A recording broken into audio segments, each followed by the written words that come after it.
Are we live? Good to go. Members, good morning. Welcome to this holiday season version of the full council meeting. So I hope you're full of the holiday enthusiasm. This meeting will be filmed and broadcasting over the internet on the Highland Council website and will be archived and available for viewing for 12 months thereafter. Members in the chamber should keep their phones and laptops to silent, and those online should keep their mics muted unless speaking in debate. I'd like to pass now to Stuart Fraser to call the roll. Thank you, Convener, and good morning, members. So starting with those members in the chamber, could I ask you to confirm your attendance by pressing the green button when the options appear before you? Thank you.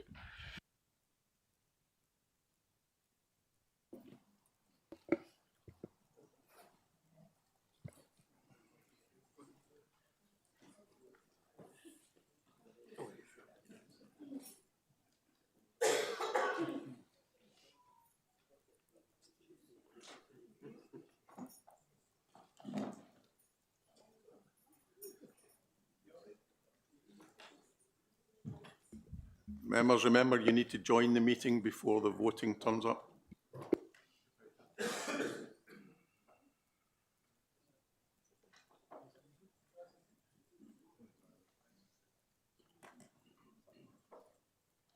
So if everybody's managed to vote in the chamber, we'll close the vote down. Thank you, members.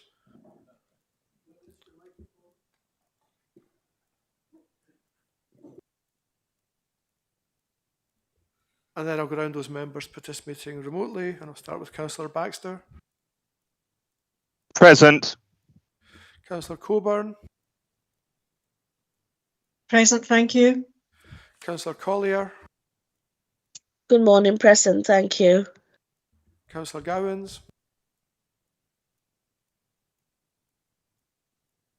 Present. Councillor Mrs. Jarvie. Morning all, present. Thank you. Councillor Mackay. Present. Present. Councillor Mackey. Present, Stuart. Good morning. Councillor McLennan. Present. Councillor McGilvray. You're Stuart. Councillor Miller.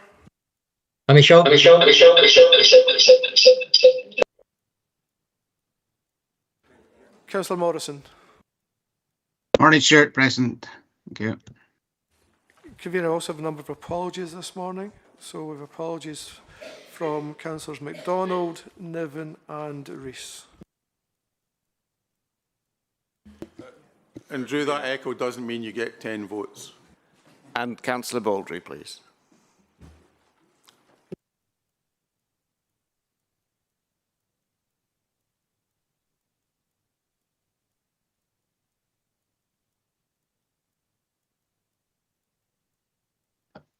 Stuart, it's Andrew Jarvie. I'm present as well.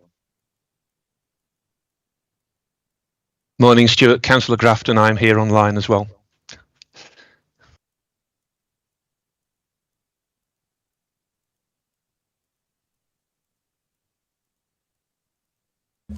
Members, we now move to declarations of interest. Stuart. Thank you, Convener, and thanks as always to members who have shared this information with us in advance. So in terms of declarations of interest, the following members have made declarations of interest, and in accordance with paragraph 5.6 of the revised Code of Conduct will leave the meeting for the item specified. In this respect of item 18, motions 2 and 3, and that's both Councillors Green and Councillor Robertson as owners of short-term lets. In terms of transparency statements, the following members have applied the objective test, reviewed their position in relation to the items and any personal connection, and do not consider that they have an interest to declare. So firstly, Councillor Christie, in respect of items 3 and 13, in his capacity as General Manager of Inverness, Badenoch and Strathspey Citizens Advice Bureau, a Non-Executive Director on Inverness Bid Limited, and a Non-Executive Director of NHS Highland. Further, from Councillor Christie in respect of items 4, 5, 6, 7 and 16.2 as a Non-Executive Director of NHS Highland. from Councillor Gregg in respect of items 5, 6 and 7 as an employee of NHS Highland, and from Councillor Hendry in respect of item 7 due to connection to an employee of SSE Renewable Hydro. Thank you, members. Members, are there any further declarations? Councillor McPherson. Thank you, Convener. Just a transparency statement for the motion, item 5. My brother runs a bed and breakfast and a short-term let. Thank you. Councillor McCallum. Thank you. I just wanted to make a transparency statement on motion 2 and 3 that my family and I have a short-term let, but I've checked with legal and owing to the nature of it, it wasn't deemed to be a conflict of interest, but I wanted to raise it. Thank you. Thank you, members. Members, I have one slight additional to your agenda today, so Councillor Reid. Thank you, Convener. Our Armed Forces and Veterans Champion, Leslie Ann Niven, is not with us today, so as a representative for this city, I'm pleased to say a few words regarding Armed Forces Week. Armed Forces Week is our opportunity to show our support for the men and women who make up the Armed Forces community, from currently serving personnel to service families, veterans and cadets. It's a day to recognise their dedication, courage and the sacrifices they make on our behalf. We honour those who serve in the Royal Navy, the British Army and the Royal Air Force, and remember those who have served in past conflicts and peacekeeping missions, and those who made the ultimate sacrifice. Their commitment to protecting our freedoms and values is something that we must never take for granted. Across our Highland communities, we are proud of our strong military heritage and the contributions of local regiments and personnel. Armed Forces Week is also about showing that we, as a community, stand behind our armed forces, not just this week, but every week, whether through local events, support services, or simply saying thank you. Our appreciation matters. Let us continue to honour their service with our respect, our gratitude and our support. Thank you. Thank you, Morvan. Now move to item 3 on the agenda, members, and I have Brian Porter here to introduce it. Thank you, Convener. Good morning, members. I'm pleased to introduce my covering report and 3 sets of annual accounts for the financial year ended 31st March 2025. There's a very significant task in preparing these accounts, so my thanks are extended to all of the officers who have been supported their preparation. The covering report and annex provides information on the revenue and the capital outturn for the year. I'm going to focus my introductory comments on revenue, and you will note from the report a deficit of £5.8 million on the general fund, which was broadly in line with, albeit up from a £4.5 million forecast at Q3. Further information on the reason for the deficit is within the report, and the detailed reporting at service level will go to the August-September cycle of committees, as is normal practice. In relation to the housing revenue account, you'll notice a surplus of 400,000 was achieved. Again, that was broadly in line with forecasts. If I turn to what these results mean, the table at paragraph 7.2 of your covering report sets out the implications for general fund reserves. So from that, you will note that the Council's 3% target, as set out in its policy, is held. So the Council is meeting its stated policy in terms of a minimum level of reserves. You'll also note a reduction in the earmarked reserves, as sums have been drawn down for agreed use.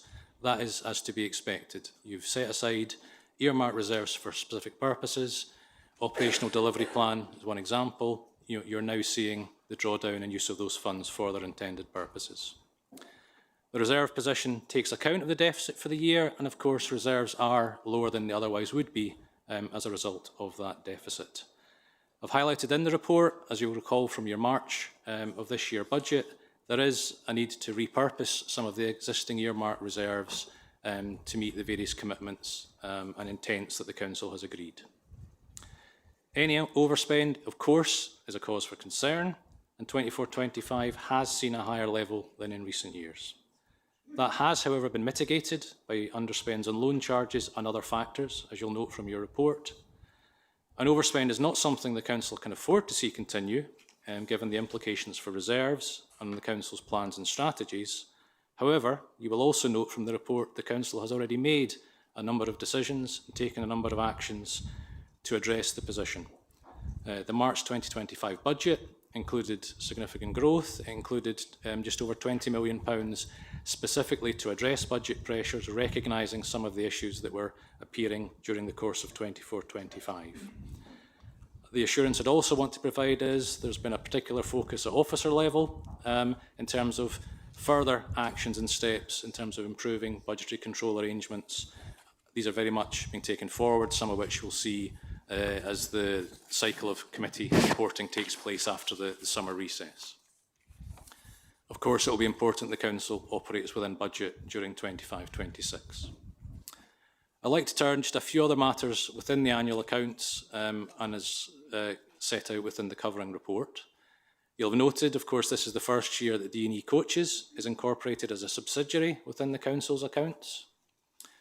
Also, referencing a new accounting standard that the Council has had to implement, International Financial Reporting Standard 16, which relates to leases. Within the annual accounts, I have disclosed that the Council has partially implemented during 24-25. What that means is there will be some further adjustments that will need to be made during the audit phase, with these expected just to be to the balance sheet. This is a matter that's already been discussed with the external auditors, and the Council is not alone in this situation. There's a number of councils in Scotland that will be faced with having to make some further adjustments during that audit period. You'll note we issued a supplementary briefing on the balance sheet. Hopefully some members were able to pick that up. That was ultimately to aid your understanding of the accounts and the balance sheet in particular. So going forward, obviously happy to take on board any kind of member comments today or out with the Chamber, just in terms of any training or other support that members may find useful in relation to the annual accounts or financial arrangements generally. Of course, happy to respond to any questions. So, thank you. Councillor Loudon. Thank you, Convener, and thank you, Mr. Porter. Maybe the last time I get the opportunity to say thank you, but the work that you and your team have had to do over the last 12 to 18 months has been pretty extraordinary. The new accounting system which has been put in, has involved a huge amount of extra work, and it makes your task more difficult. These transitions are always something that is hard to manage, but you've come through that, and I think there'll be a much more steady state operation now in the years ahead. And what I would say, obviously, disappointing to see an outturn like this. My last time standing here, I know that we have already taken steps to address where the overspends appeared and where there was maybe underachievements in terms of income generation. So we need to redouble our efforts to make sure that all of those things happen in the years ahead.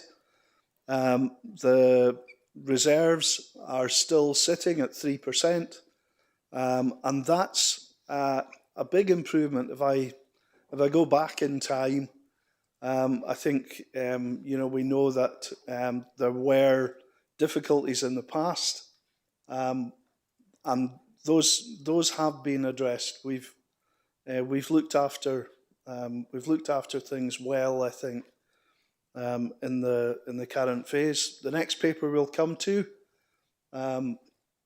is really where some of that will come into focus. So I think I've very much enjoyed my time in this role. Sorry to let it go. I move the recommendations as set out in the report and look for a seconder. And I think at that point, on this occasion, I don't have too much more I want to say. I'm going to sit down. Councillor Christie. Thank you, and let me be the first to say thank you, Derek, for what you've done as Chair of Corporate Resources, and the way that you always, with absolute courtesy, present the reports, and for the friendship that you've shown over the years that you've been on the council with me. So thank you for that. There might be a chance later on to say more as well. Obviously, thank you to Brian Porter and his team, and everybody convey to all the members of the team our thanks for the immense amount of work that goes into producing these. I think the report gets better year on year with the graphics and the different ways of illustrating the information in the accounts. It'd be interesting to hear from a few people about the accounts, and maybe Councillor Fraser, you could tell us when you speak on this item what the situation currently is and looked after children, because it had an overspend last year of 3.9 million. What's that looking like in this current year, and what measures have been taken that have proven successful or challenging in order to do that? So it'd be useful to get some information on that. On page 38 of the annual account, it talks about remuneration of the chief officers and the senior leadership team. And I note with the appointment of our last chief officer that Councillor Bremner is quoted as saying that restructure is expected to generate initial savings of 370,000, with long-term savings projected to reach approximately 20% of senior management costs. Perhaps it's just me, but I'm having trouble reconciling that from the information in the annual accounts, and perhaps an analysis or an answer could be given today by Councillor Bremner when he speaks on this item as to how that's actually made up, or maybe the Chief Executive could undertake to circulate to us a calculation showing the before and after. This is what I produced earlier to the one you produced now type of approach as to how that is, because I'm having difficulty from the accounts actually driving that figure out. The underlying pressures are alluded to in the accounts, and we know that some of those have been addressed by the March 25 budget, which hopefully will address that. But the report makes reference to renewed action in managing the 25-26 budget to avoid the levels of unbudgeted overspend. Does that mean we're going to a grip and control process where expenditure and posts are going to be frozen? Because in the answer to one of my questions, there's the best part of 200 posts that are actually frozen, actually vacant at this moment in time. And I was just wondering if we're actually moving surreptitiously towards a grip and control that hasn't been reported to Council. So perhaps someone can tell me some examples behind that phrase in 7.6. But I think overall the accounts are produced in a way that we can scrutinise very easily and are accessible to people online if they want to delve into them. So thank you again. I look forward to getting answers from the Chief Executive, Councillor Fraser and Councillor Bremner on the points that I've raised. Thank you. Councillor McPherson. Thank you, Convener, and thank you to Mr Porter for the report. Good morning, members, and good morning especially to the new members. Welcome. It's regarding the housing revenue account. A concern for me is that a much heralded new house building scheme at Beloch Farm, for those of you that don't know, that's Beloch's a village on the east side of Inverness beside Culloden Academy. 49 new houses, new homes were built, and they were completed by the end of 2024. Sadly, they've remained empty for the last 6 months. Now, typically, these houses would generate around £200 each in council tax and around £600 each in rent. So 49 homes by £800 total to this council means 235,200 is not in the Highland Council's bank account.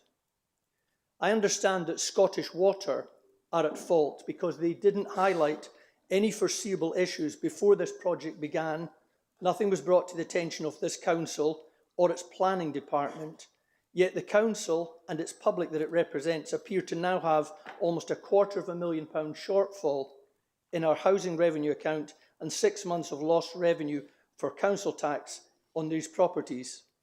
If we came into work in the morning and we noticed there was £235,200 missing from our tills, we would dial 999. Which service would we ask for? And the police would arrive, special branch would be here, sniffer dogs would be here. So what will this council be doing to address this missing £235,200? And can we have an assurance that it will not be held by the taxpayers, the council taxpayers of this council, to repay it, and that Scottish Water, or those who are at fault for the 6-month delay during a housing crisis, are made to pay for their mistakes? Thank you. Councillor Ballas. Thank you very much. I've just got a quick question, which is in Appendix 2 of the report on the housing revenue account. I see the line heating energy efficiency seems to be underspent by £2 million. I just wonder, given the importance of upgrading our housing to reduce the bills of our tenants, where that underspend comes from and whether we're going to carry it forward so that we spend more money in the following year on energy efficiency. Thanks. Councillor Reid. Thank you. 3 years on from becoming a local councillor, studying and trying to make sense of the annual accounts is still a challenging and complex process for me. These accounts allow us, elected members and members of the public, the opportunity to scrutinise and understand how public money has been spent, and it also helps to inform our future strategic decisions. Unfortunately, I wasn't unable to attend the workshop in April, but I know that those colleagues who were able to go found it very useful, and I hope this will become a regular feature in our diaries. The work that's gone into preparing and the subsequent switchover to the new corporate financial system cannot be underestimated, and we should collectively thank Brian and all the team for their long hours, dedication and hard work to get this over the line.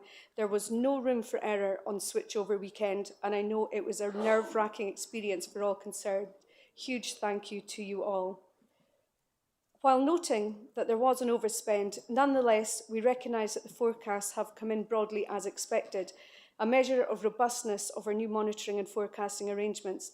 The new financial system allows us to access data much more quickly and will highlight overspends and underspends sooner than in previous years. This will allow us to react faster to make in-year budget adjustments. It is positive to see the impact of budget decisions through the annual accounts. For example, that the Council has met its 3% reserve strategy and that there's been a significant drawdown from reserves in the year to deliver on the investment and change programmes agreed by the Council.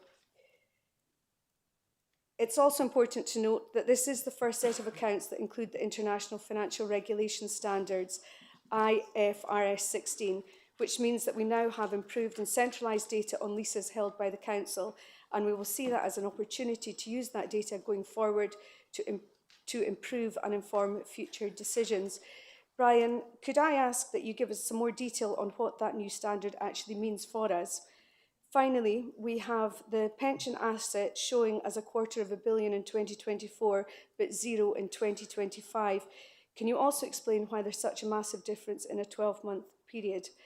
I'd like to thank you and your team again for all the work you've done, and I would also thank Derek for being so kind, and it's been a fun, short but fun few months working together. All the best, Derek.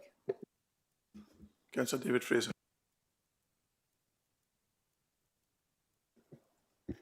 Thank you very much. Yeah, I've got my mic on. Sorry. So in terms of health and social care, the final turnover spend is £4 million, which equates to 2% of the total budget for the year. The detailed report and how we're going forward will be taken to the Strategic Committee on the 20th of August, and that will allow a more in-depth analysis of the spend and pressures.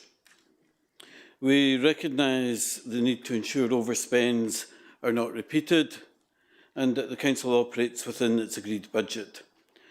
However, we also should acknowledge the legacy savings that have been made over the last few years.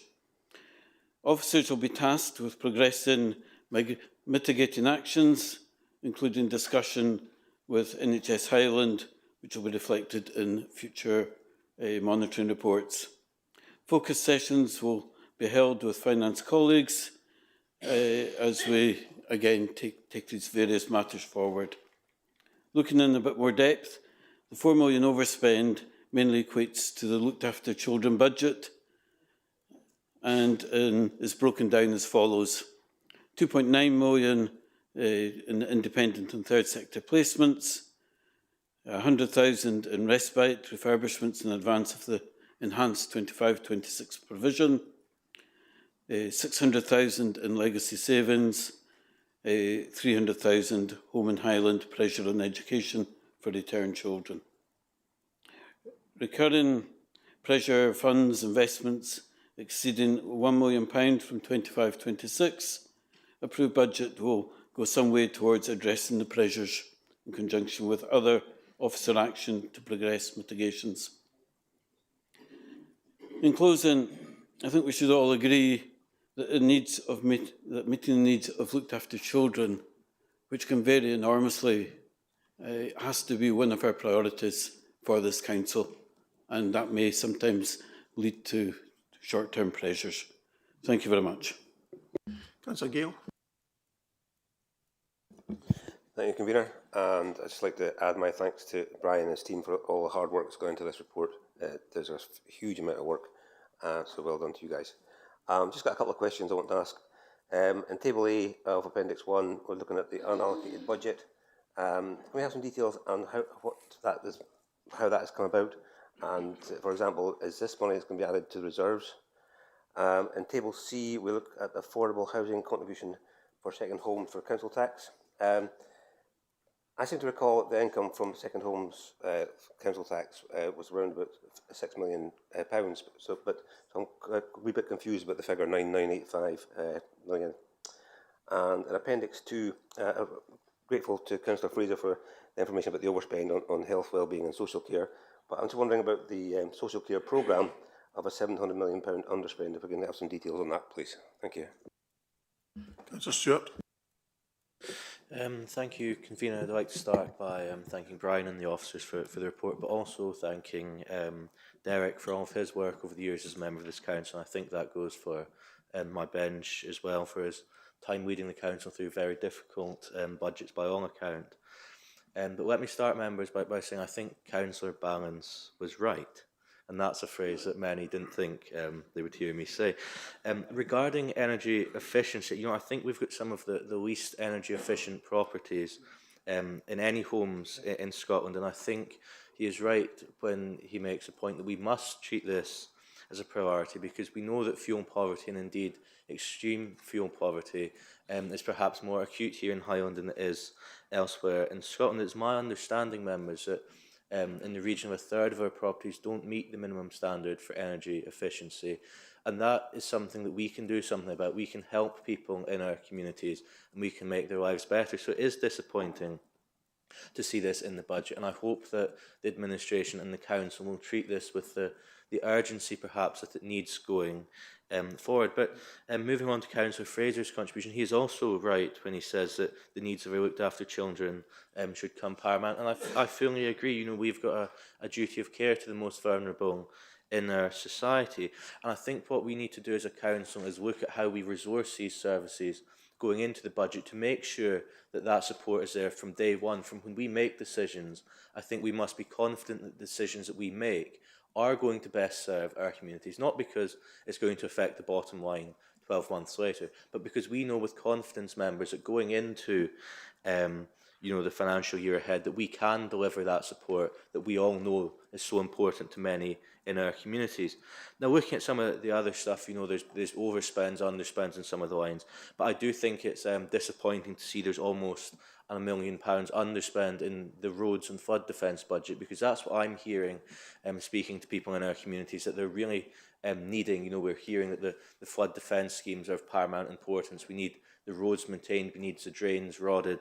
That's what I'm hearing as the sort of priorities of the people across Highland, be that in Skye and Lochalsh, be that in Caithness and Sutherland, or indeed Inverness and Nairn. And I think what we've got to do is look at why these underspends have occurred and say, well, how can we do that? Because there are some services that have more underspends, there are some services that have more overspends. I think what we've got to do is look at how, as members, we can monitor the situation, perhaps, and with more regular reporting where it's needed, to ensure that we don't drop the ball, because these are the services that matter to our communities. And it is disappointing to see that some of them are under and some of them are over, and anything that we can do to make sure that the budgets that we set are delivered for the people will go a long way to helping many in our communities. But thank you, convener, and thank you to the officers again for presenting this report. I know there's a lot of work that goes into preparing this. Thank you. Ryan, you have just one or two questions. Thank you, convener.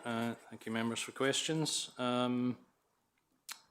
Councillor Christie, I think in terms of the remuneration question, I think it will be something we would get back to you out with on. I think the point I would make, and it's often the case with many aspects of the annual accounts, the disclosures are done for a very particular regulatory requirement, so may or may not always align with how we might internally report on something. So if we can provide that information out with.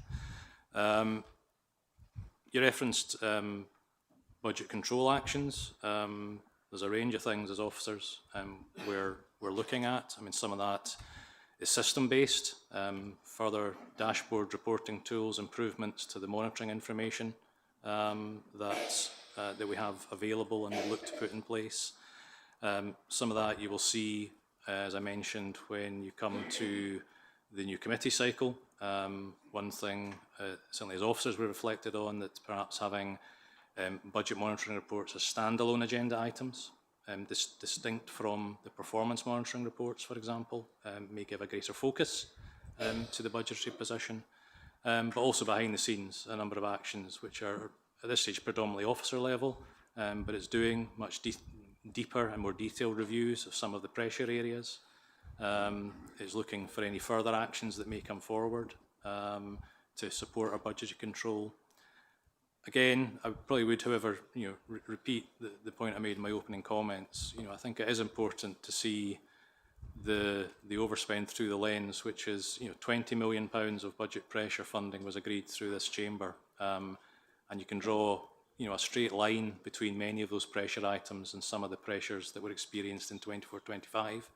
So to a very significant extent, I think decisions already made should go some significant way to mitigating and addressing some of those issues. But I say that's not to negate the need for those further actions that I've just referenced. Councillor McPherson, I confess I'm not familiar with the scenario you outlined. I think that's something that we'll need to get back to you out with in terms of the particular questions you've raised. Councillor Ballance, you had asked about, on the HRA capital side, the heat energy efficiency underspend. Again, I don't have at my fingertips explanation as to the reasons for that. Again, you will see detailed reporting that will come to Property and Housing Committee in August on that. Again, I'm sure we can look to give you some explanation out with the Chamber. I think we'd give you the assurance that on capital, where there is slippage or underspend, that does carry forward. So the money, the funding is still there to support that expenditure in the current financial year.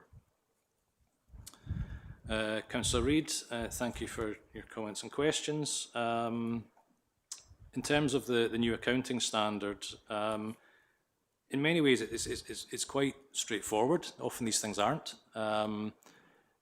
Operating leases, so fleet, vans, etc., leases we may have for that type of piece of equipment or fleet, these are charged to revenue. They always have been. It's a revenue cost. What this new accounting standard has basically said is, but that lease might be a 5-year lease. If you've committed to a 5-year lease, you've got a 5-year obligation to repay.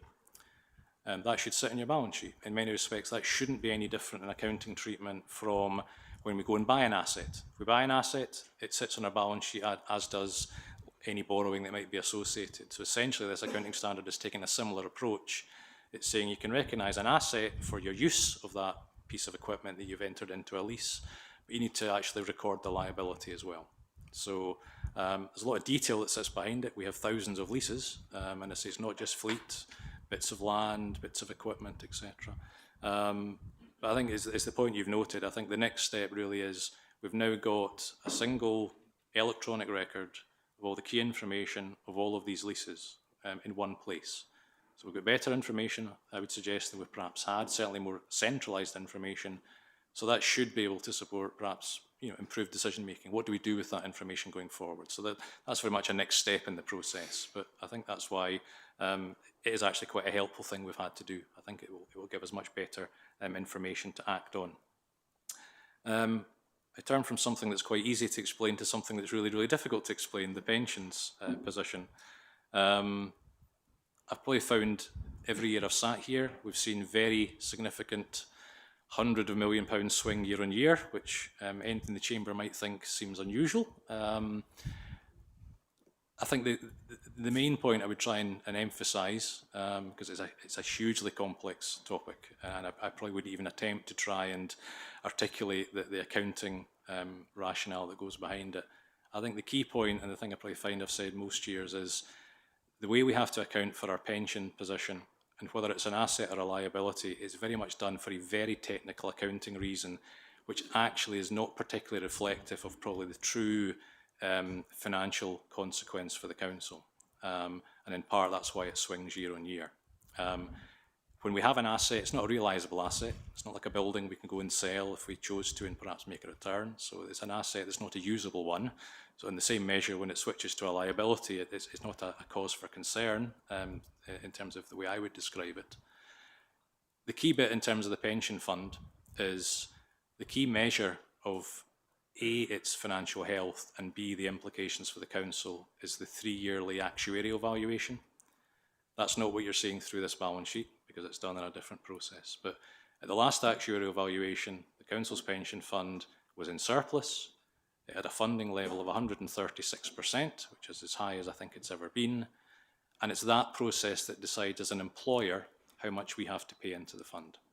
And the next valuation will be at the end of 2026. So that, to me, is the important financial aspect of the fund, more so than a rather technical and often not reflective accounting adjustment. So, I don't think members should take any concern from the fact it swung from an asset to a liability, in the same measure that nobody should get overly enthused if we swing back to an asset next year. Neither is necessarily has any sort of direct consequence for our financial position in the year. Councillor Gale, I may ask you to clarify your comment question on Table A. I'm not sure if I caught that perfectly. I'll maybe pick up your other points first. You'd asked about Table C in Appendix 1 of the covering report, affordable homes contribution to council tax. What you might recall, 22, 23, 23, 24, I think, if I'm remembering correctly, there was a Scottish Government intervention opportunity that allowed councils to take a holiday from those contributions. This council took that over those 2 years. You'll recall, I think at some point during 2024, you made the decision to repay into, because it was always a time-limited opportunity. The Scottish Government were always clear that you had to repay back into the land banking fund. So you took that decision back in 24. It's these accounts that you're seeing that. So you're quite correct. I think the typical annual contribution into the land banking fund from that source would usually be around about the £3 million mark. Essentially what you're seeing is the payback of those 2 prior years plus the 24-25 position, if that makes sense. On the capital question, again, I would probably have to revert back to you with the meeting in terms of the reason for the slippage on the health and social care capital programme. But as I said, in terms of councillor balances query, any slippage is carried forward to the new year. I say perhaps on the Table A, I'm not sure I caught your question. If you could perhaps clarify that for me. Thank you, Brian. It's to do with the unallocated budget and in Table A.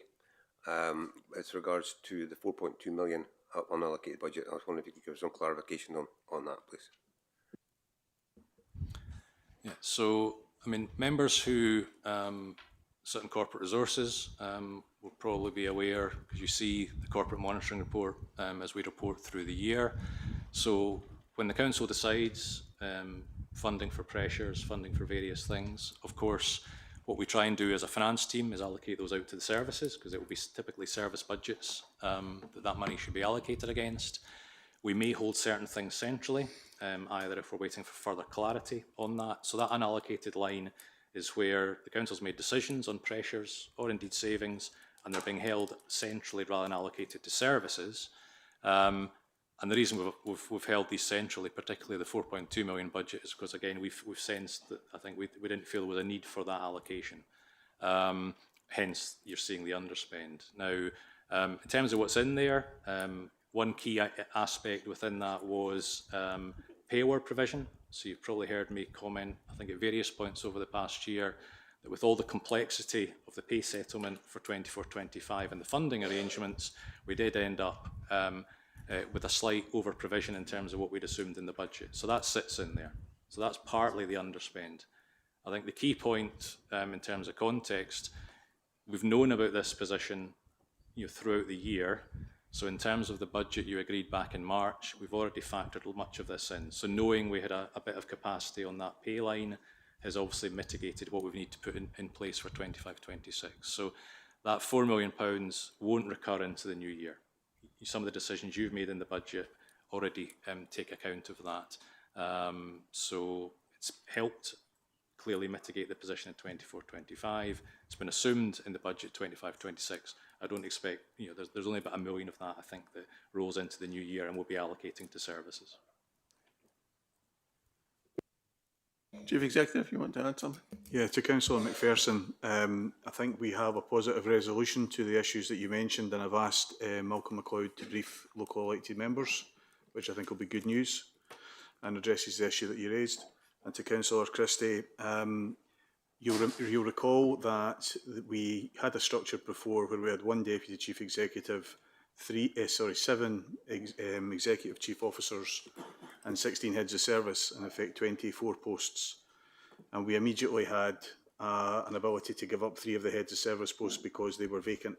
And that hence was the £370,000 saving. Really, the future model, which is not completely in place yet, has 3 Assistant Chief Execs and 14 Chief Officers. We carry 3 Heads of Service for a period to manage the risk of VRS, which the Council's had some experience of in the past. So therefore, that we'll send you some detailed information, but it is to that effect. It was all the subject of pink papers in previous councils, and thank you for giving me the opportunity to clarify that for members today. Councillor Graham. Thank you, Convener, and thank you, Brian and colleagues, for all the work you've done with this. I've only got one question, Chair, which is page 4, to do with the group accounts and D&E Coaches Limited, and it's just to ask, going forward, with the noting that the bus operation is very much in a commercial environment, will the council be looking to prepare a trading account for the bus service operation in future years, similar to what's happening at the moment with fisheries, piers and harbours? And just to know whether whether there have been accounting treatment of that sort, so that members and the public can see the overall picture of what is the outturn of the bus operation. Thanks, Chair. Councillor Bremner.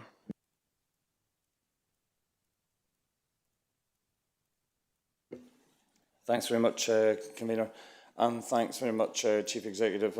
The point that in terms of the remuneration of the senior leadership team and the restructure with the 370k and heading towards the 20%, sometimes, in the grand scheme of things as we're going forward, it can become a little bit clouded where the information was shared with us, and as we're progressing, maybe it's good to reflect on what that was that we actually agreed some time ago, so that we remember these things. I'm one of the worst when it comes to remembering what I saw and when I saw it. So thanks very much. I'll skip that part. And in terms of Councillor Rory, you mentioned Caithness and about the roads as if it was some sort of implication that Caithness had an underspend. There is no actual fine detail there, so when we sit and discuss the road spend, I'm seeing Councillor McEwen nodding her head and shaking her head, because we know we push something every year that we keep on track on, but there are reasons sometimes where other areas may not actually be able to get the money spent. Remember what we've done? So we've given some of these areas a lot more to spend with similar resource, and sometimes even weather prevails against us. So let's not make it out that we're purposely ignoring ignoring our roads because of the fact that there's an underspend in general in some of those areas. But I welcome the annual report. I welcome the annual accounts, and thanks to the officers for their significant work involved. I know there was an underspend, but an overspend, but I recognise that the forecasts have come in broadly as expected, which I consider as a measure of the robustness and of our monitoring and our forecasting arrangements. I welcome also the detailed outturn monitoring will be considered by the cycle of committees, which is normal practice. Members will note that the Council has retained and met its 3% policy target for reserves, and with significant earmarking over and above this amount to deliver on outcomes and commitments already agreed by the Council. We can see that there's a focus on actions already taken and planned, and linked that back to the financial strategies and budget plans. But just to reflect, the Council has actually recognised the overspends and underlying budget pressures when the budget was actually agreed in March, and action has already been taken. 69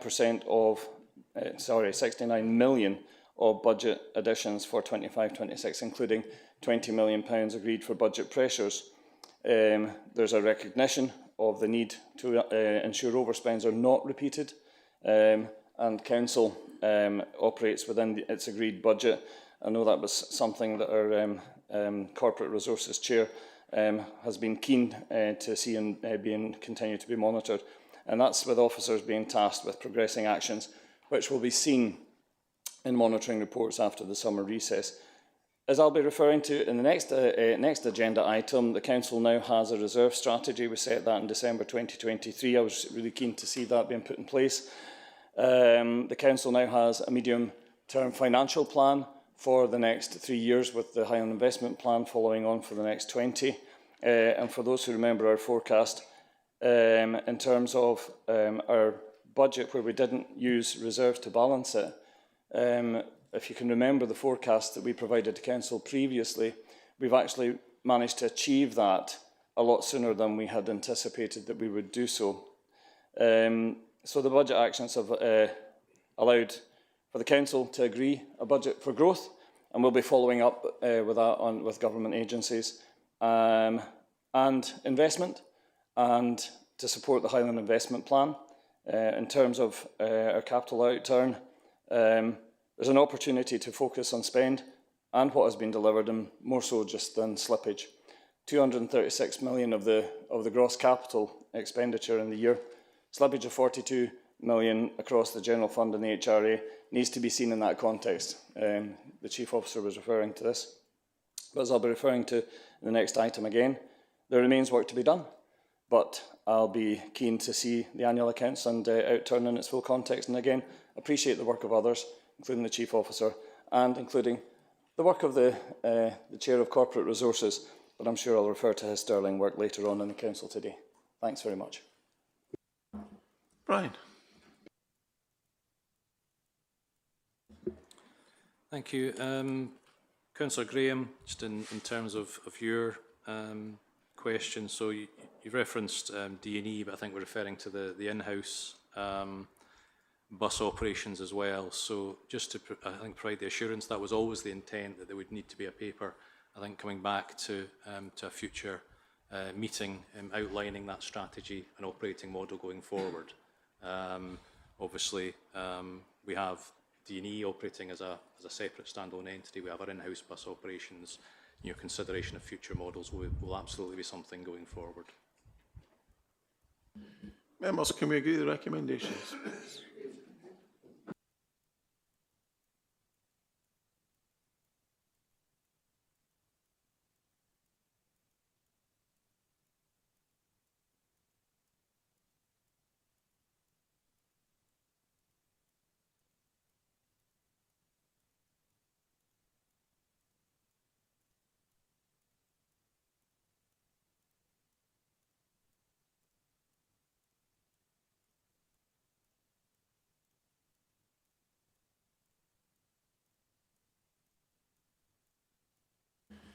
Members, we now move to item 4 on your agenda, which is the best value report. And Donna Sutherland will introduce this paper. Thank you. Thank you, Convener. Good morning, members. I'm pleased to present the Council's best value report before you today, and this is provided as Appendix 1 to this item. Start out by maybe reflecting on what is best value. And on Audit Scotland's website, they define best value as ensuring there is good governance and effective management of resources with a focus on improvement to deliver the best possible outcomes for the public. And this is one of our statutory duties. In my covering report at section 5.2, I've referred to the fact that the approach to the audit of best value changed in 2023, and I've set out details of the process which involves the annual audit undertaken by our external auditors, which must consider whether the Council is fulfilling its statutory duty of best value, annual thematic reviews, which are undertaken by our external auditors, and then a Controller of Audits report, which is undertaken once during a 5-year period, which aligns with the Council's 5-year term. And the report before you today is the Controller of Audits report. At section 5.3 of the covering report, I've made reference to the last best value report, which was undertaken in late 2019 and reported in January 2020. There is a link to the report which was considered by Council in March 2020, and I've summarised some of the findings, such as the concern that the Council could not demonstrate it was financially sustainable, did not demonstrate all best value aspects, and the fact that they were disappointed with progress since the last best value audit in 2010. Moving forward to the present, Sections 6 and 7 of the covering report addresses the latest Controller of Audits report.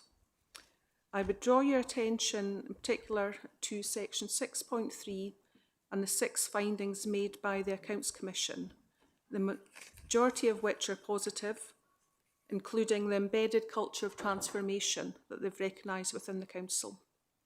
Whilst no recommendations have been made, there are areas where Audit Scotland, our external auditors, are clearly expected to monitor progress or will examine further as part of their future audit work. This includes review of performance management arrangements, workforce strategies and data, the lead agency model, how we embed IT and digital strategies across the Council, and development of area place plans. They do raise a concern about the Council's borrowing costs, and for context, I've provided further information at section 7.1 of the covering report. In particular, I've highlighted that the LGBF data, both for the General Fund and HRA, does show Highland's costs are higher than the Scottish average, but this has actually been the case for a number of years, as shown for starting from 2013-14 with the beginning of the LGBF data. Members will also be aware that when the Highland Investment Plan was approved by Council last May, this included details of how it would be funded and the arrangements in place to ensure that capital investment remains affordable, prudent and sustainable. For the HRA, the cost of borrowing is one of a number of factors that will need to be taken into account when the Council develops a long-term rent strategy. The Highland Investment Plan is considered necessary in order to improve the Council's assets, including examples such as housing and schools. And this will enable improvement of service delivery, which clearly links with best value. Another clear link is the Operational Delivery Plan, which the Accounts Commission have recognised that effective delivery and monitoring of this plan is key to driving future improvement. There's 2 significant subject areas covered in the report in respect of workforce and finance. The workforce findings pick up on the second best value thematic, which looked at workforce innovation. And I can report that good progress has been made on implementing the management agreed actions. So all 3 digital-related actions have been completed, and a number of workforce policies have been updated and approved by committee. Finally, turning to finance, I'd like to reflect upon the Accounts Commission 2020 finding that the Council could not demonstrate it was financially sustainable, and compare and contrast that to this report, where there are no such concerns reported. Instead, the Accounts Commission have concluded there are appropriate and effective financial management arrangements in the Council. Due to the importance of this area, it will continue to be examined as part of the annual external audit, as both financial management and financial sustainability are 2 of the 4 wider scope areas that must be examined. Thank you, members, and I'm happy to answer any questions about this report. Thank you, Donna. Councillor Bremner.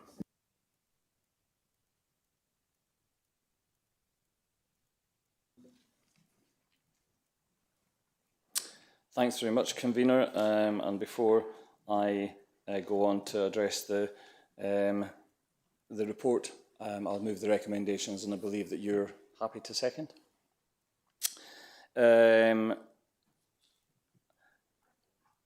It's been an interesting week in respect to this item, because the convener and myself actually met with the Accounts Commission's team and the Audit Scotland team on Monday. It was an interesting meeting. At that meeting, we brought a number of points to their attention, including our comments in respect of the revised approach introduced in 2023, where they seemed to ignore the fact that the 25-26 council budget was actually set without using any reserves. That's why I was saying I would refer to that here, even though I'd referred to it in the previous item. At the meeting, the Chief Officer and myself reminded them of that fact in 2023. The Council actually reminded them of the fact that in 2023 we actually agreed a reserves strategy, something that I was really, really keen to see Council implement. And we also considered that the process in respect of the audit for Highland would appear to be just a little inconsistent in respect of what was included in reports for other councils. There seemed to be a little limited time to respond to the draft report, and there was limited ability to change the report, given we could only respond to factual inaccuracies. But I was really pleased to actually see that the external auditor seemed to give assurances in respect of the Highland investment plan in light of concerns being raised by one of the commissioners about its affordability, its sustainability and its prudence. So, having made clear our concerns, I was really pleased, without a doubt, with the acknowledgement that the report presents a more positive picture with regard to the Council meeting its statutory duty of delivering best value compared to previous reports. It refers to transformation.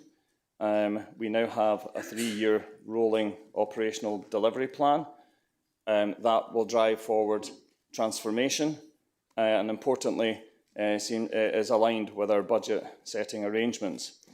In respect of workforce planning, the Corporate Resources Committee has approved a number of strategies in the past few months.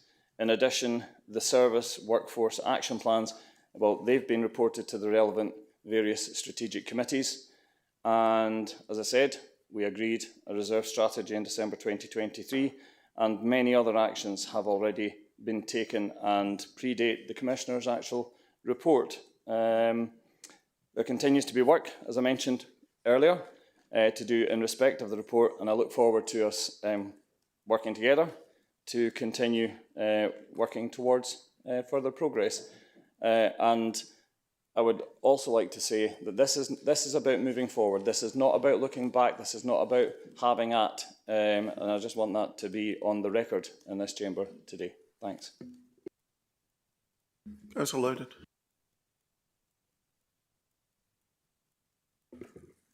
Thank you again, Convener.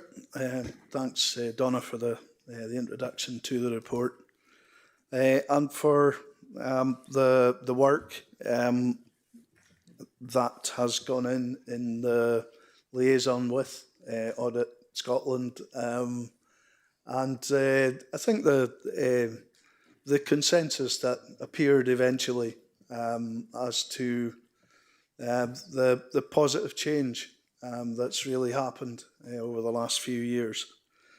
And it's the positive change element that I want to focus on.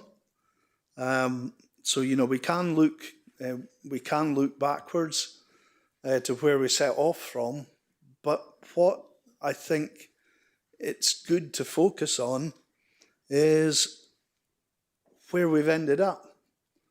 So this time, the administration has delivered a financially stable council. They've followed good practices and they've made good progress. And there's an embedded culture of transformation. Those are all positive things. So that council is on a positive journey. And that positive journey is recognised by the external bodies that are here to audit us and to see whether we're making progress or not. Now, I think what I have to do is sort of point out that they're auditors, and sometimes flights of enthusiasm escape them, and they're not actually able to say things in as positive a way as the rest of us maybe would.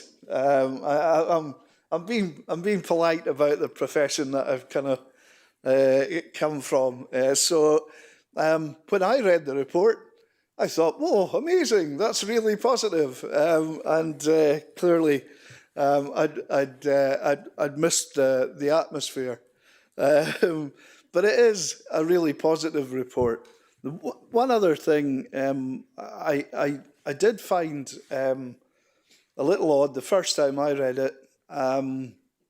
It's an unusual process to see an old familiar face appear on the opposite side of the desk from you.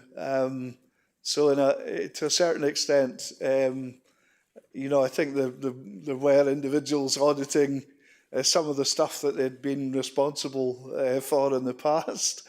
But I think that shows what a positive outcome this is. And thanks to all the officers involved in the report, but also the officers who've transformed the council and the leadership that has allowed that to happen. What I would say, I think the administration has worked because people across this side have worked together, and that's been positive. It's been for the good of the people of the Highlands, and there are positive outcomes already, and there are more positive outcomes to come. So stick at it and keep delivering for the people of the Highlands. Councillor Christie. Thank you, Convener, and thank you, Raymond, for the introduction to the item. I'd remind Derek that, of course, that when a budget is passed, when a document is passed, it becomes the property of the council, not just of the administration. And that's the way it is, because obviously with the budget and with various documents, it's not as if the opposition objects to 100% of it. And usually when an amendment is put forward, it's probably even less than 5% of the totality of the money value or the items in there. So perhaps a reflection on ownership of documents would be good. And whilst you talk about positive stuff in the past, of course, this best value audit report that we've got in front of us is a light version of it. The previous best value audit report was actually 60 pages. This has been produced under the new regime as referred to in 2023. And of course, there's a much slimmed down version that doesn't go into many areas, that the previous one did. So I agree, it's a really good report, and we're on a positive journey on this. And this report only looked at 5 years, whereas the previous best value report, for some unknown reason, chose to look at a decade, which a lot happens in a decade, and you know, things change totally. For instance, recommendation 5, oh, sorry, there's no recommendations, although point 2 talks about recommendations, but point 5 actually says that we note with concern the Council's borrowing costs, and my colleague Richard Gale will be talking on this one, which are relatively high as a percentage of net revenue, 11.6% compared to Scottish average. Well, this says we've got 11.6% of net revenue, yet our policy is 10%. So why didn't the auditors in this say, actually, you're 1.6% higher, or why didn't they actually explain that we measure it a different way with our 10%? And maybe Mr. Porter would be able to answer, you know, are we measuring the same things? Because if we're not, then we should switch our measure to the ones that the auditors use and not use one of our own, because we cap at 10, we're saying we're capping at 10%, and this says 11.6. Also, in the annual accounts, I think on page 20, it says that for primary 1, 4 and 7, that we're 30 out of 32 for literacy, 32 out of 32 authorities for numeracy, and for health and social care, we're 28 out of 32 for providing care at home. Yet none of these things, and 66% of our budget is education and health and social care, is actually reflected in the best value review. It also says in there that there remain some issues in relation to recruitment and retention. My question, which I referred to already, lists 200 vacancies, and that's not all of them, because the answer actually says we didn't have time to list them all, so there's probably, God knows, there could be another 200 on top of that, for all we know, because the answer doesn't qualify that. So there's at least 200 vacancies, and it says there remain some issues. I'd say with 200 vacancies, there's a lot of issue. 7.3 of the report, and I don't disagree with this, but 7.3 of the report, and not, of course, everything I'm saying is not directed at officers to answer, and I wouldn't expect officers to answer any of the points except the one on 11.6 versus the 10%. But 7.3 of the report talks about the relationship between officers and members. I wasn't asked. Were you asked? You know, it doesn't actually say, but it's coming out with an authoritative statement. So what's the rationale behind that? How did they get that point of view from it? The previous best value audit reports interviewed members of the opposition as well as members of the administration, and interviewed people that might have had expertise. It actually got groups of councillors together for something like, I don't know, community planning or public engagement, a cross-section of councillors, and the auditors would sit down and talk to them. I know that because I took part in it previously. So this is quite a light version on this. And my final point is it talks about an area committee review in the best value review. Only this week, convener, you and I were talking at the governance review group as to where the area committee review is. Now, the auditors have obviously seen one, but they haven't gone into the depths of it because it's in the report, but we haven't. So I think we have to take the good and the bad of it, but overall, this is a very good audit report. Councillor Christie, to the best of my knowledge, they didn't interview any member of the council, be that administration or opposition. So just to clarify that point. Thank you, convener, and I'll start by echoing the words of many across the chamber. This is a positive report. There's been a positive direction of travel from where we started, and that is good and that should be commended. But we've heard from members of the administration it is a journey, and it is a journey, and with any journey you can't lose sight of where we came from. And you know, as Councillor Christie said with the education, health and social care, last year this council was ranked with some of the worst public services in Scotland, and the unenviable title was perhaps Scotland's worst local authority. Now, we're hearing in this report about transformation and positive things to come, positive outcomes, and that's right.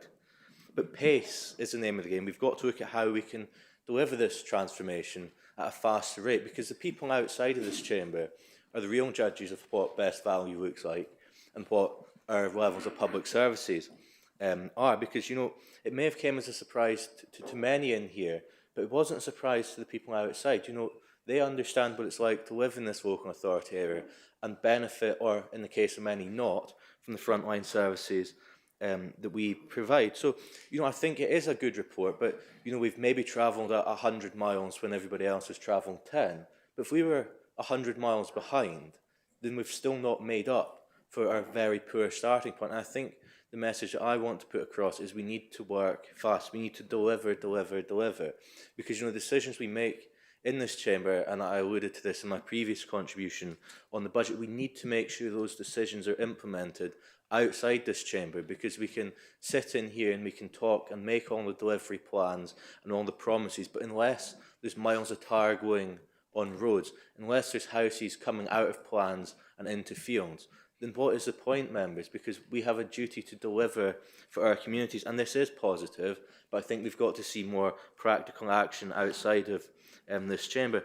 Now, I'm really pleased that Donna brought up loan charges and made references to the HRA debt, because, you know, while the quantity of debt that we have is a concern to me, I'm actually very concerned, members, about the interest rates. You know, I had a quick look at this, and it would appear that the loan charges are in the region of 8.5% for the HRA debt and historic stuff. Anyway, now looking at that, if you were to amend that to be, you know, typical bank lending rates for your average mortgage, we'd be able to reduce the principal by in the region of £3 million a year quicker. So, you know, I think what we've got to do is see what can be done to reduce, you know, either the rates, you know, refinance, repay the principal quicker, because, you know, look at refinancing and other options, because, you know, we've got a housing crisis. We all know that. There's a paper coming up later on in the agenda, and we know that we need an additional 8,300 social houses, and we've got to take away the barriers that are stopping this council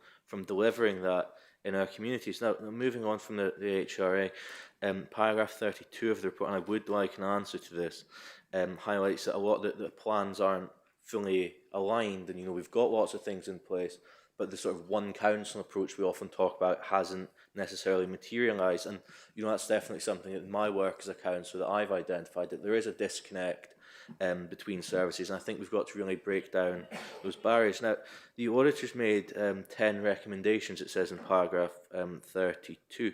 So I'd like to ask when the council expects that these recommendations are to be implemented, because as a council leader said, you know, this is about looking forward, not back. And I completely agree, we shouldn't be dwelling in the past, but we must keep sight of what's there to see how we can move forward faster, because I often use the analogy of a mop and a bucket. You know, if the chamber roof was leaking, we could be mopping the floor every single day, but the floor would still be wet.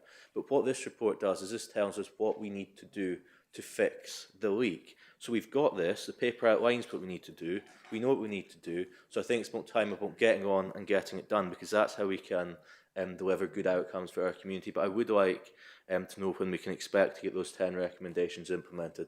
Thank you, Convener. Councillor McLean. Thank you, Convener. I'm going to just concentrate on one part, which is about area committees, place planning and Community Empowerment Act, because I know everyone will have items they want to talk about. And it does say in the report that they've seen some improvement on participatory budgeting and since the introduction of the Community Empowerment Act in 2017. And part of that was also about the devolve of some of the Highland Council's budget to a number of the community groups. And my concern is that it does say that there has been some community participatory budgeting evolving, but it's been 8 years since the Community Empowerment Act, and I do feel, although it says 48 assets have been transferred, there's still a lot of progress that requires to be made, especially as we reduce the services that we can deliver as a council if we expect local community groups to take these on. My questions are about capacity building in communities. Many of our community councils, community trusts, are concentrating on certain assets or delivering certain services within their communities. And as we have moved from having, say, one ward manager or a point of contact in community for communities to get in touch with. With the new setup, it's more difficult for them to know who to contact, and also with the council's website, more often than not, they'll contact us as councillors to find out who it is to contact. So for me, there seems to be a disconnect between how we support our local community groups and also how the council interacts with them. And I know that there's going to be progress as the new website comes out, but in the meantime, there is definitely a lack of support for many of the groups that we expect to help deliver services. And I wondered how we are going to build capacity within the community. We've asked before about supporting community councils. Some community councils have folded because they feel most of their time is taken up dealing with planning applications, and that's not what they joined their community council to do.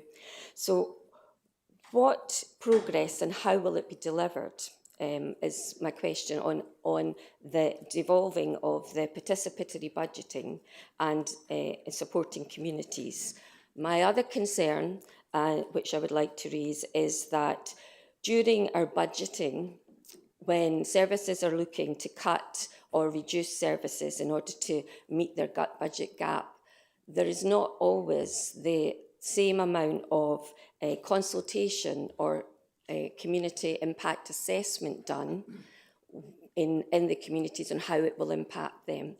We all go to different meetings, and through our area committees, through the HOIP and through community planning, we talk about supporting our communities and upstream intervention and how we can get communities to take on more. But if we cut the budgets in some areas that are actually supporting many of these organisations, then we're cutting our nose off to spite ourselves. Thank you. Councillor Gregson. Thanks, Convener. Councillor McLean has largely covered the areas I was going to ask about, but I'm particularly concerned that there do seem to be action points here as well as the notes of a positive journey. In those terms, I think a priority has to be enabling communities to take on, to be empowered, to fulfil their wishes. Locality planning is supposed to be the name of the game, yet as far as I can see, developers and utilities seem to have first dibs on what happens and where it is. And it often tends to be where they want it to be, most profitable areas, and not necessarily where communities, perhaps under threat of depopulation, would like it to be, and it ought to be. Thanks. Councillor McPherson. Thank you, Convener. So we're at item number 4 on the agenda, the Highland Council Best Value report. And first of all, I would caution the Chair of Corporate Resources, because it suggested that or he suggested rather, that the members of the Audit Commission were perhaps marking their former homework. So on the subject of beans, spilling the beans, bean counters are what accountants often refer to themselves as. And I think it's worth pointing out, this report, this best value report, it's not so much something to shout about. It's almost like celebrating that you've printed your own personal bank account, because those of us that engage accountants know that accountants only tell you how much money is there. They don't offer any opinion on what it was spent on, or if it really was the best things, and did you get it for the absolutely best price. Basically, accountants tend to not give an opinion. And if you ask an accountant, or if we ask the Audit Commission how they think that they could save this council £20 million a year, you'd be looking at very blank expressions. I fear that too many people think that because they count the money and are a bean counter, it means that they know how to manage it best. There isn't always a relationship between the two. And did the Audit Commission comment on the best value to the public of the fact that 5.8 million that was generated in second home council tax has not been spent on addressing the housing crisis, and therefore reducing the council tens of thousands of pounds in rentals that we're paying to people to provide housing for people in emergency situations, when if that 5.8 million was used as seed funding, we could have built a whole lot more houses. When I asked the question at the last council, there was a blank response from the leader of the council as to where the money, the 5.8 million in second homes that had been generated, what it was spent on. And I think it's the general fund. It's gone into the big black hole, excuse me, the big black hole that the public often concern themselves with. And finally, did the Audit Commission comment on the best value of the Academy Street public consultation and its legal costs? Thank you. I think with that, Donna, you've had quite a few questions. We'll break for a wee period and let you answer them. Or Brian, maybe. Thank you, Convener. If I can start, and I'll ask Brian to answer any financial related questions, if you're happy with that. To questions from Councillor Christie, when you're referring to the sort of lightweight approach with regard to this best value report, this is only one of 3 reports, if you remember, when I said with regard to their approach. The thematic reports that come through can be quite lengthy as well. Just to maybe go back in time, this is actually the 4th cycle of best value reports, and each time the Accounts Commission have gone back and reviewed their approach. This is a standard approach that they're using across all Scottish authorities, and whilst our report has no recommendations, there have been recommendations for some other councils, and some of them have been pretty hard-hitting as well. Certainly this year there was the best value audit of Fife, where they raised serious concerns about the financial sustainability. So may agree to disagree as to whether this is light or not. It's their choice as to this is their approach, but there's been a lot of work gone into this. There's a lot of work around the thematics, and the reason they've given for this particular approach is they've said they were trying to reduce the scrutiny burden on councils. Right. With regard to relationships between officers and members, what I would say is our external auditors do review a lot of our webcasts and watch how officers and members conduct themselves in the chamber. And certainly that was one of the areas of evidence that they used with the previous best value review.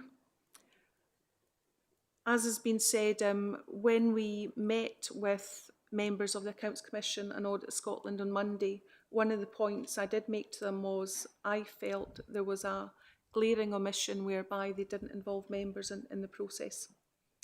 If they're considering the council, it's not just about officers. So we have made that point very strongly to them.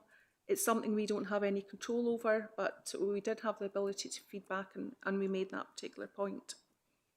Coming on to borrowing costs, I'll let Brian answer the detail behind it because he's the expert. But in this particular report, they're reflecting upon the council's percentage of 12.2% for general fund compared to 8.4% for the Scottish average. In my covering report, I've referred to the fact that it actually peaked in 13-14, where it was actually 13.6% compared to the Scottish average of 8%. It has been higher before. It is coming down a bit, and obviously Brian will cover about the 10% cap with regard to borrowing costs in the future. But as I've said in the covering report, it's a historic issue. So it's not one that's just come about in a single year. It's been the case for a number of years, and it's really for members to decide with regard to your priorities around capital. Do we look to reduce the cost of borrowing, which means then you're not going to be spending and investing in assets the same way, and we know our problems around that. Turning to Councillor Stewart, With regard to performance, I don't do it anymore, but previously within my remit I was involved in corporate performance, and you'll be aware of the fact that there's two large performance reports that come before council. There's the SPI report in March each year, and then the annual performance report in September. That enables members to see what the council's performance is and to scrutinise that accordingly. What I would say is, with regard to the newspaper article, if I'm allowed to express my opinion, I felt it kind of cherry-picked areas where performance wasn't as good as it could have been, and don't feel it was entirely balanced, whereas we do try and provide a balanced picture when it comes to reporting. Also, when it comes to the delivery plan, obviously there's regular reporting to strategic committees, giving you information as to how we're doing with regard to that. And obviously members have been informed and hopefully have taken up the options of the training with regard to how you can access PRMS and get up-to-date data.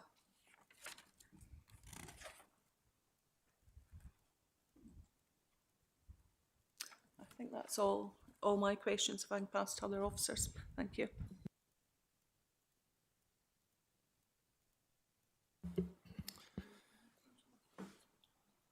Thank you. A few questions for me to come back on. First, Councillor Christie, you're referring to the finding 5 around sort of debt and borrowing. So you've described the position perfectly. The 10% cap that the council has set internally is a slightly different measurement base from that's quoted in the Accounts Commission report. Again, that's perhaps been one of the factors, if you like, in terms of the process. The council was able to fact check some of the reporting that was put in front of the Accounts Commission, but we weren't in a position to seek to add additional context, because that would have been a very key bit of context that I would have thought was very relevant. So firstly then, to provide that absolute assurance, the 10% cap that the council set for its Highland investment plan, that relates exclusively to your capital investment. The indicator that's referenced within the Accounts Commission report, it is the same basis, but it includes the sort of liabilities and costs associated with our PPP contracts. That's essentially the difference, and that explains therefore why the 11.6 is clearly the higher figure.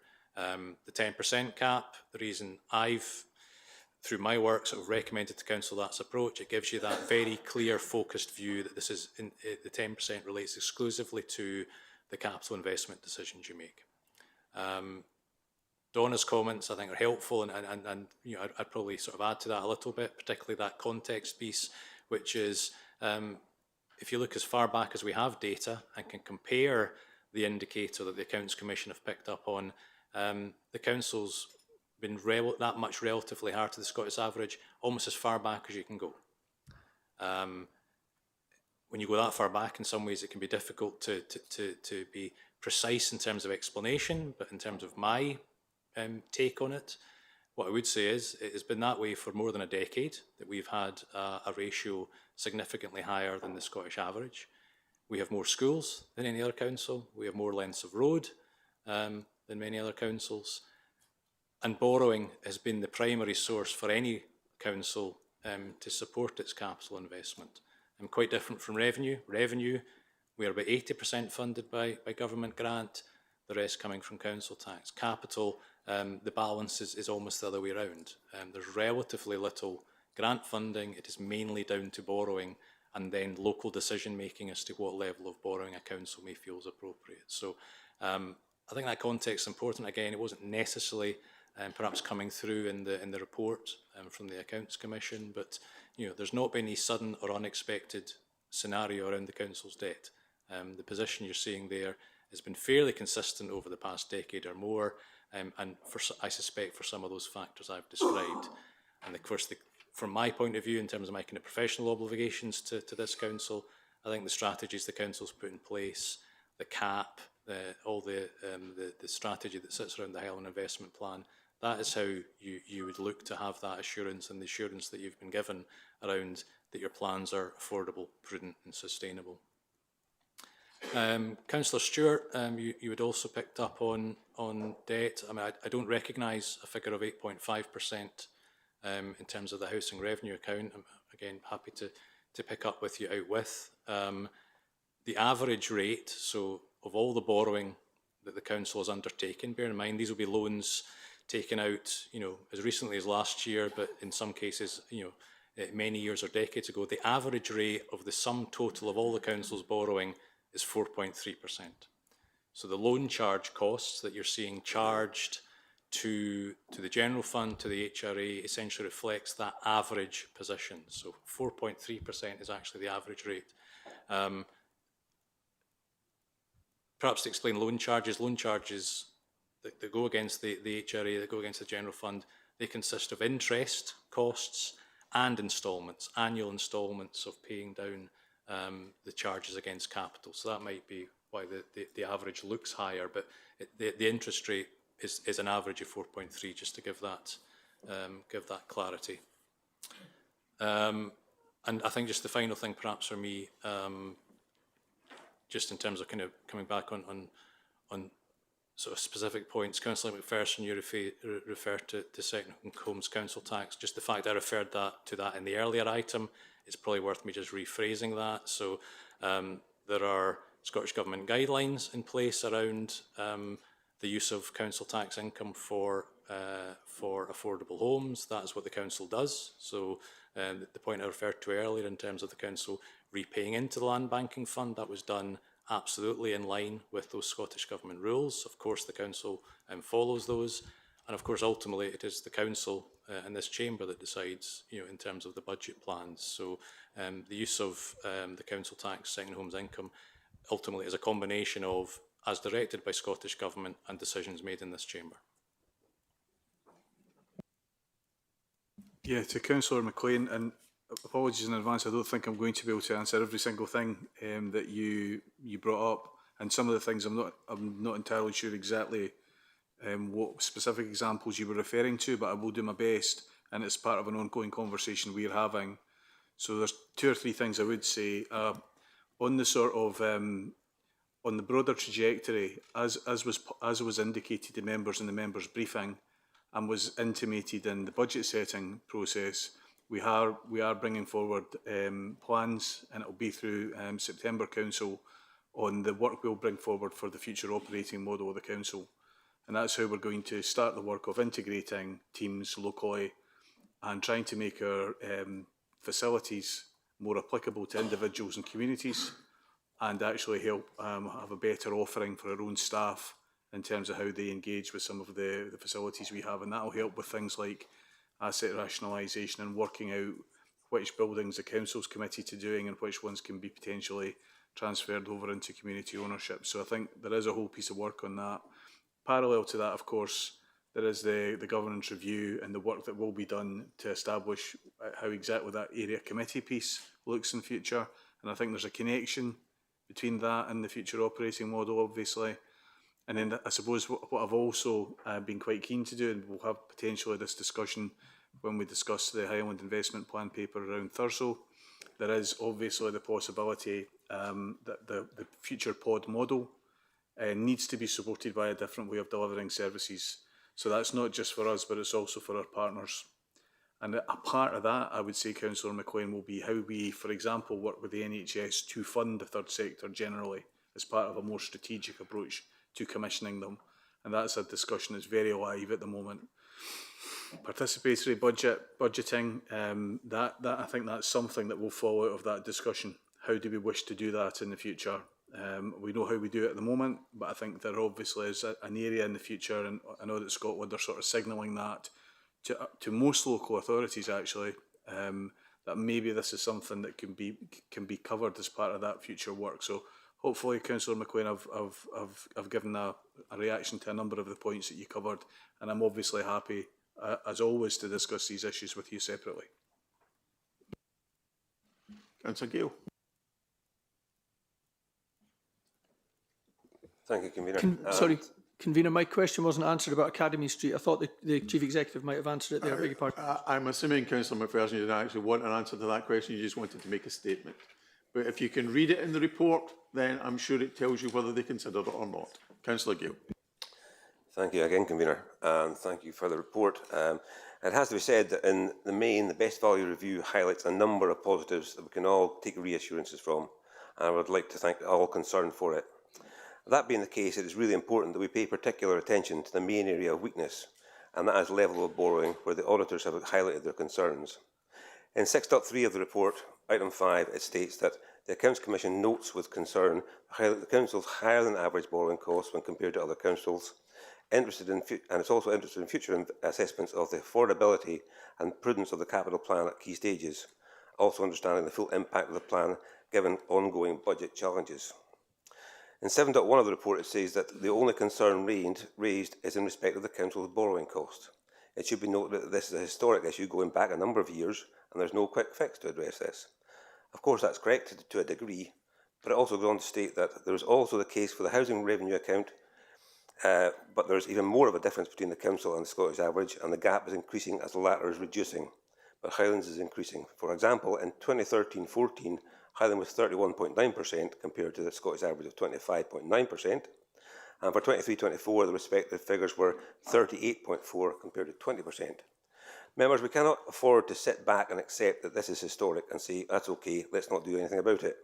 We need to accept the reality of the situation, and it's a reality that is echoed by the Accounts Commission.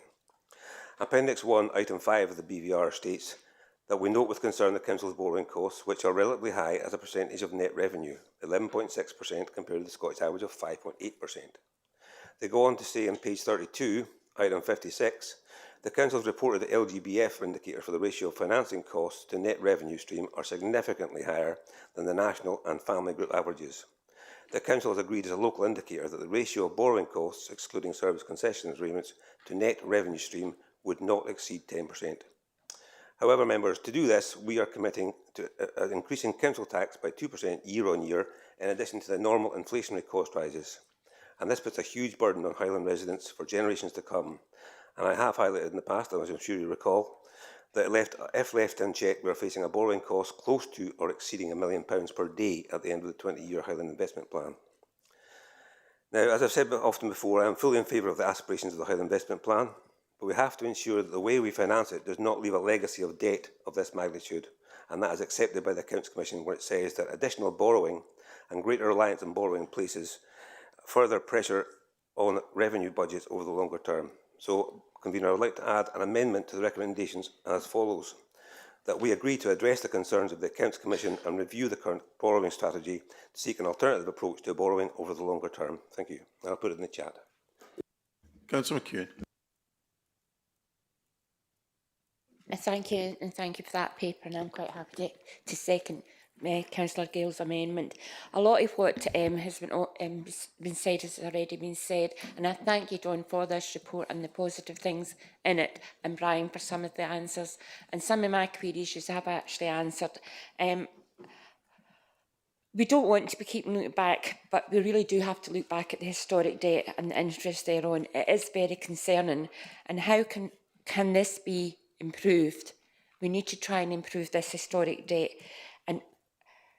And also, do we think, was it the best, in our best value, the costs incurred by the judicial review for the Academy Street? And is this maybe a lesson learned when we go into the visitor levy one, that the final decision made, we accept that decision, whether we agree with it or not? Also, can we have an idea of what will the debt management entail, and will it also, the borrow be included subjectively? I'm quite happy with Donna's explanation regarding 7.3, with the council's members not being interviewed, and the statement she's made on that. But I think I only do bullet points, I don't do big statements. So I think the historic debt is one, and the best value, we have to really learn with the best value and the mistakes the council has made, and that sometimes when decisions are made and we don't accept them, we really do have to accept them. Thank you. Councillor McIntyre. Thank you, Convener. The only way we can really judge this report is to compare it with what we've had before. In which case, you'd have to say there's been much more positive attitude towards Highland Council. It's not exactly an A+ report. It's looked at process rather than outcome. So, as always, Councillor Loudon wished to all the administration to engage in some mutual backslapping. Perhaps it's a bit early if we take into account some of the outcomes of our work. Perhaps there's a lot more controversy there than he would be prepared to recognise. There are certain aspects of this report which are really positive. This kind of report looks at where you are. It's a snapshot. But a lot of this council work is going forward. We're not really looking back to what has been. We're looking forward. And it does accept that there's review into workforce in particular.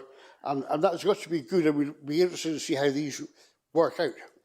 And I think we have worked together, both opposition and administration, in putting these things forward. We're not a council that stands still. I think perhaps that could be a criticism of councils past, that they have been far too engaged in self-congratulations, although this administration certainly give them a run for money in that case. As regarding the debt, I'm not really a money person. I'm not even allowed any comment on my household accounts. So accounts here. The debt comes mostly, I understand, from capital projects. We have no control over how much money goes into that. That will depend from other government sources.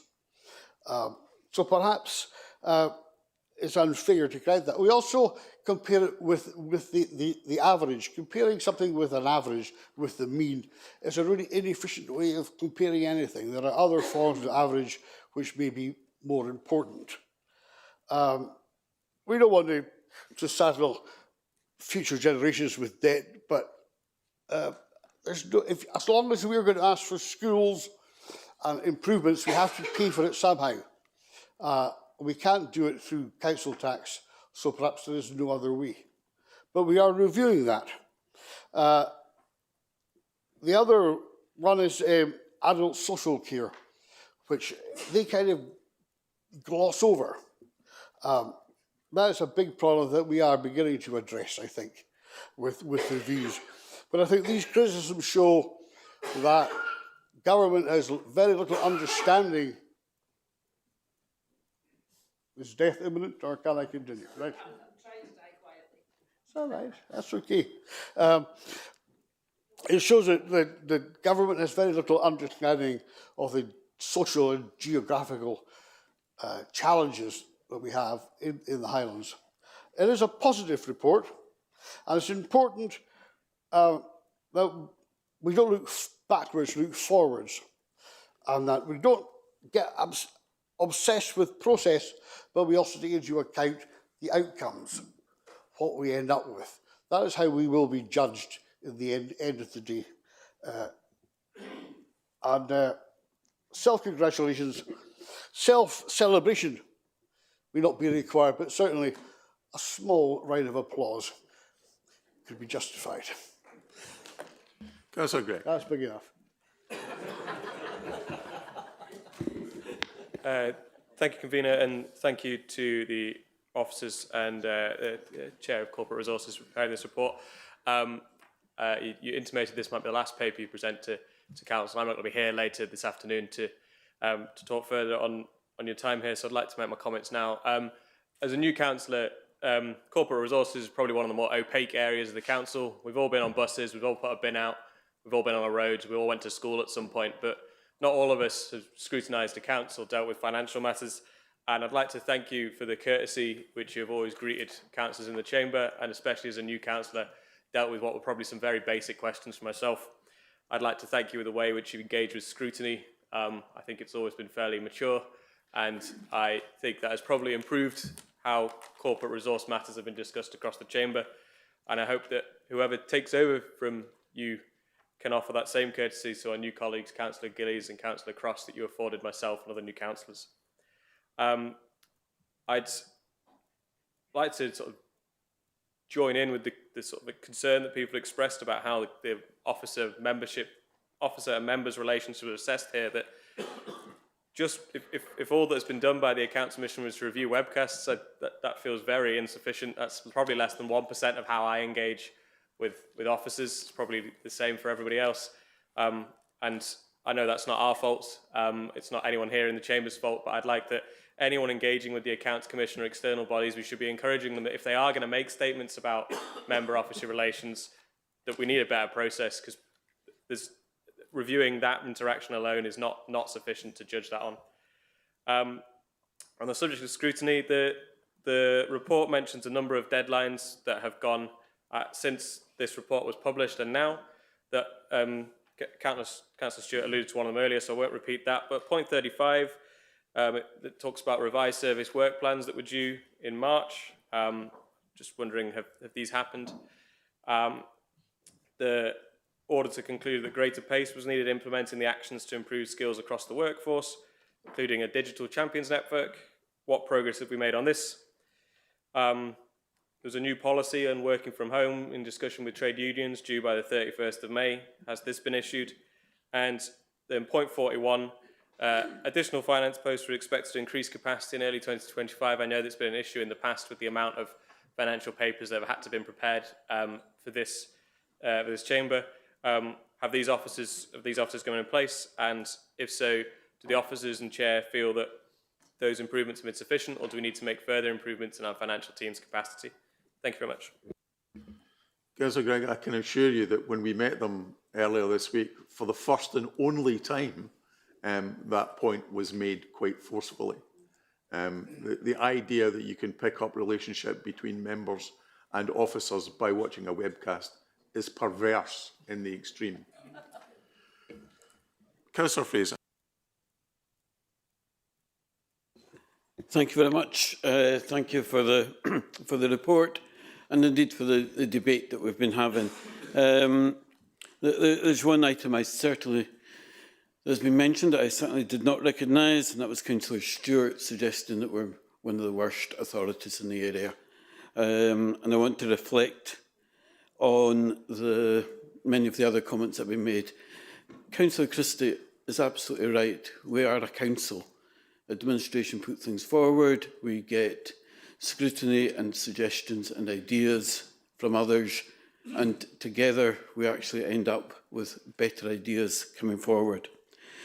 To pick up a couple of people who have mentioned just how big, how unique Highland Council is. There is no other area like this. And we have had years and years of underinvestment, all of which we have been trying extremely hard, and I'm not talking about this administration, previous administrations, to find ways to overcome these challenges. In, 2020-21, when we had COVID, that really knocked everything that we were trying to do. And the previous administration put in place the best things that we could at that time to start recovery process. Since then, we've been taking that forward. But one of our biggest challenges has been capital funding, roads, wherever you look, wherever we want, roads, schools are the big items. There are many others. And we've found that we cannot rely on any external government to provide that funding. So what have we done? We've come up with a strategy to actually get some control on how we deliver what we need to do for the people of Highlands going forward. The Best Value report indicates our progress on that. Of course, there's things that are still needing to be improved, but we're absolutely on the right track. We're absolutely on the right track because most people in this chamber are working together for the people of Highland. Thank you. Councillor Jarvie.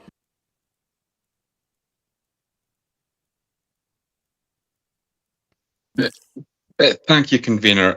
I'm obviously concerned when members look at sort of council accounts and council expenditure in very much the same way as a household budget, when these things aren't comparable, especially when it comes to capital. Yes, we need to manage the level of debt, but what the question always is what's the actual impact of that? The more debt that the council takes on, the more it has to pay in interest charges, and the less it has to pay for core services. That's fundamentally all the difference it makes, and it's the question in our role that we have to answer for ourselves of how much how much spending in other areas you want to give up, or how many efficiency savings you want to make in order to expand the borrowing. That's all the trade-off is. Debt is neither good nor bad. It is what it is. It's how you actually manage that. And also, it's one thing that does, I wouldn't say quite irritate me, but it does concern me in terms of members' understanding of the sort of repayment of these large sums. Because of this repayment term and the fact that the council only repays the principal at the end, actually we don't want to be paying capital like a mortgage that we would in our ordinary lives, where you pay a little bit off each month. Because of the period of borrowing, say for a new building, for a new school, you borrow that over 50 years. When you pay that back in 50 years, inflation has eroded away so much of the value. So say, for example, even just taking the usual 2% inflation, to borrow, say, £1 billion now, in 50 years, you'd only pay back 370 million. Inflation has eroded the value of money over that time. So actually, to do as some have suggested today and in the past of paying off little bits along the way, actually in the end that leads to you paying back more. You actually want inflation to take its course and erode away the value of money to make back what you pay less. And even if we see higher inflation, so 3% is now being touted by many central banks as the new long-term target. If we see 3% inflation average, the amount that you pay back for £1 billion of borrowing is little over 200 million. So I think it's something I see members misunderstanding a lot. And I could only ask, is there some way that we can have, I don't know, not a workshop or something, but a better explanation from officials actually how this technically works in a way for people to understand, because unless members have the full understanding of exactly what the landscape that this council works in and how it doesn't compared to a typical household budget, members are still continue to understandably misunderstand how these figures apply. Councillor Jarvie, with respect to additional member training or whatever you're suggesting, I'm sure we can have discussions with that in private. Quite happy to take that up with you offline. I think it's a very good idea. So,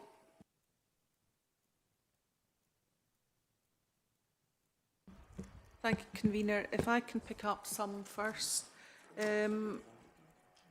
Responding to Councillor McIntosh, the reason adult social care isn't mentioned in this report, well, there is one minor mention, but it's not examined, is because NHS Highland are the lead agency that deal with that. So it would be examined as part of their best value reports. That was actually something that was touched on when the Accounts Commission met in April to discuss the report.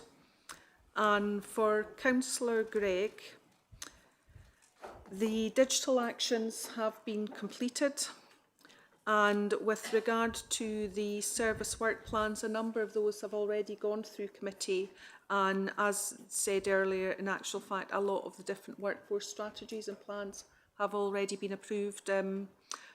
What I can advise is all actions that were due have been completed. I think there's another 2 or 3 where the dates aren't yet due. So we'll follow those up at the appropriate time, but we are on track to complete those.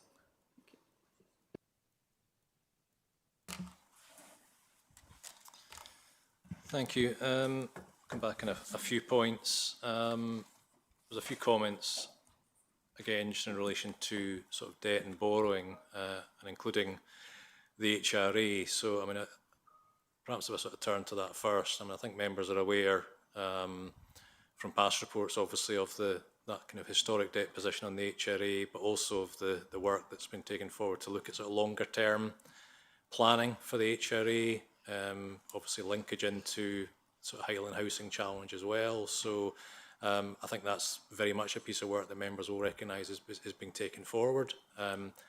Not an easy challenge, and I suppose through my lens from a technical point of view, the debt is what it is. There's no easy solution to it, but I think one of the key considerations obviously is looking at rent and longer term strategies. That's one of the things I think the council can look at, and perhaps aligning it with, if you look at the general fund, you have agreed a multi-year revenue budget approach. You've agreed a much longer term capital investment approach.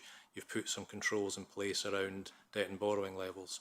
Some of those approaches might be things that now we need to look at from the perspective of the HRA in terms of any actions that might be taken there.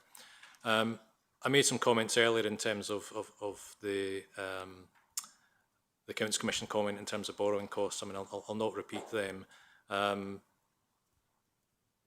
think the point I would want to make. I mean, as officers, we operate absolutely in line with regulations, of course, within the Treasury strategy and limits that you as members agree through this chamber. And in doing so, we're always looking to get the best value, the best deal we can. But that is also the constraining factor. We are in a situation whereby interest rates are what they are. Our opportunities to access borrowing are very much what they are through either the Public Works Loans Board or elsewhere. So we will always pursue the best rate, the best opportunity we can. But ultimately, I say it is the choice of members in terms of the strategy you wish to take that we operate within. I think the only other thing I was going to come back on, I think, Councillor Gregg, you'd just referenced to the finance team capacity point. So what was very welcome through my eyes, that in your budget of just over a year ago, you did put some additional funding in, recognising some of the challenges we had around capacity within the finance team. So we have done recruitment over the course of the past year. We've had a number of new starts within the team over the past year or so. We've still got a few bits of recruitment still to do, and we're not unusual with many roles within the Highlands that we can face challenges in getting the right people to apply and to be attracted to posts, but we continue to pursue that. So we've got some extra people in. We're looking to have some more over the course of the coming year. I'm reasonably comfortable with the plans that are in place to do that. If I wasn't, of course, I'm sure I would be coming back to make those points. Councillor Gill. Thank you, Convener. And thank you, everybody, for the debate. I think it's been really interesting. First of all, let me just make a reassurance statement in that I've often been accused of not understanding the finances. I've looked at this so often and I had many detailed discussions with Brian about the finances, and I can assure you that I fully understand finances and how I would deal things. And I totally agree that going forward is the correct direction, but we cannot ignore the past, because if we ignore the past, we are doomed to repeat the mistakes that we've made in the past. We can't do that. I'd just like to finish off by saying, well, all I'm asking for in my amendment is a review of how we go take things forward. And I take Councillor Jarvie's point that we should let inflation do its job and reduce the actual sum. But then when it comes to repaying it, we re-borrow the money to refinance the money that we borrowed in the first place. So the benefits of inflation are lost at that point because we start to refinance again, and the overall cost of our borrowing charges increases and does not diminish. Thank you. Councillor Bremner.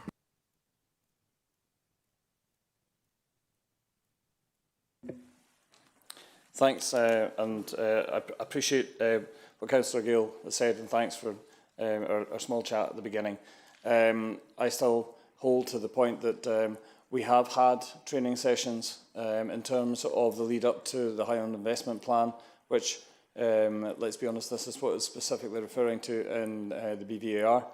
and if we require to have other training sessions for other members, I'm happy for I'm more than delighted that the convener will have those discussions offline. We've been here before.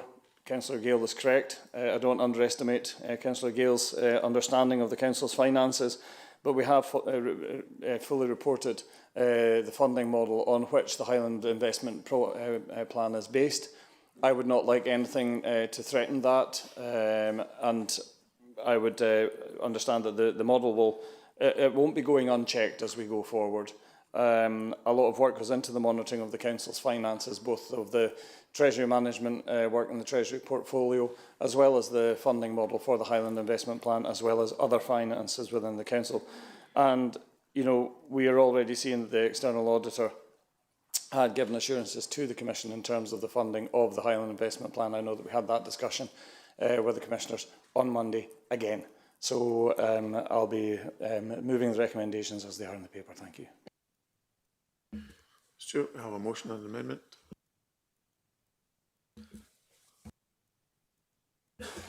Thank you, Convener. Members, we have a motion from Councillor Bremner, seconded by the Convener, and that's to move the recommendations within your papers. We have an amendment from Councillor Gale, seconded by Councillor McEwen, and that's to have an additional recommendation, number 5, and that's within the chat facility for you to read. So members in the chamber, when we come to the vote, if you wish to vote for the motion from Councillor Bremner, you press the green button. If you wish to vote for the amendment from Councillor Gale, it will be the red button. And if you wish to abstain, it will be the white button. And we'll start the voting in the chamber shortly.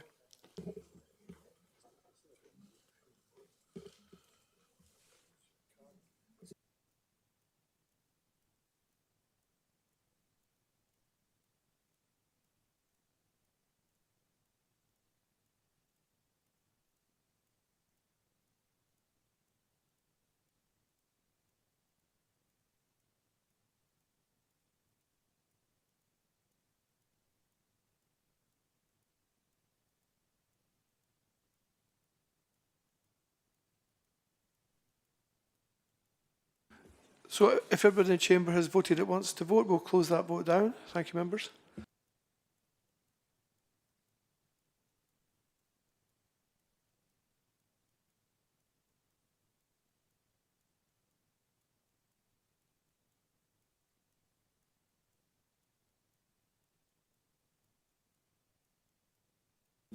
And then going around those members on Teams, if you tell me if you wish to vote for the motion from Councillor Bremner, the amendment from Councillor Gale, or to abstain. And I'll start with Councillor Baxter. Amendment, please. Councillor Coburn. Motion, please. Thank you. Councillor Collier. Motion, please. Councillor Gowans. Motion, please. Councillor Grafton. Amendment, please. Councillor Mr Jarvie. Motion. Councillor Mrs Jarvie. Amendment, please.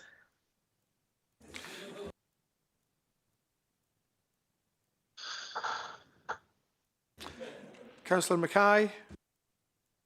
Motion. Councillor Mackey. I'll abstain, Stuart. Councillor McLennan. Motion. Councillor McGilvray. Amendment. Councillor Miller. Motion, please. Councillor Morrison. Motion, please. Thank you, members. Chair, sorry I didn't vote. Councillor Gale's amendment, please.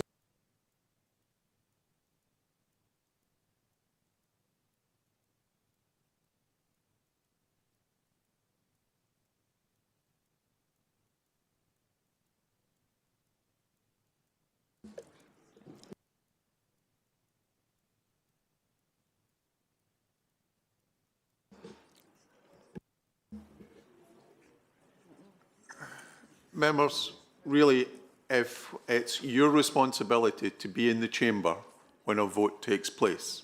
So that's both of you and any other member who decides to vote. So Convener, the bell doesn't work as far through as the gents' toilets. we don't have a bell, Councillor McPherson. And we haven't had a bell for votes for some substantial amount of time. So I would advise you, if there's a vote, you think a vote is being taking place, then you will be in the chamber or your vote will not be recorded.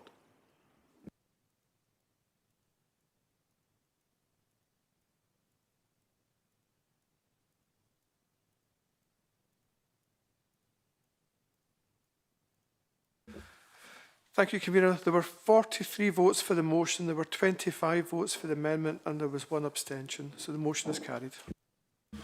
Members, since you've been at this since 9:30 this morning, can you have a 10-minute break, please?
Members.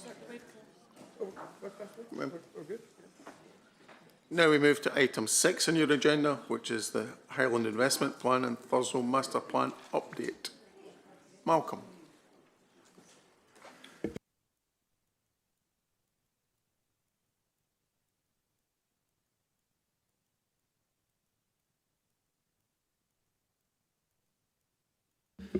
Good morning, members. Apologies, it was there. And now it's back. Thank you very much.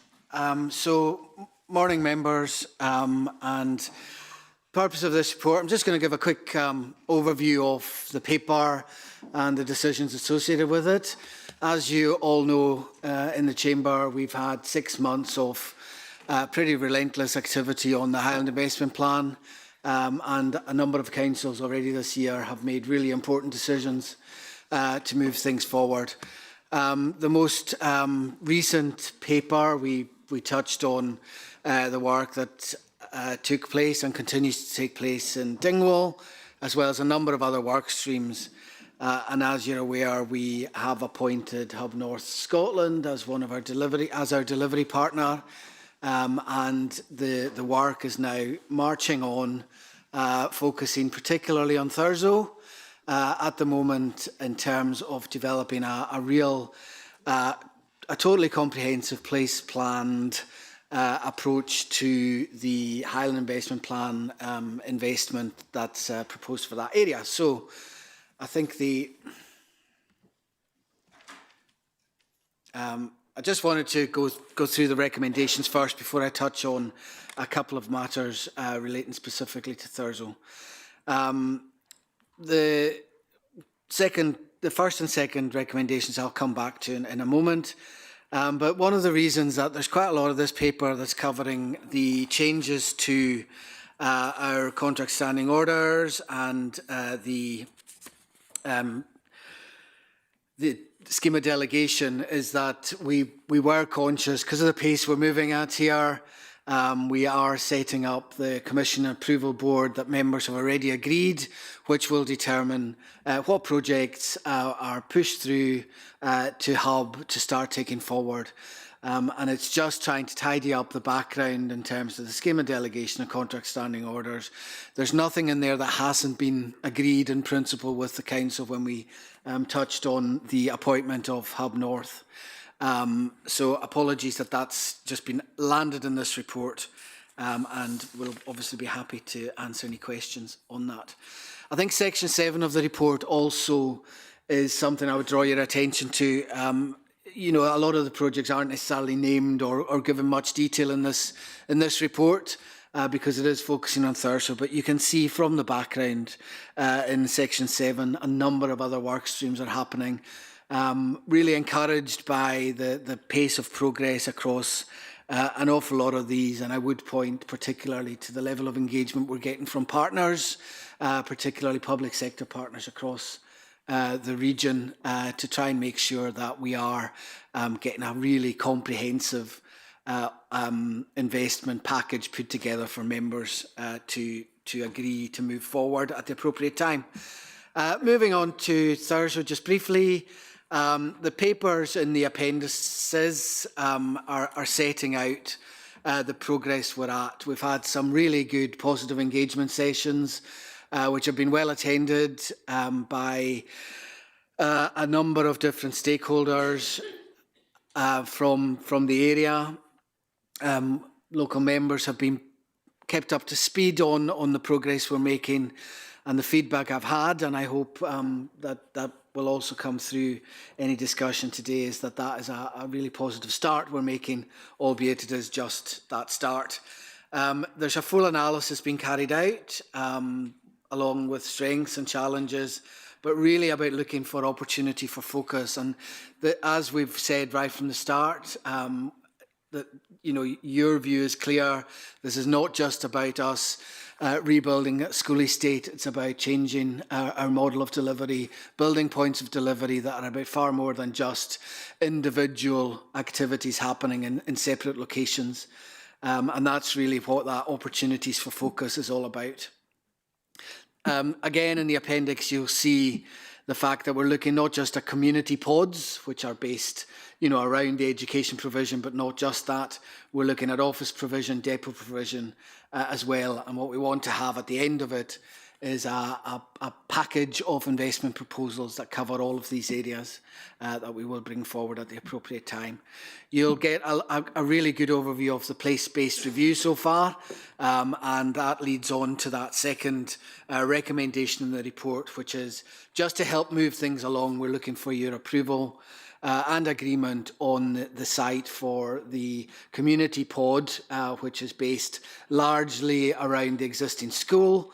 And the benefit of that, I think, has been clear from the discussions, the tie-in to the college, which lies adjacent, and the opportunities for expansion as we move forward, not just for education, but sport and leisure, and hopefully some other healthy living elements to the package.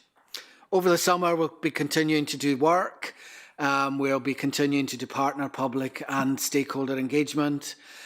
Further development of other types of pods in the area, including depots, and developing the next stages of the business case. So I hope it won't be too long before we're in a position to make a really positive statement on investment going forward.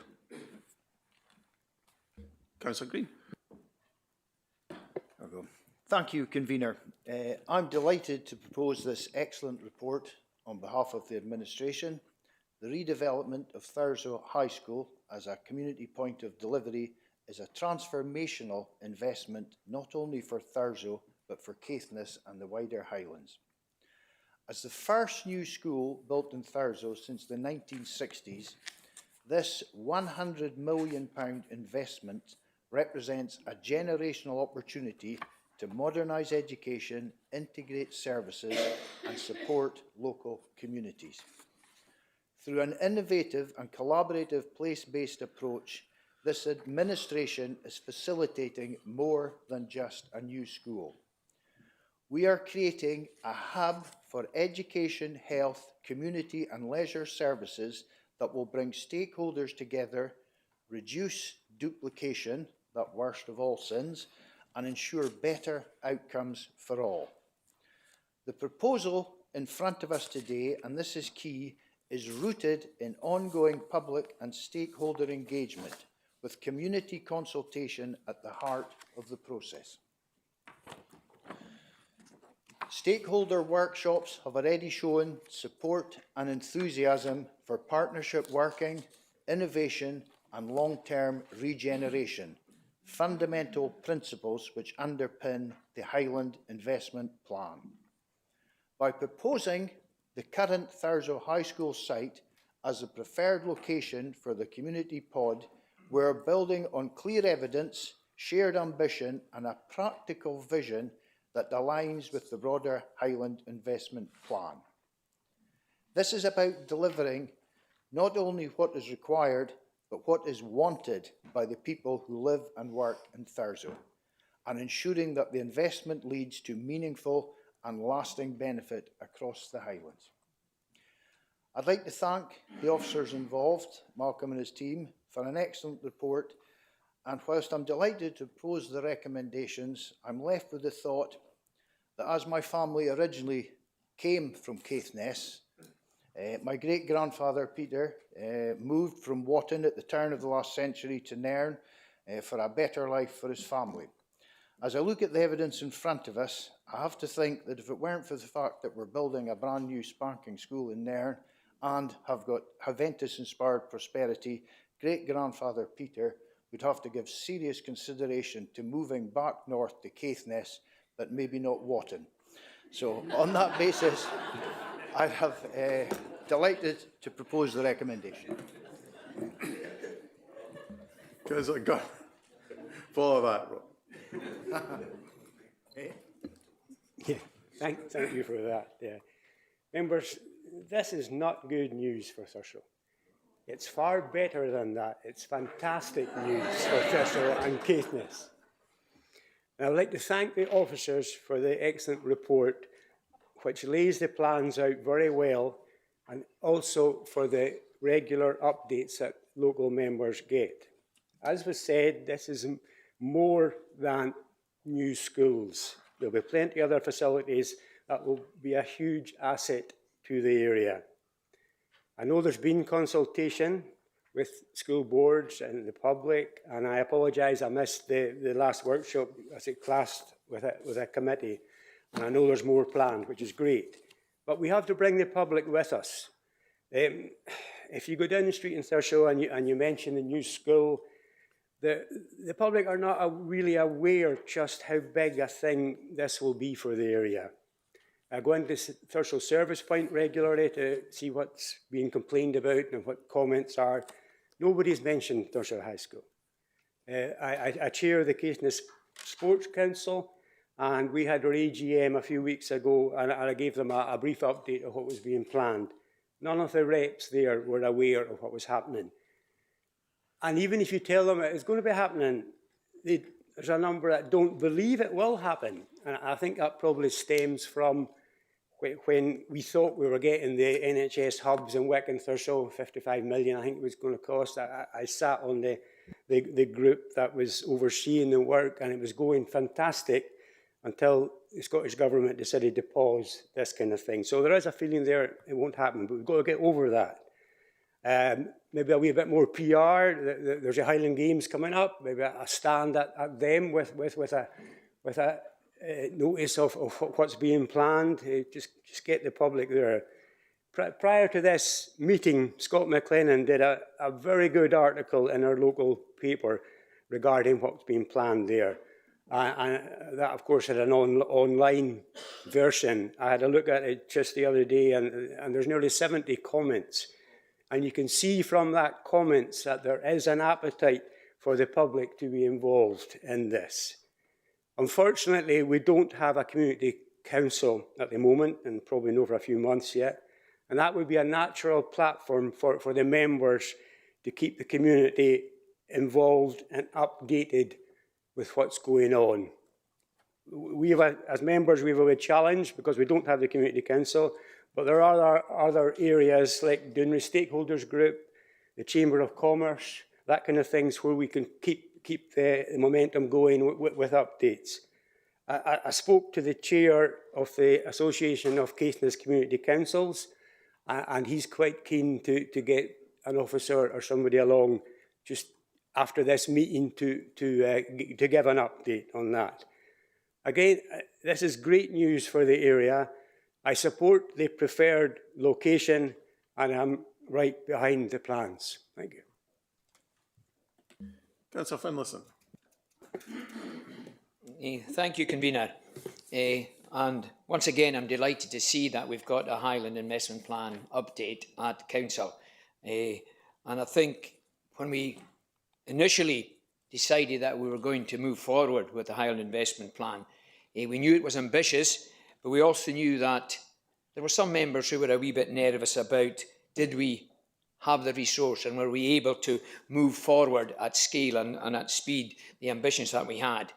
And I think this report again shows that we are focusing on each individual area and we are moving forward at pace. We had Dingwall at our last council, and we've got Thurso plans at this council. And I'm also delighted to see the summary around about the other work streams that we are progressing at the same time. So I think, as Councillor Gunn has said, this is indeed positive news for Thurso. It's positive news for the members, but more importantly, it's positive news for the community, and most importantly for the young people and the communities across Thurso. And again, I suppose I'm going to be asking the same question that I've asked previously of Malcolm, is that this is fantastic news and we are moving forward at pace. And it's again just looking for that reassurance as we move forward and look at other areas that we have got the resource and we have got the capacity within the council, because this is good news and we need to make sure that we keep up the momentum. Thank you. Councillor Bremner. Thank you very much. I remember when we were looking at Wick, and Wick landed up with, at that time, around about 70 million invested in it. They didn't believe it would ever happen either. They tore down 4 primary schools, they tore down the high school, they relocated the library, they relocated the swimming pool, and look at what we've got there now. So if there was ever an ability to be able to say you thought it would never happen and it did, you just need to look at the other side of the county. At that time, when I first got elected, members got together and we actually held seminars. We got everybody together to talk about the amenities in the town hall. We got everybody to talk about roads and loads of other things in the Mackay's Hotel and the Norseman Hotel. We did that as local members. I would suggest this is a perfect opportunity for local members in Ward 2 to be able to bring the community together and actually hold a little forum of yourself. Don't rely on a community council. We didn't, although the community council were right behind us. So I'm just putting that out there as a suggestion. Members can often have the opportunity to be able to corporately lead in their areas, and I'd be quite happy, and I'm sure your fellow colleagues on the other side of the county would be quite happy to join you as well. It's good news, and Councillor Gunn, you're so right. £100 million there, and they barely know about it on the high street of Thurso. I think that Scott McLennan's article and the other articles that have gone out in our newspaper, and still folk are not quite getting it. But they are talking about it. But some of them are talking about it in that quite a derogatory way. And it's such a shame, because this is going to go ahead. As I was saying, we have got kids that are probably going into the current high school at the moment that may not actually, going in next year, they may not actually finish their education on that estate.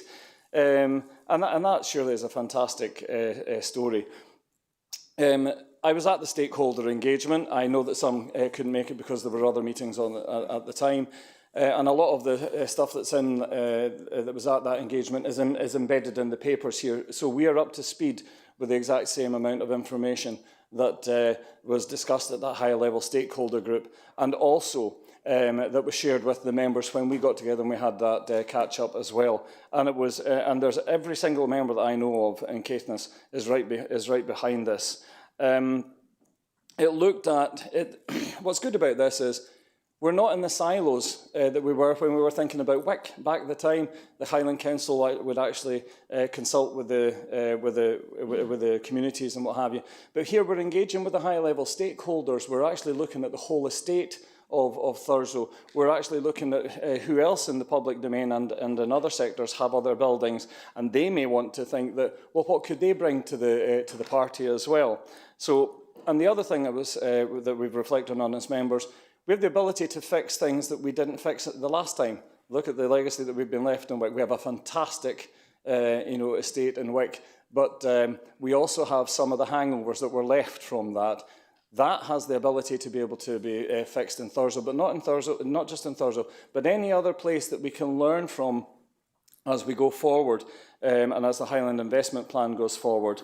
It was well attended by the members at the last session that they had. And I'm looking forward to the further engagement and the reports coming to Council, and not just in respect of Thurso, but in respect of that's Dingwall, that's Thurso. I'm expecting other places now that will be reported to Council, and we'll see a steady stream of these place investments being made. And I hope that we can all learn as well from the experience. It's terrific news. Let's see what we can do to be able to get that good news out to the folks and support you in Caithness to be able to do that. Thank you. So Rosie. Thank you, Convener. I don't think anyone will be surprised at my stance on this. Absolutely delighted that the decision reached. I think it's important to thank and congratulate particularly officers and administration in getting us to this point in a really short space of time. When reading the report, there's a huge amount of work that's gone before. And I think it's important to recognise, personally, I think it was important that happened first before wider community really got on board. Importance of having governance when you read that in the paper, that we can agree on it. It's so useful in progressing the project as we get further involved. Just to be able to consider partnership, collaboration and innovation, and how we discussed earlier how we may think about investing in the Highlands. Here is a real opportunity to think in a strategic way, in a very different way. And who knows what levels of investment will come from the private sector. We've spoken about in the past, but my own experience in speaking to the community is that stakeholders, they are equally as excited as I am, and you know, to have the opportunity to shape a community where there are fantastic opportunities. There's no doubt about that. So they very much look forward to that, and I look forward to them and wider community getting involved in that. So more than glad to support the recommendations in the paper, and thank you again. Councillor Miller.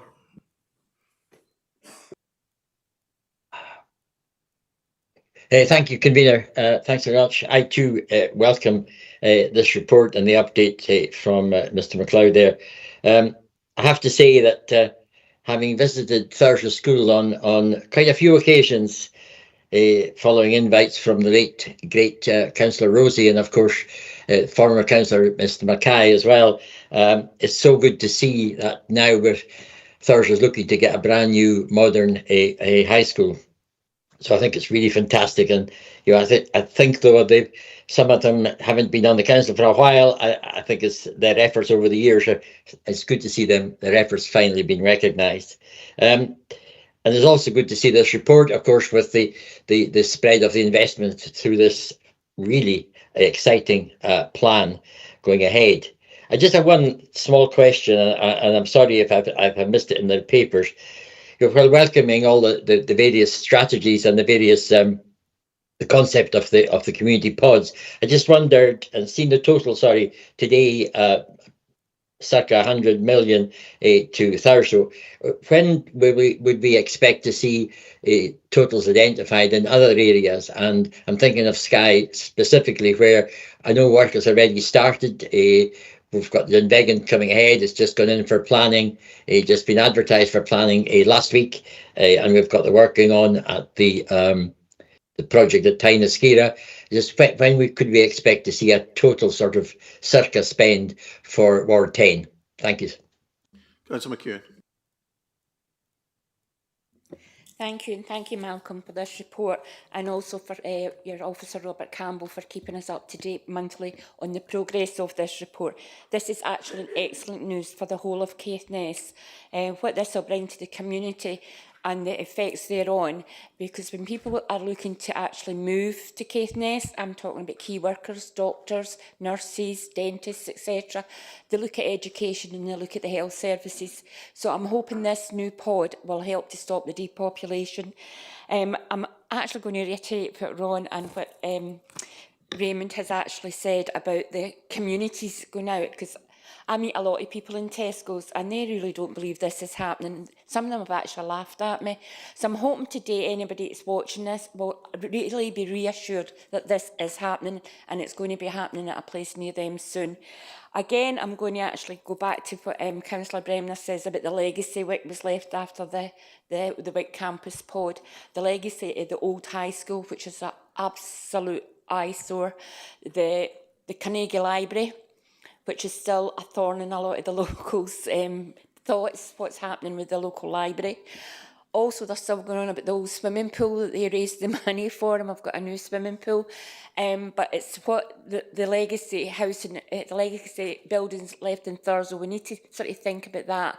And also going on, I'm going to have a wee, because I did live in Tain at one point, the sports facilities at the Tain campus, you know, what sports facilities are going to be there, sports facilities, they're going to lose their swimming pool, what's moving forward with them. I wonder if Malcolm could give us that.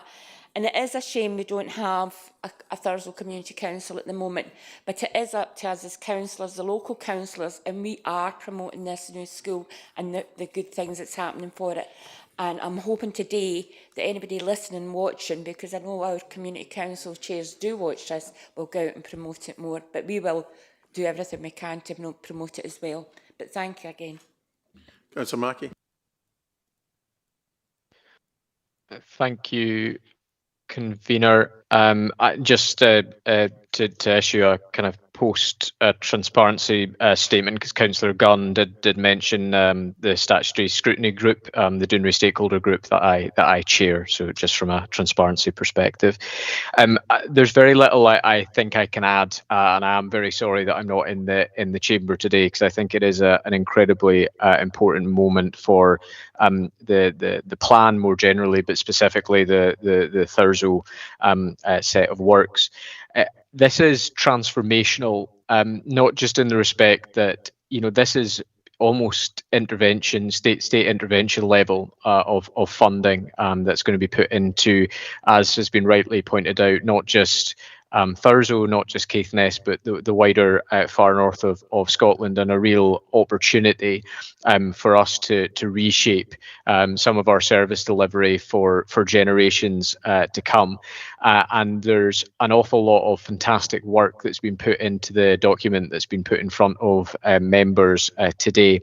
I can't reiterate any more than what Provost McEwan has outlined in terms of the updates we've been getting from officers. These have been regular, they've been thorough, and just for everybody in your team, Malcolm, who've been involved with this, I would just like to thank them, because as an elected member, we've felt really well briefed all the way through, not just things appearing at full councils or area committees, but making sure they're coming to ward business as well, and not just to let us know that something's happening, but to get us the opportunity to feed in.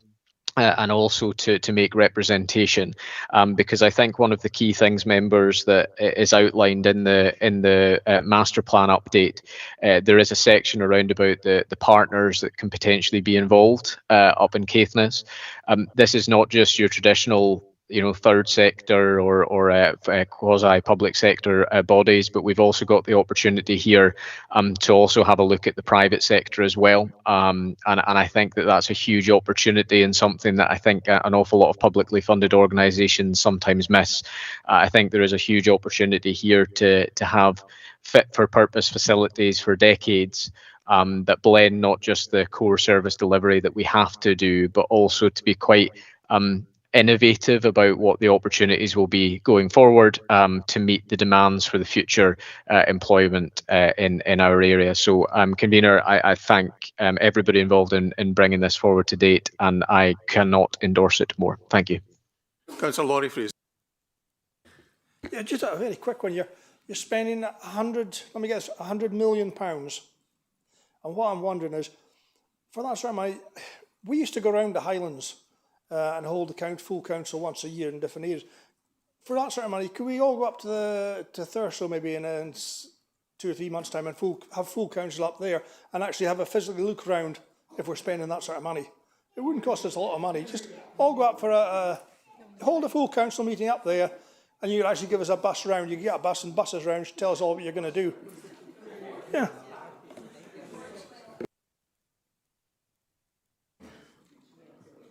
Councillor Mackay. Thank you, Convener.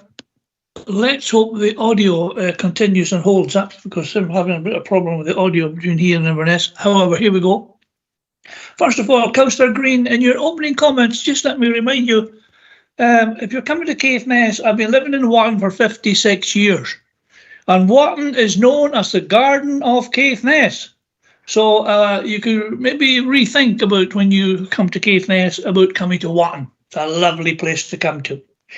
However, as a neighbouring councillor to Ward 2, yes, absolutely wonderful report, 100 million investment, first new school in the redevelopment of Thurso High School and the future primary school provision, and the wider community in which children from Arwick and East Caithness Ward attend Ward 3.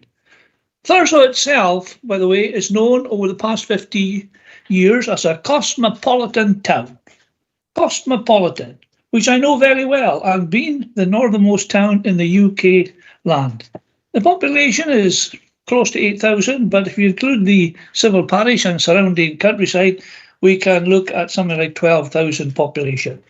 What I do like in this comprehensive report, Malcolm, is the key recommendation at this stage to propose that the existing Thurso High School site be nominated as the preferred location. And what else I like, Malcolm, in this report is in Appendix 2, the planned layout.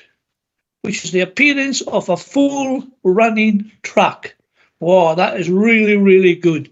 Something the high school never had, or shall I say, only had about 200 yards of an unfinished track over these many years. So lots of excitement ahead for my Thurso-based councillors and for the community to consider the proposal in developing a master plan for Thurso. Thank you, Convener. I'm sure Donny Mackay will be delighted to have heard that. Councillor McGilvery. Thank you, Convener. A little rain cloud amongst all the sunshine. My attention was taken to other work streams, paragraph 7.1c, and I notice all over the report there are pods scattered everywhere, pods to the left of us, pods to the right of us, but I don't see a pod attached to the name of Dornoch. The paragraph goes on to commit to updating local members by the end of June on the plans, and I've had a brief update already and I don't like it. For a decade, Highland Council has tried to close the Dornoch service point and failed so far, but lacking in this paper, I feel is another attempt. And just to home in on this particular location, there are 40 weddings scheduled for Dornoch this year, either conducted in the dignified surrounds of the Old Borough Chamber or the ancient transepts of Dornoch Cathedral. Weddings are a critical part of the Dornoch economy, and the whole industry revolves around the Dornoch service point and the assistant registrar who works there. And to me, closing the Dornoch service point, if that is indeed lying underneath the theme of this report, will greatly damage the Dornoch economy at a stroke. And I feel that if officers can remember that I expect nothing for Dornoch out of the Highland Investment Programme, or indeed the whole schedule of people, place and prosperity, but it would be very nice to actually be left with the little that we currently have. At the same time, it would be childish not to wish the Thurso project all the rest. It's well merited. It simply has to happen. So my best wishes goes to the Thurso campus. Councillor Patterson. Thank you very much, Convener. I couldn't let this pass without saying congratulations, and I'm so delighted because they were so kind to me when Dingwall got theirs and the roundabout. And plus that, I'm half Caithless, and I'm proud of that. Yes, rosy blood in my veins. And yeah. Well, we're related, so.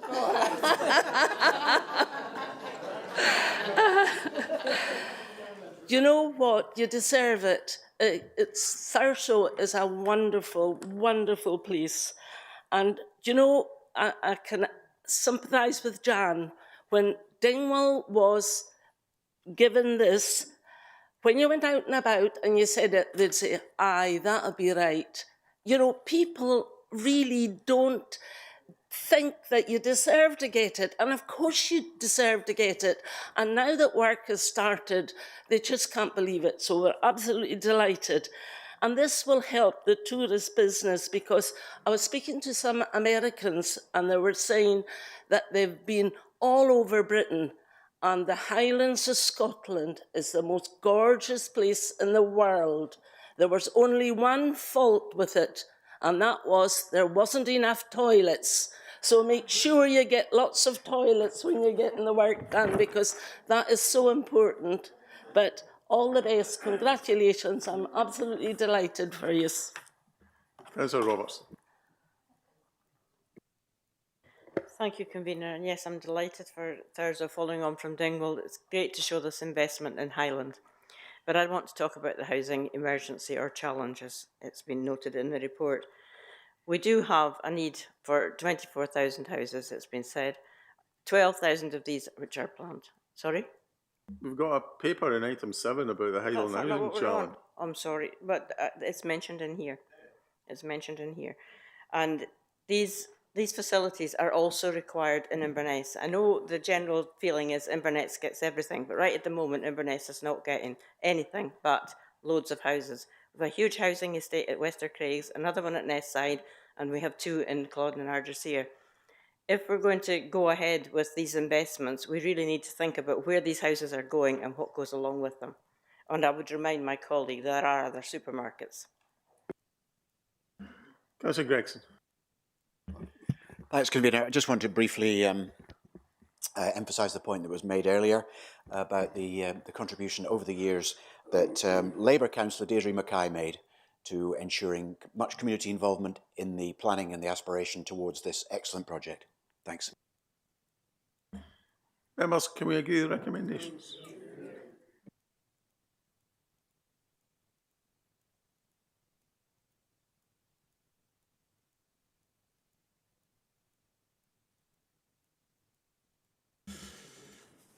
Members, we now move back to item 5 on the agenda, which is a presentation by the Director of Public Health. Now, members, rumour has it that this is Tim's last appearance in the Chamber before he retires. Tim was appointed the Director of Public Health of NHS Highland during the COVID pandemic, when the importance of public health was starkly clear.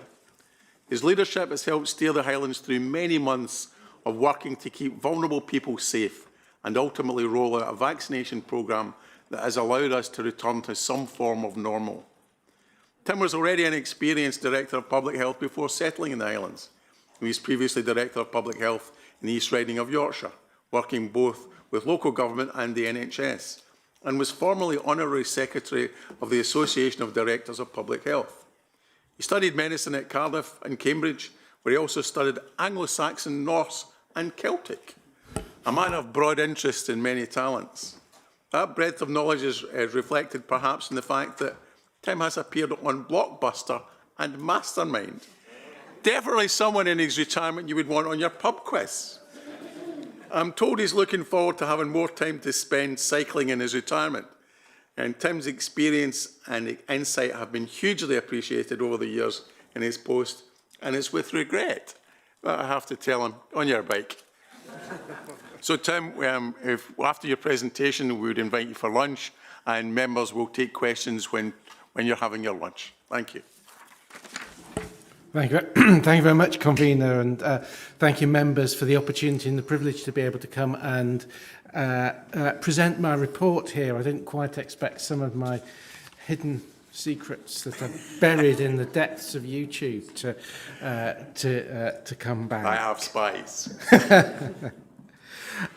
So as I say, I'm delighted and privileged to be able to present this report. This is my 5th report as Director of Public Health for NHS Highland. I reckon it's probably about my 20th report. I've been a Director of Public Health for 22 years, but in a couple of years I escaped doing annual reports.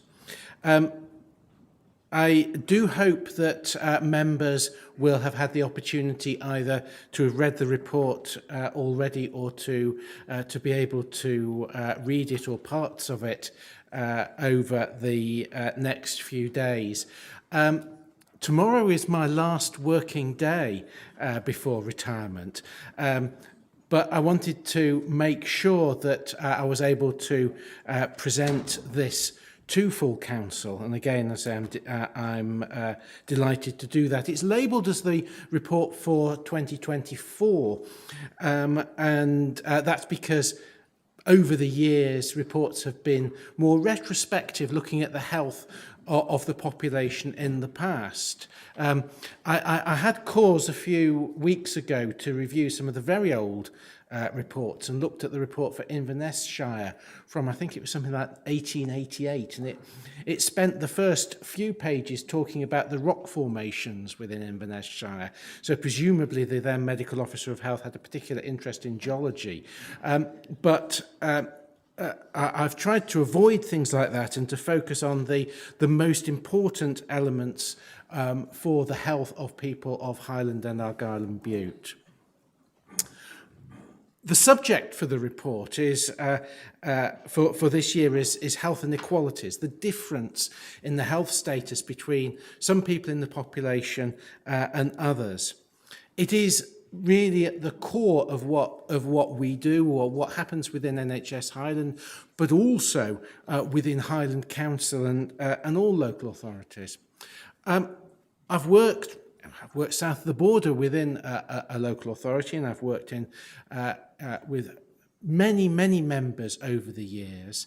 I have never come across any single member within local government who has not had an interest in health inequalities because of members' enthusiasm and passion for their local people, the local people in the ward, and improving the health and well-being of those local people. There may be members who don't like the actual words health inequalities, and members, no doubt, with different political affiliations will want to approach improving health in different ways.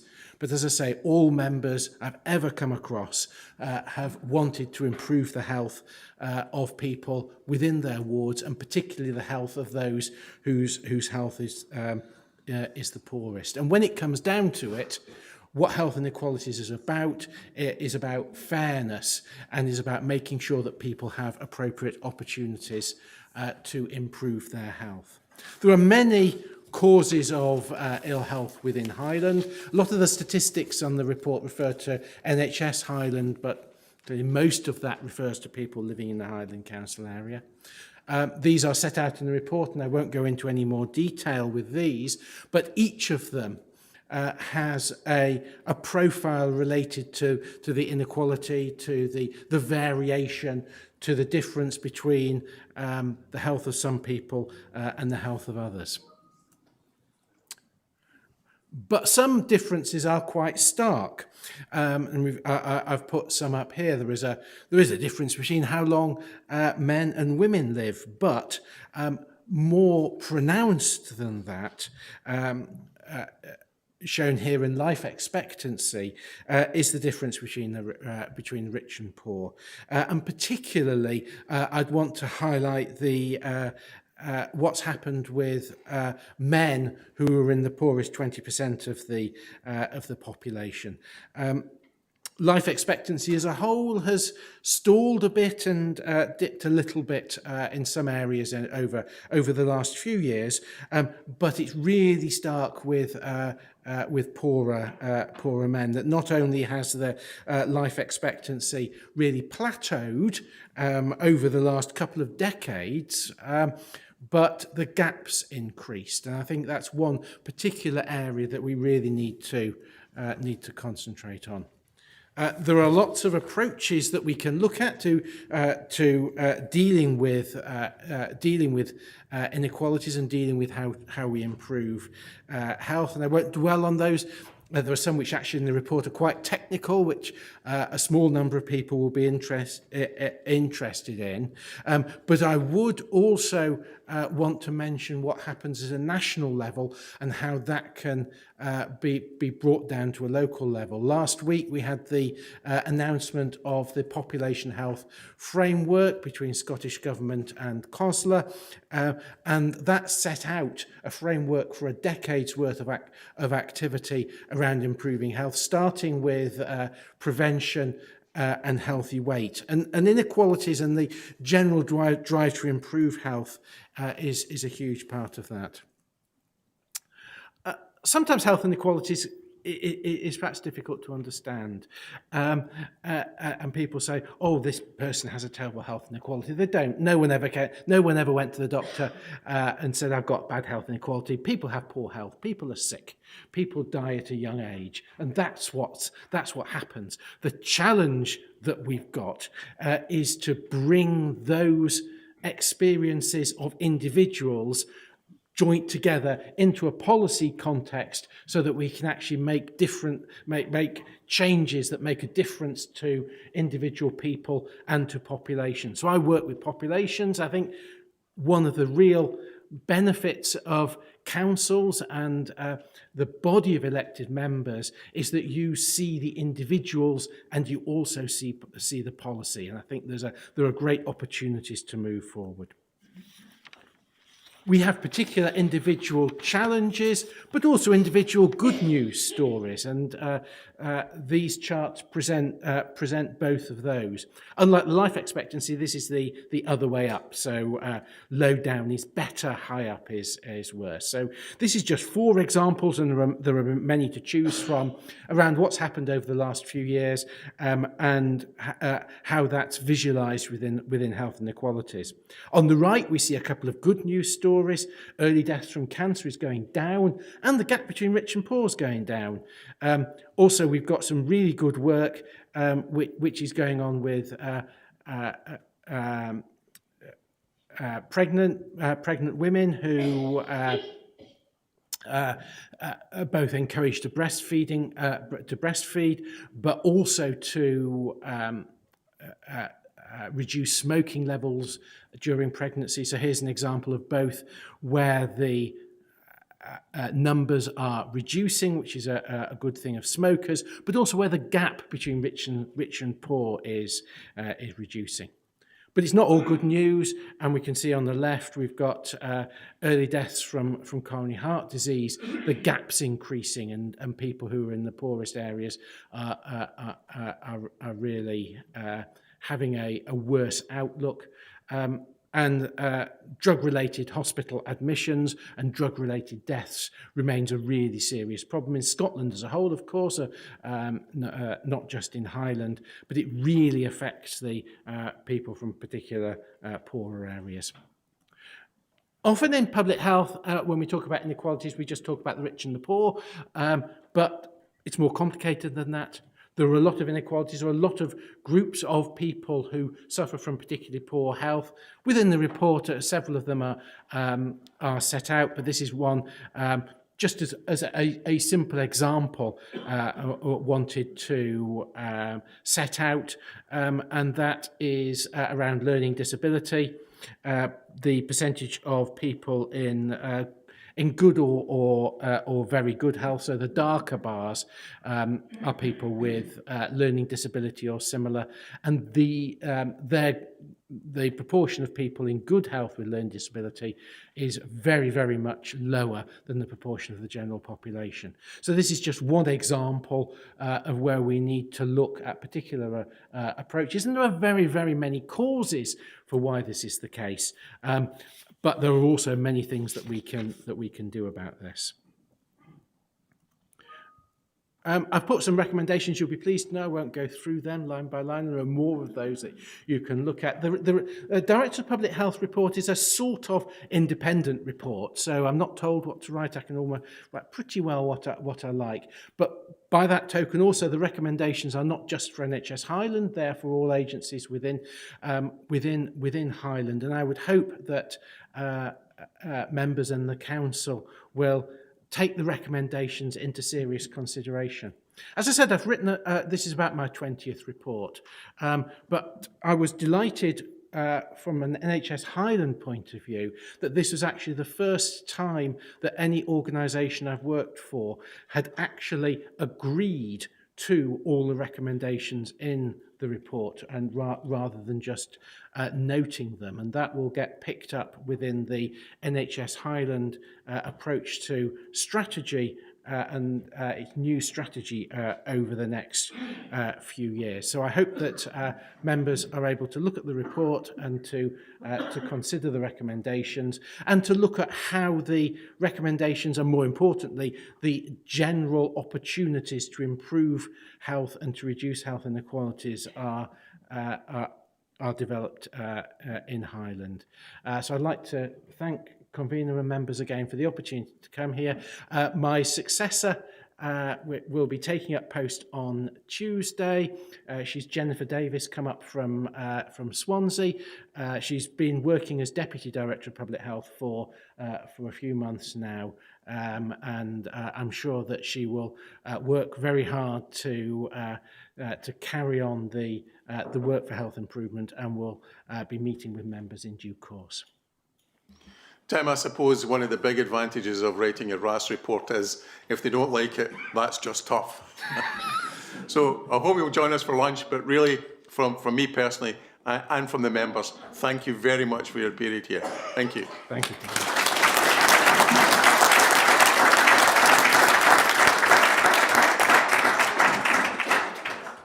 1:30, finish, back again, members. Take lunch now.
Members, roll call.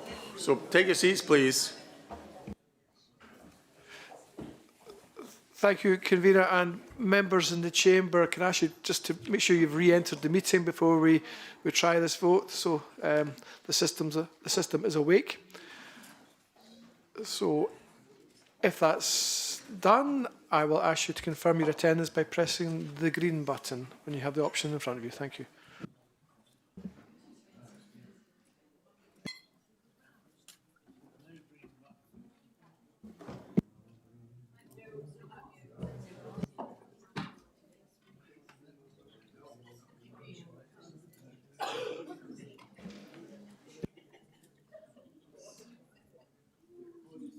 There's an alternative method if you're not here, we get that.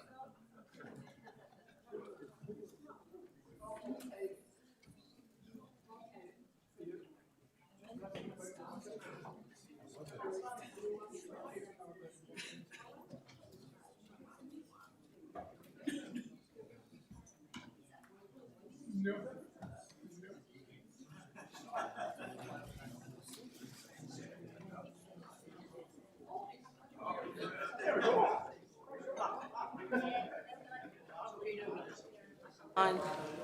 Well.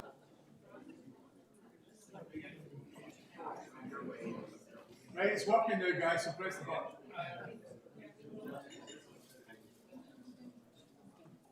You need to join the meeting first.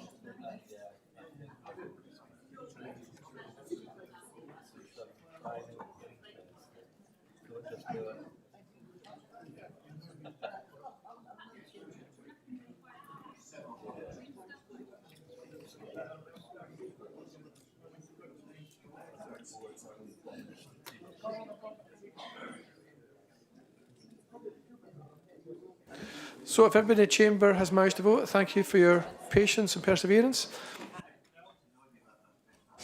And then go around those members on Teams, please. Members, Councillor Baxter. Present. Councillor Coburn. Present, thank you. Councillor Collier. Present, thanks. Councillor Gowans. Present, thank you.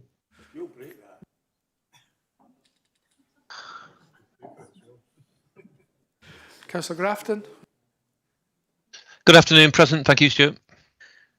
Councillor Mr Jarvie.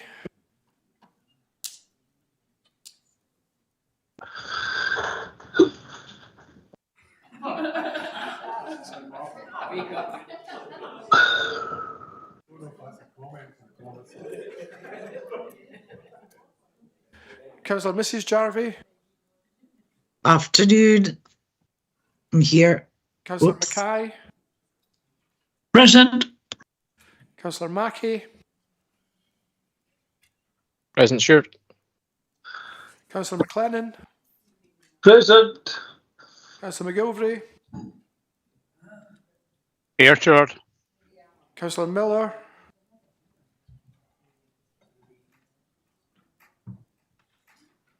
Councillor Morrison. Present, Stuart, thank you. And Convener just mentioned, I think, Councillors Gregg and Mackenzie, their apologies for this afternoon. Members, now we move to item 7 on your agenda, which is the Highland Housing Challenge, and Malcolm MacLeod.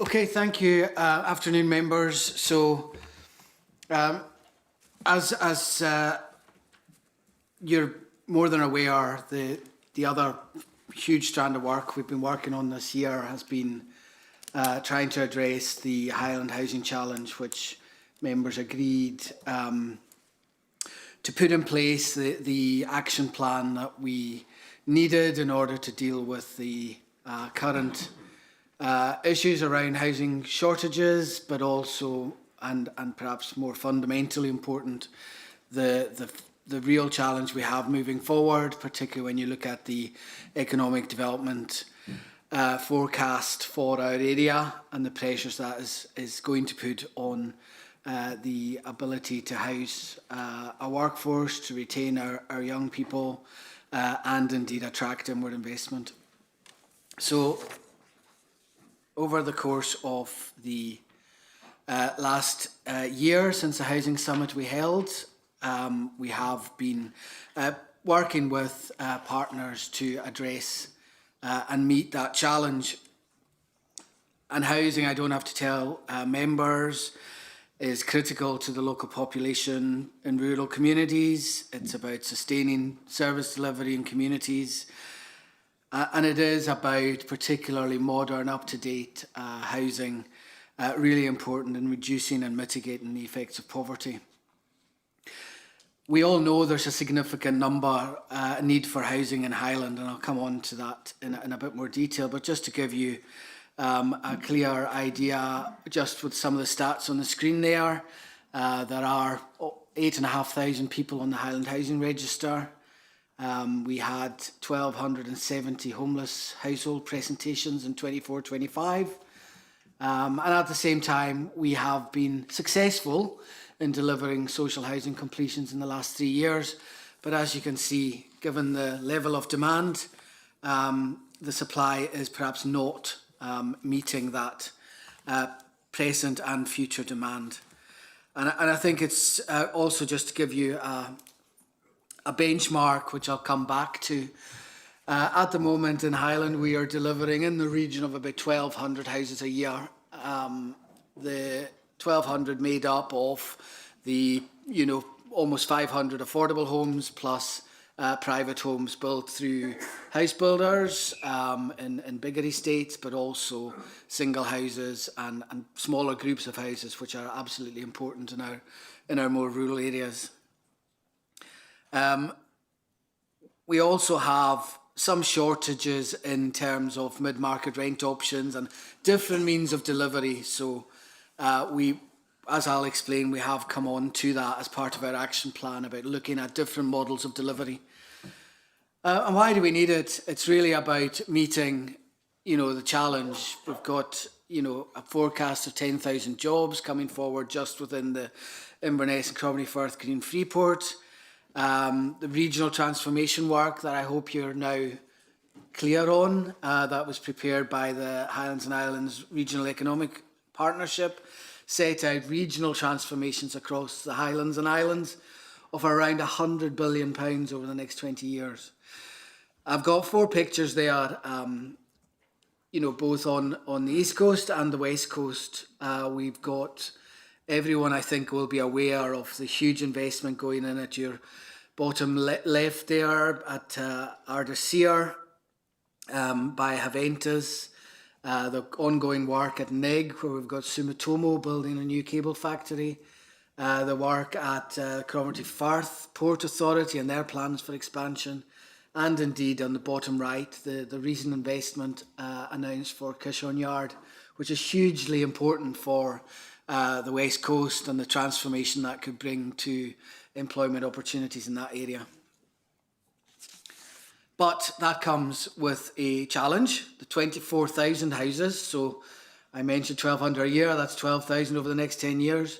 It's 24,000 houses we require over the next 10 years. And that'll bring around a £3 billion investment into Highland in pure money terms, but actually it is to provide the needs that are coming for this. So, what is the purpose of the plan that's set out in your paper?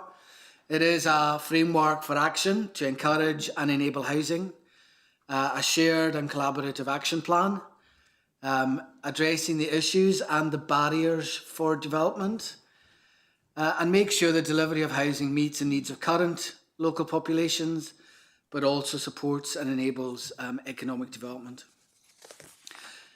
Now, clearly, in the original Housing Summit we held, which members who've been here will be well aware, the Council made a range of different commitments, and I'm pleased to say, and as was set out at the recent summit, the follow-up summit held a couple of weeks ago, We have followed through on all of these in terms of, and you can see there, in terms of enabling development. We've now completed the call for sites for the local development plan. For those who attended the E&I committee, we were given an update of around an additional 300 sites coming available at the very early stages as part of that call for sites process. We've progressed rural housing policy by going back to perhaps a more flexible approach to delivery of housing in more rural areas, particularly around the development of housing groups within particularly the areas around our pressured areas. We've committed £6 million additional to the Land Bank Fund. We're working to progress housing through the Social Value Charter, and again, you'll see reference to that and indeed have been subject to updates on that at various times.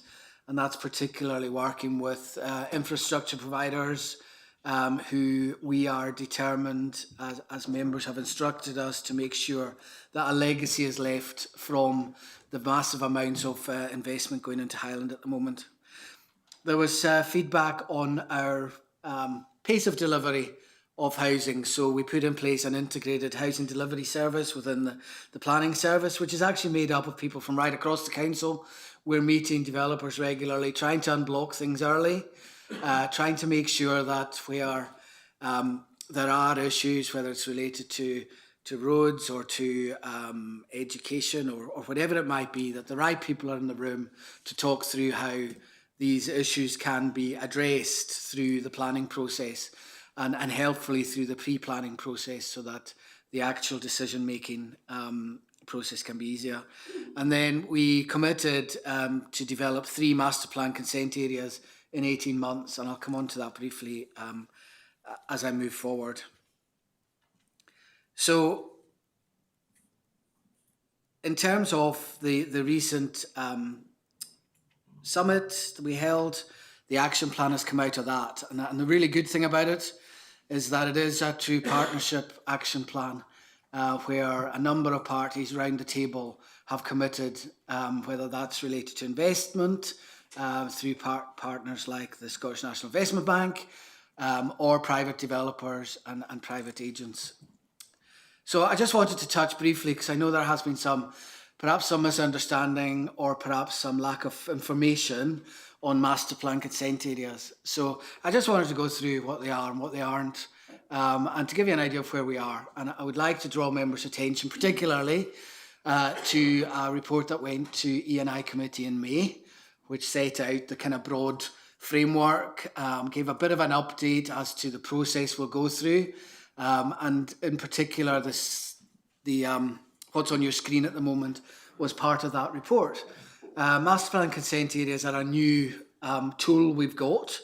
No council has implemented any of them, and Scottish Government have just recently passed the legislation, but more importantly, the secondary legislation and the regulations that go with these. So, what are they and what are they not? They are master plan consent areas are designed to put in place a framework where the council can work with a developer, a landowner, a trust, or indeed within the council itself, to prepare a master plan for housing development that will then effectively, through the process of approval, consultation and approval that we go through, give the effect of giving it planning permission at the end. Now, the reason that's important, the E&I report in May clearly set out that we have sufficient deliverable housing land supply for the next few years. There are more than enough sites, and obviously there are some areas that have infrastructure issues, which we are continuing to try to address. But thereafter, there are a number of constraints, particularly around infrastructure capacity, which will inhibit that target.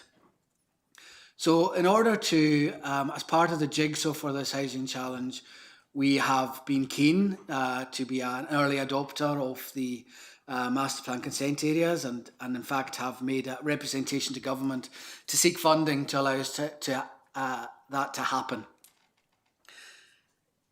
The Highland Local Development Plan is underway, so the 300 sites that came forward for that will continue to go through the local development plan process. What we're suggesting is that, subject to member agreement at the appropriate time, 3 sites come forward in the first kind of 18 months. I mean, I think the report refers to 12 because we're already 6 months from when we made the original commitment. But certainly within the next 12 months, we'll bring forward the recommended sites to members, and the idea is to work with the controlling interest of that land to prepare a master plan that can then be brought through the process. And as you can see from the screen, there are various stages to that.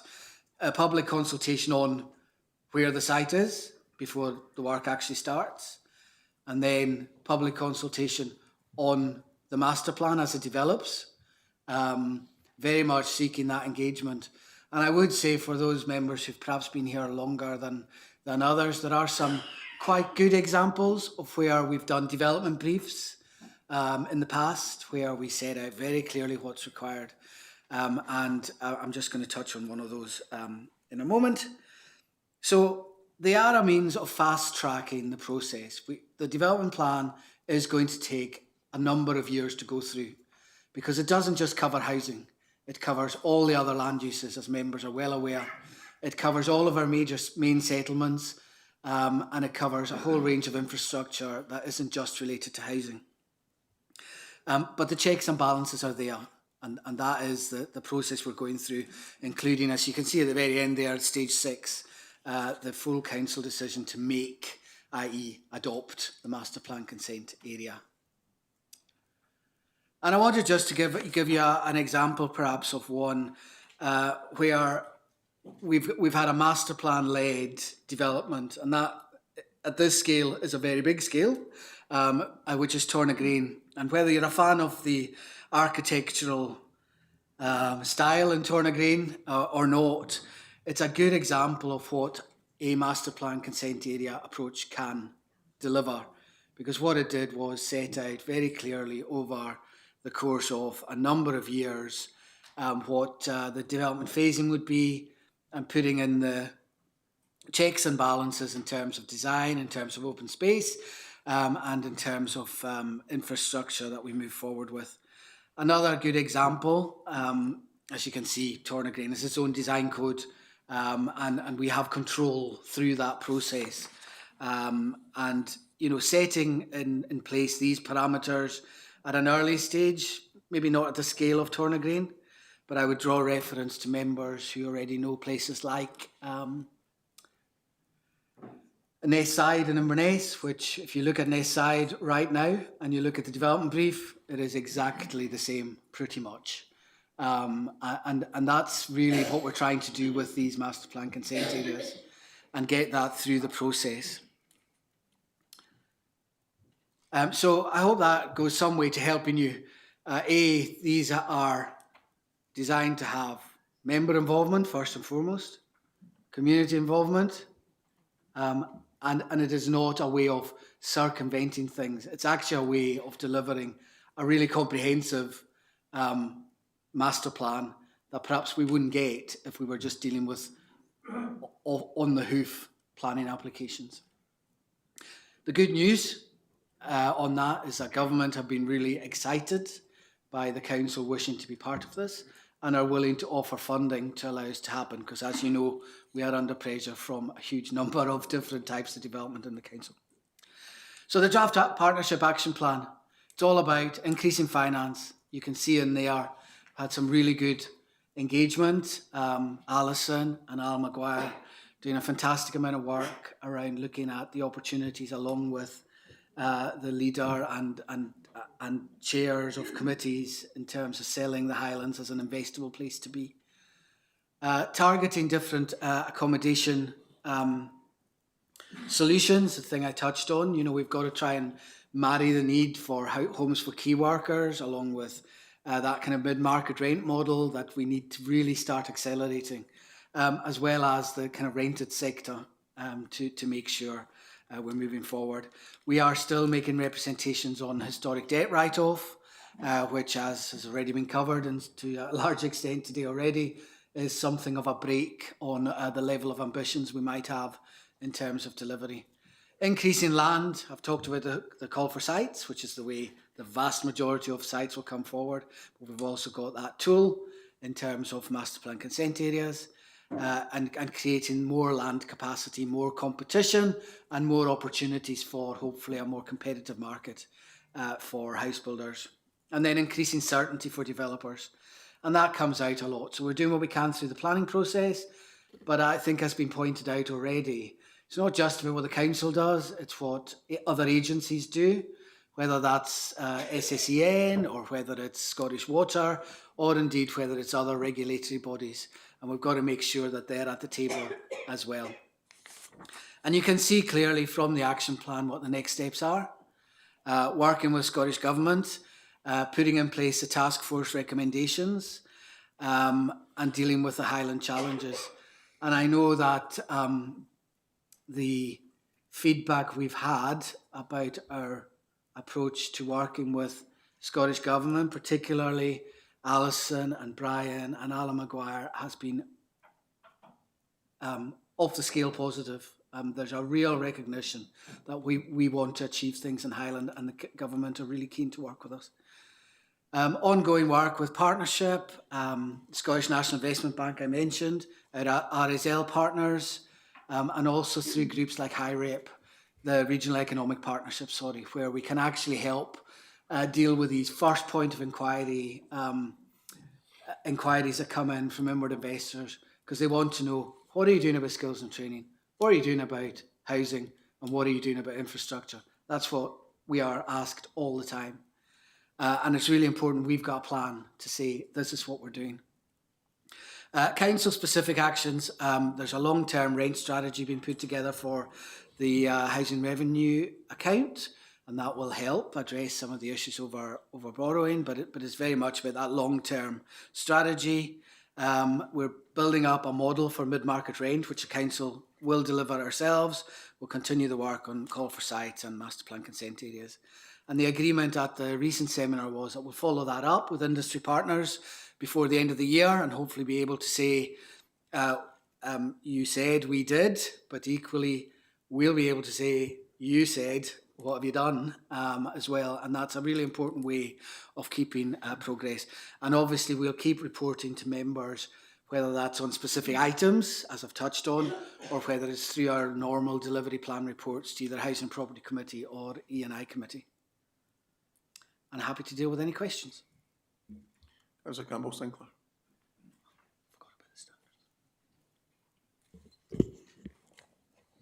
Thank you, Convener, and thanks very much to Malcolm, Alison and the team for putting so much into this report. And I really appreciated the way that you delivered your presentation. It was very informative, and I hope all the members actually can have a good grip of what we're doing.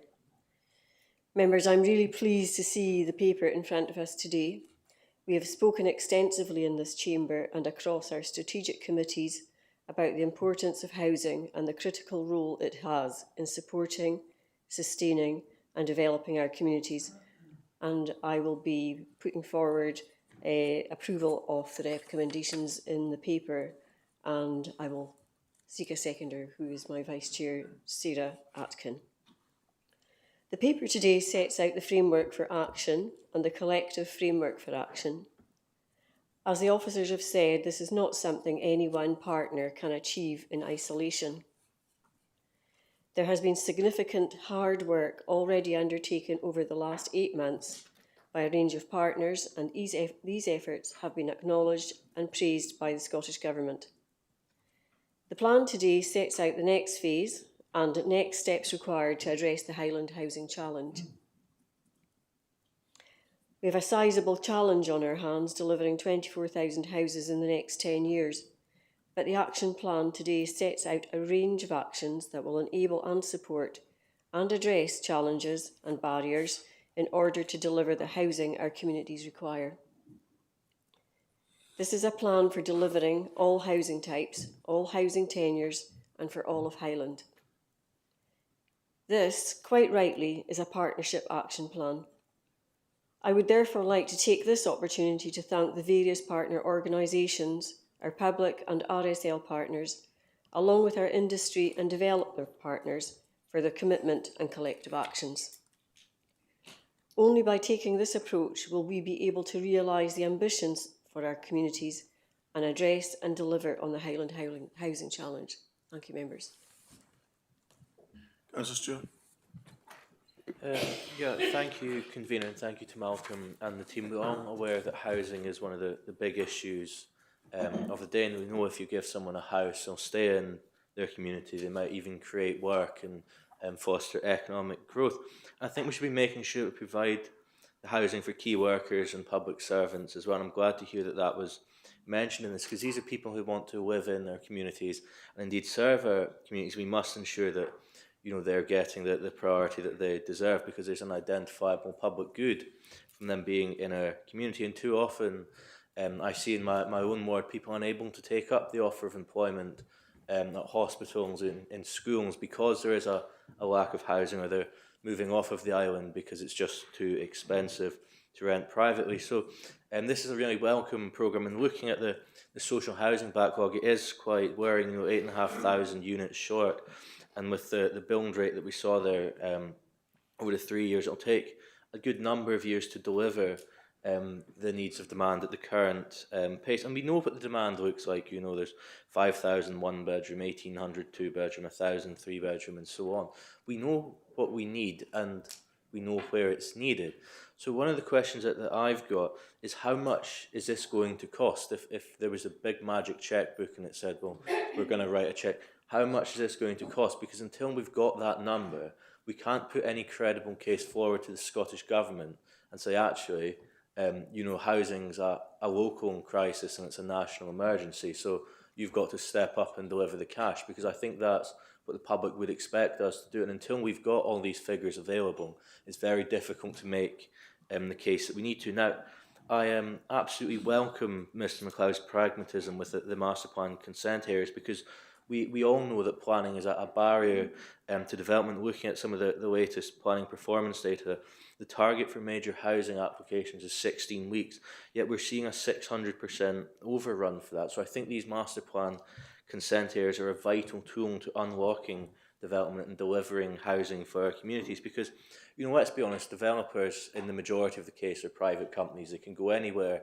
in Scotland, anywhere, and indeed the UK, but we want them to come to Highland. We want them to invest in our communities and deliver the housing that we all agree that the Highlands need. So I think what this is going to do is this is going to break down a lot of barriers and make the Highlands an attractive place for that investment. Now, I've got a couple of other questions. The call for sites went out, and it's fantastic to see that we've got over 250 back. I think that's really good, but I would like to ask, how many of those sites do we know are shovel ready? Because we've seen previously, we've had shovel ready sites for schools, even in my own ward, where it's been pitched as shovel ready, but yet they're still not out of the ground a number of years later. And as I said previously, having these plans is great, having the sites identified is great, but unless there's shovels in the ground and bricks coming up, then that's little comfort to the many people who are waiting for housing in our communities. Now, I think we've got issues with all of the development coming through the energy sector. We've seen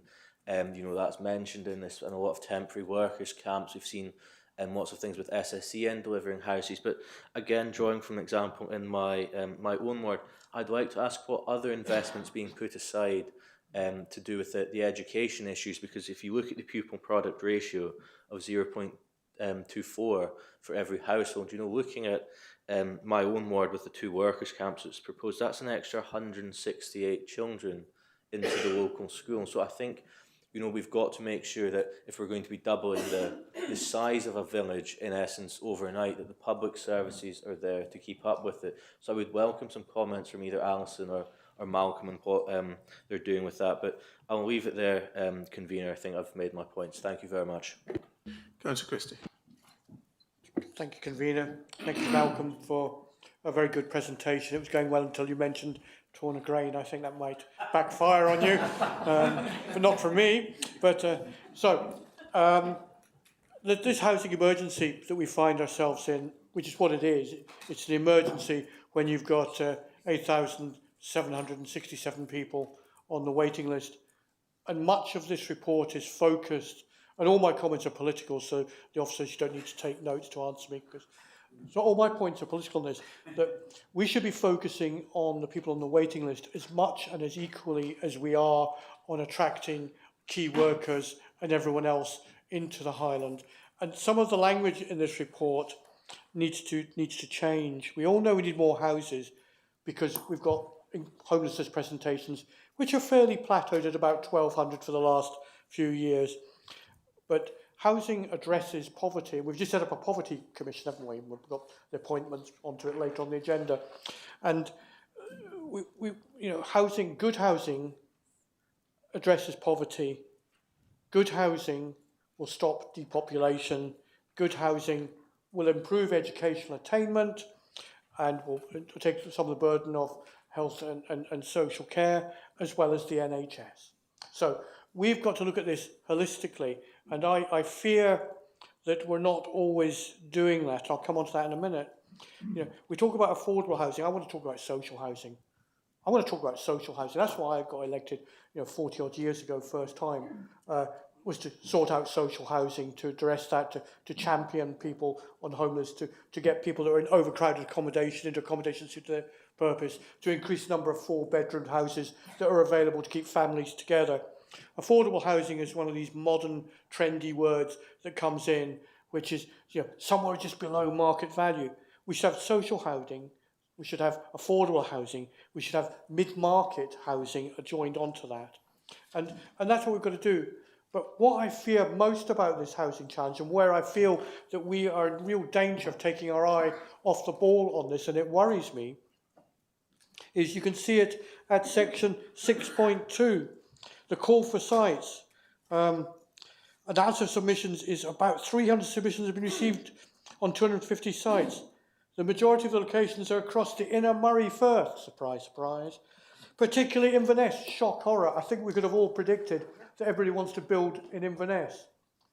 What happens if we allow that to go ahead is that Milburn School is full, IRA is full, Culloden is full, Lochardle is capped, primary school is capped, Inches has been capped in recent years, Holmes School has been capped in recent years, but there's no, Cradle Hall has been capped in recent years, but there's no money in the Highland Investment Plan to do anything in Inverness. The administration is focused on other areas. And if you don't get your strategies lined up and allow this call for sites to go ahead, all that's going to happen is all the things that are in the Highland Investment Plan may need to be paused to address the situation that there is no infrastructure in Inverness City to cope for additional building. I've seen it in the ward that Jackie and Andrew and I represent.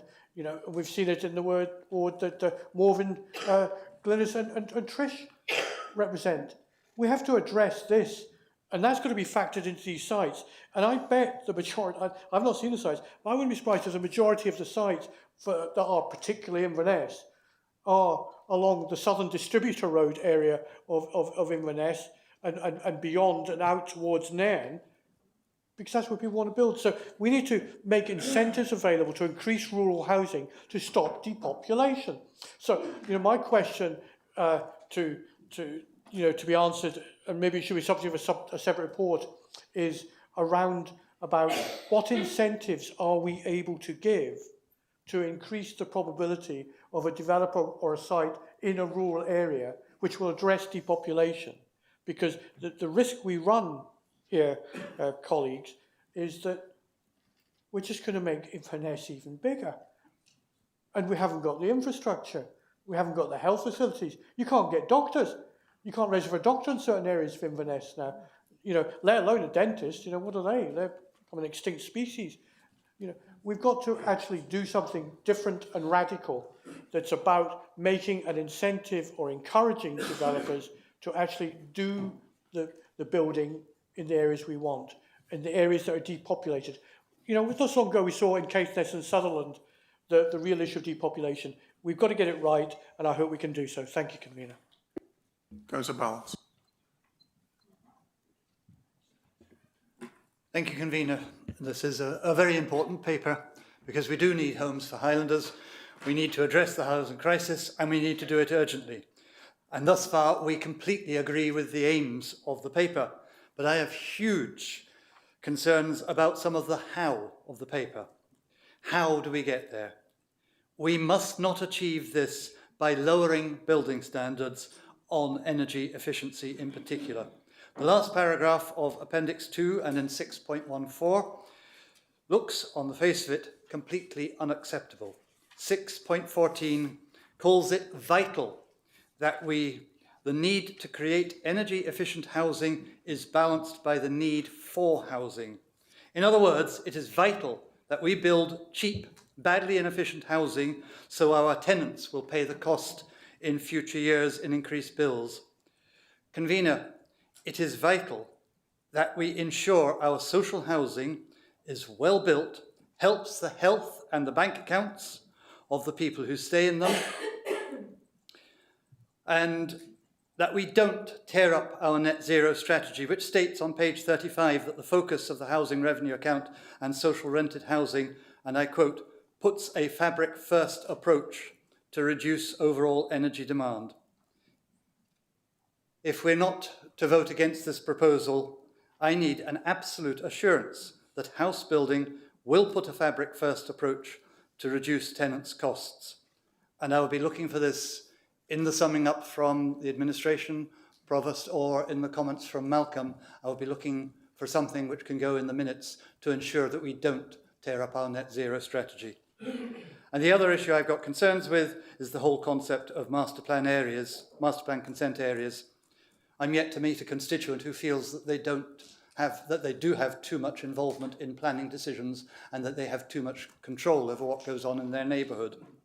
I think my ward colleague, Helen Crockford, except that she's left the meeting, I think her recent Community Council convention in Bewley was eloquent in outlining the way that local communities feel absolutely out of control of what goes on in their area.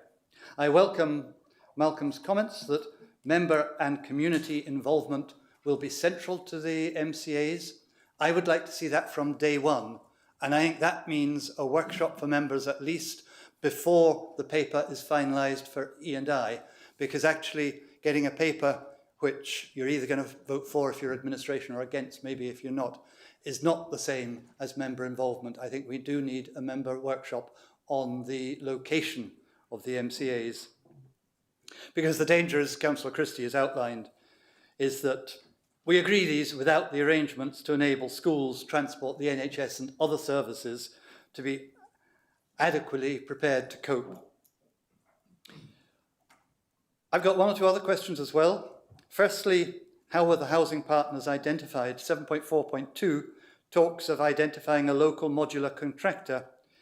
Could I ask why it is that a company like Macker Homes, which is just on the edge of my ward, and is a local ecological modular house builder using locally grown timber and other materials, were they consulted? Are they going to be somewhere in the list? Or are we just going to go to the volume builders like Springfield? In terms of raising finance, I see no mention of living rents proposal, which I will bring to the council now, that if the tourism visitor levy goes ahead, if we imposed an extra 2% on that, that would create some £3 to £4 million per annum for extra house building. I wonder if that is being considered. When will we know where SSENT proposes to site the workers' camps, which will become the permanent housing? I think this is a particular concern for those of us in Aird and Loch Ness. And it's something that I've been trying to find out for months, and I still have no idea. SSENT must know, and I assume officers will know, so when will members know? And my last question is, finally, how optimistic are you that the various governments will be happy to write off our historic housing debt?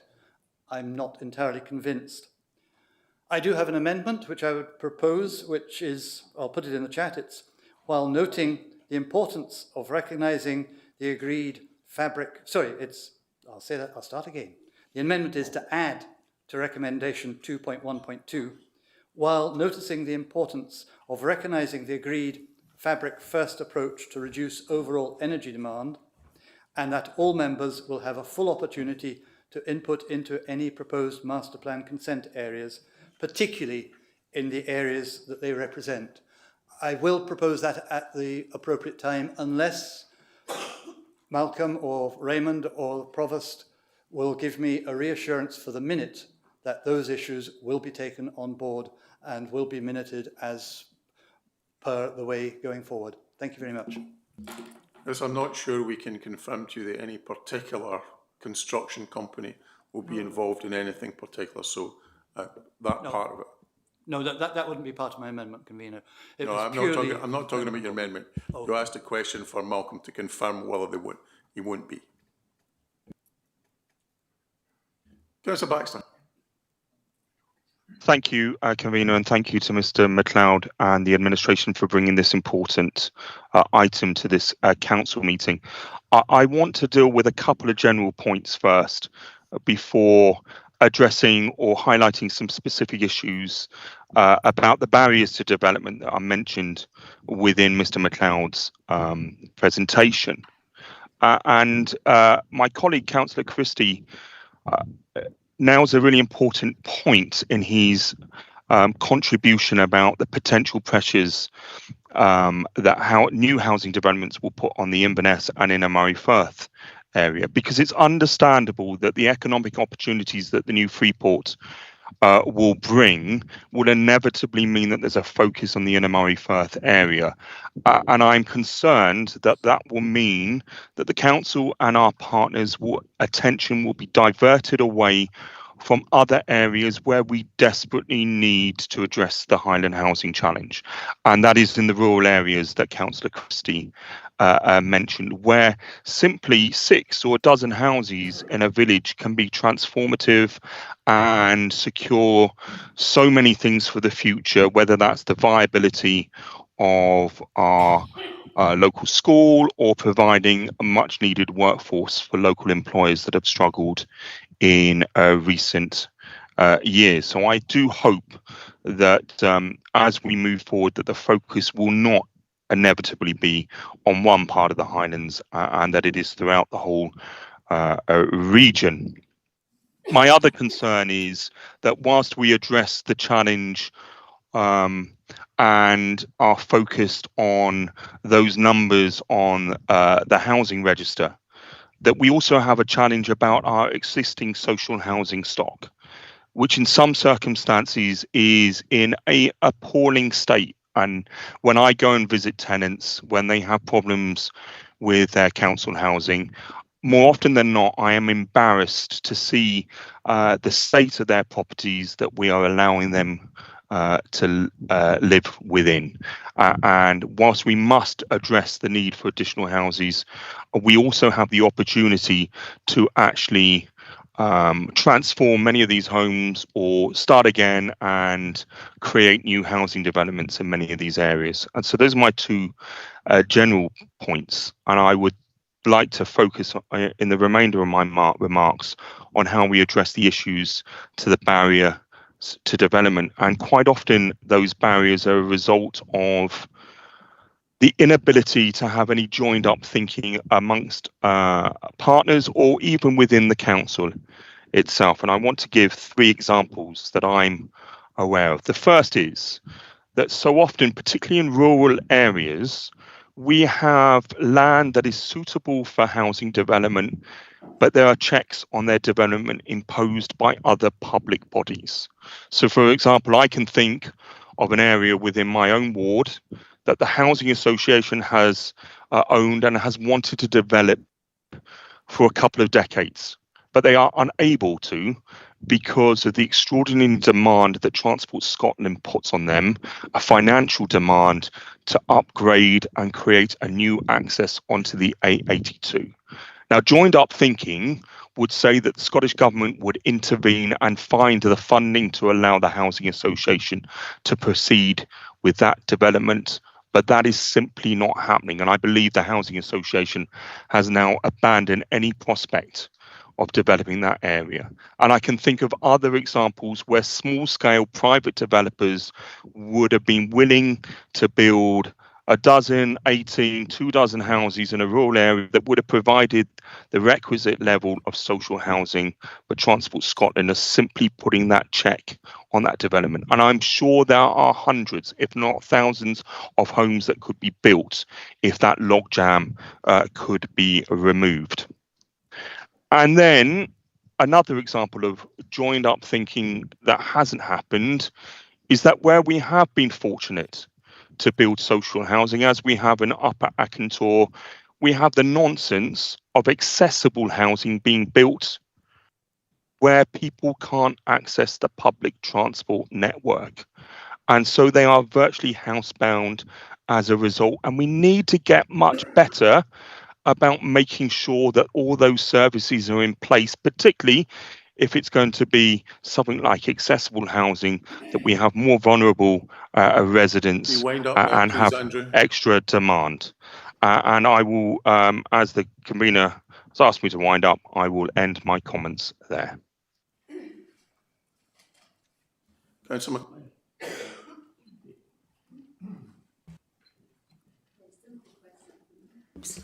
Very simple question from me that will be easy to answer.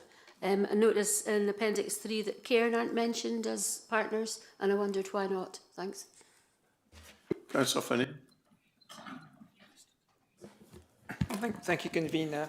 Thank you very much, Malcolm, for the report. A lot of work, a lot of encouraging signs in this report. I just want to focus on rural housing. It refers a little bit to what Councillor Baxter was saying. The key word is identification, identification of the needs and the demand. When I was, after I was elected, I remember visiting a community that said, what we need is, we got the jobs, but what we need is 5 or 6 houses for the jobs to be filled. And so, you know, a few houses could make the difference between economic development and no economic development. Another community, having a schoolhouse made the difference between employing a teacher and not employing the teacher. Another community, a coastal community, a harbour master had to leave after 6 months in the job because he couldn't bring his family, despite all the efforts to try to find some housing. And what those 3 communities had in common is when so going back quite a couple of years ago, when I came back to Highland Council, the demand had not been identified for those communities because we tend to rely mainly on the housing register. However, in 6.5, it says a more supportive approach to developing housing in rural areas has now been agreed, reflecting the needs and demands for housing in rural communities. Can you elaborate a bit on the change and how we're going to work differently to identify the needs of lots of small communities where a small number of houses will be needed? Thank you. Malcolm, there's quite a few questions there. So. Yeah, and thank you. And Alison is going to help me with a few of those. But I think just in terms of the shovel-ready nature, Councillor Stewart, of the call for sites, I can't answer the number exactly on that. That's what we're doing over the summer before we bring it back to members. Particularly the ones that we might want to have a conversation with members about for accelerating forward if they're not already in the process. So generally speaking, in my experience, you'll find a variety from ones that are just the landowner coming forward and saying, how about it, to ones that do have a lot of the technical work done by possibly some of the house builders, etc. So we generally spend, I think the 3 billion figure in the report covers all housing, so private and affordable. We're currently spending about £40 million a year in the public sector in terms of delivering social housing. And so it does show the work that needs done to extend and accelerate that. I think there was mention of the temporary workers and the impact on resources. We spent quite a bit of time earlier talking about the Highland investment plan, and I think It's not just the Highland Investment Plan, it's a social value charge for renewables, it's a use of non-domestic rates from Green Freeport, it's working with partners to identify other funding streams. So we can't look at it just in isolation. There's actually a whole number of different opportunities for coordinated investment in Highland that will help support deliver all of this housing. And I'm not downplaying the infrastructure issue. It is a real concern and worry about how you marry up the need for infrastructure at exactly the right time, and it's been part of my challenge for the last 20 years or so that I've been here. So I'm not downplaying it, and it'll continue, particularly given the scale we're seeing here. And hopefully we'll need both officers and members to work, at speed and be able to make decisions to allow the infrastructure to be put in place at the right time. I think the geographic nature, just a general point, the call for sites, yes, there's a weighting towards Innermore Firth. Of course there is, because that's the area where activity or the scale of activity is higher, and probably where market demands are most apparent. And that's why I think when we do decide what sites to take through, for example, the master planning consent area approach, it might be that we look at a geographic spread for that. And it touches on one of the comments that Councillor Baxter made about rural housing. Absolutely, we've got to make sure we're dealing with, and Councillor Fanny, the smaller areas, smaller development sizes, because they do make such a difference. And I touched on Kishorn. And Kishorn's a huge investment and potentially totally transformational. But the areas in whether it's Locharan or Shieldig or Applecross or any of the areas in surrounding Outach and Sheen, etc., we've got to look in more detail at these and try and bring forward sites that perhaps don't have a private sector developer interest behind them, but actually need to be brought to that point where they can become an investable opportunity. So we will be working with Hands and Isles Enterprise, for example, to allow that to happen as part of the ongoing delivery at Kishorn. But the work of our repopulation officer up in Northwest Sutherland, I think, has been a good example of getting sites, identifying them, bringing them to the point where they're investable. Is a model we've also got to try and make more of as we move forward.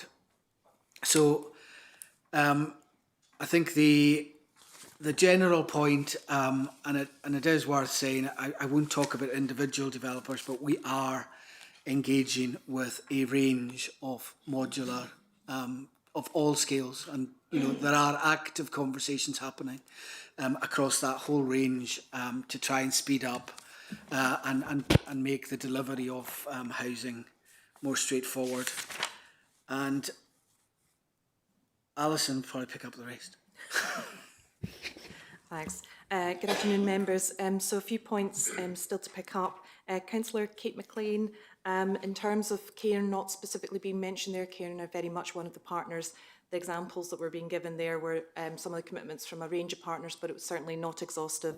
All of the RSL partners in Highland are core partners as part of this action plan going forward, so just to reassure you. In terms of rural housing, just to build on what Malcolm said, Councillor Fanny, the identification of need and demand is really important, as Malcolm's talked about some of the approaches that we're going to be taking.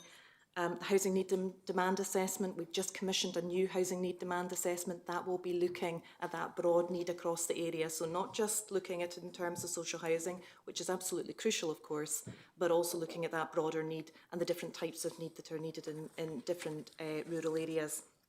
In terms of the rural picture more generally, we do need to look about at the action plan as is set out in your papers.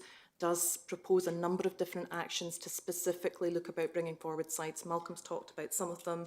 We do have actions in there about looking for a guarantor model to again support confidence of developers coming through, developing that pipeline of activity of projects. So you might have projects that are being procured on a larger scale site and alongside on a smaller scale site. So can we create that pipeline of activity to support and build confidence with suppliers, and looking about the finance models for housing in rural areas as well. So these are all important aspects. It won't be exhaustive, these things. It is an iterative action plan. It will need to be added to as we go forward.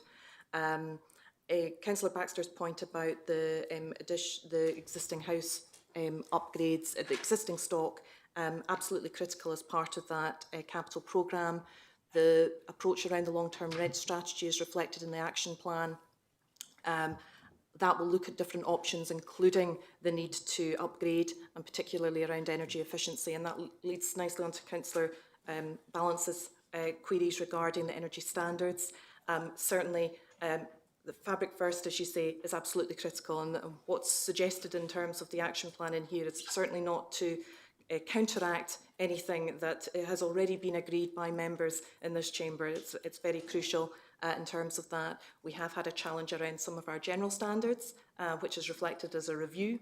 That any proposed changes to that would come back to members to consider, but also wanting to understand some of the uncertainty that our partners, RSLs and developers have reflected at the moment from the housing bill. It's not yet clear what some of those standards would be, so that's part of the actions as well, to understand what might be coming forward. And just to reassure you, the standards that we're working to those energy standards across the board at the moment, and that's really important. So hopefully that reassures in terms of your point there.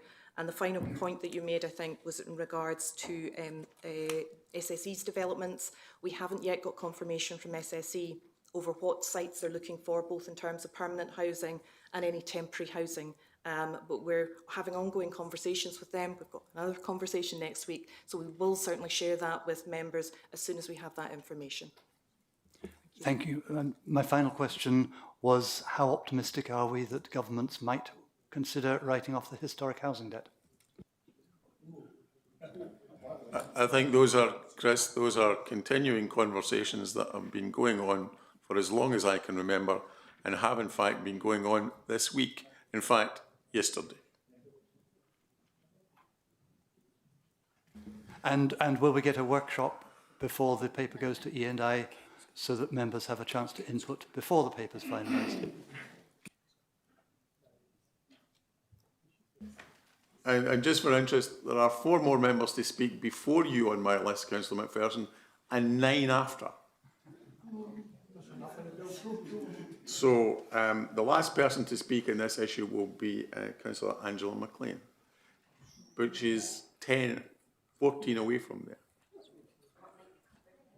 Next one is Councillor Willis. Thank you, Convener. I will be brief after that. You all say that.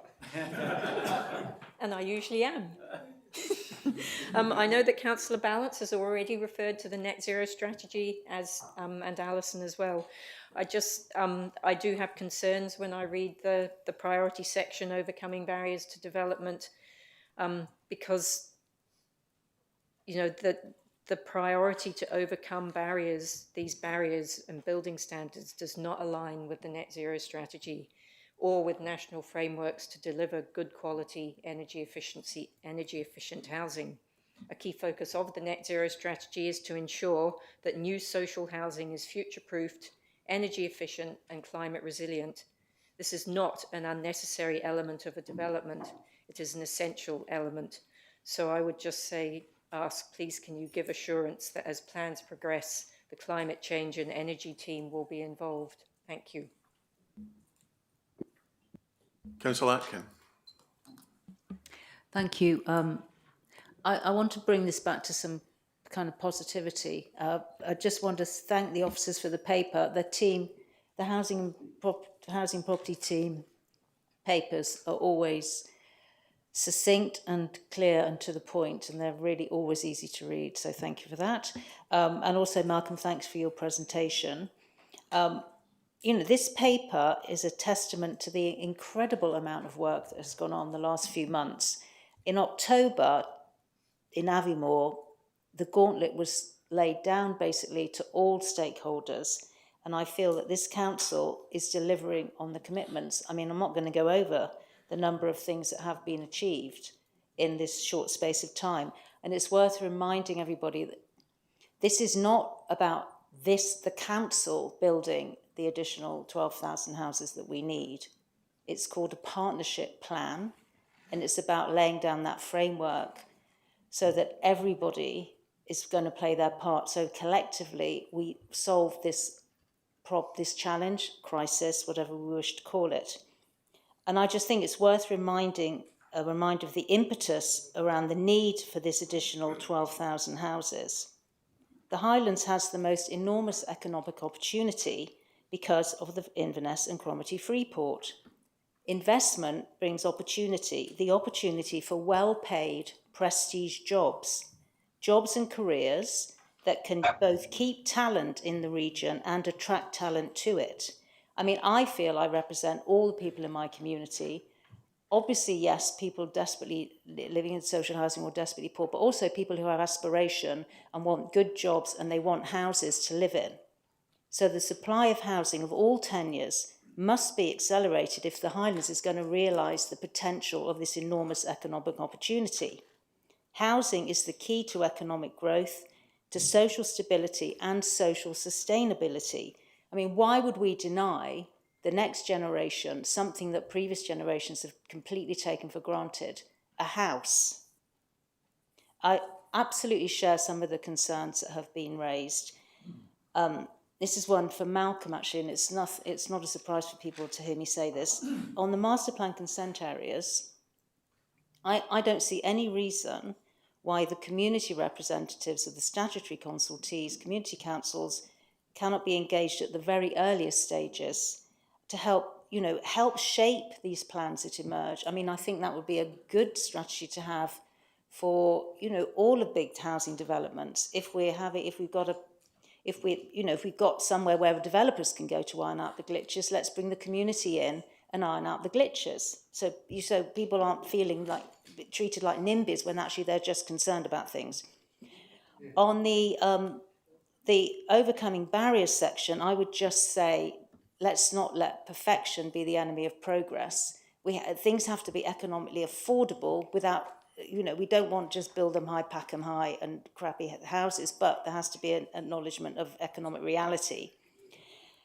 On the third point, actually, which isn't mentioned a lot, there won't be any houses without a workforce to do it, and UHI has a critical role to play. And I just want to mention, I think it's great that they have introduced a level 5 entry construction course. This is perfectly pitched to motivate a cohort of school leavers for whom school becomes pretty untenable past a certain stage because the academic learning doesn't hit their spot. And I think this will catch quite a lot of school students before disillusionment kicks in. It's a small but very important development, and I applaud it. This is just a start. The key word here is interdependence. We will not solve this problem on our own. So the plan is to facilitate a framework. It's ambitious, but I just hope everyone in this chamber can get behind it because it's going to outlive this political cycle and the next and possibly the next as well. So it's our plan. So we have to all get behind it. Thank you. That's a Rob. Thank you, Convener. Fantastic plan. Well done, Malcolm. It's really the way to address this housing emergency that we have. However, it's never going to be enough. Communities need more than just a roof over their head. Community requires a lot of infrastructure. I liked your examples of Tornagrain and Ness Side, both of which I believe are working out quite well. I'm disappointed you didn't include the Inverness East Brief, which is an absolute glaring example of how it doesn't work, because although the planners made an excellent job of providing for all the facilities necessary in that community, none of them have been provided. And yet this is the two areas where we can expect around 4,000 houses in this next 10 years. I'm happy for 1,000 of these to be taken out of the plan and put around the communities in the West Coast. I'm sure it would be very highly welcomed up there. However, Tornagrain has worked very hard. Murray Estates has worked very hard by approaching various developers, not just for the natural things like roads, but to get the cafe in, to get the chemist in, to get a shop in, but we're not doing the same thing for the areas in which we're being involved in. Why do we not speak to put out there that we actually are going to need this in the very near future? That would bring that joined up situation that we definitely require in order to make community and not just housing developments. I'd like to ask how many of the 1,200 houses per year will be solely for social rent, because if we don't have a good number of that, then we're not going to reduce the number of 8,500 that are sitting on the council waiting list.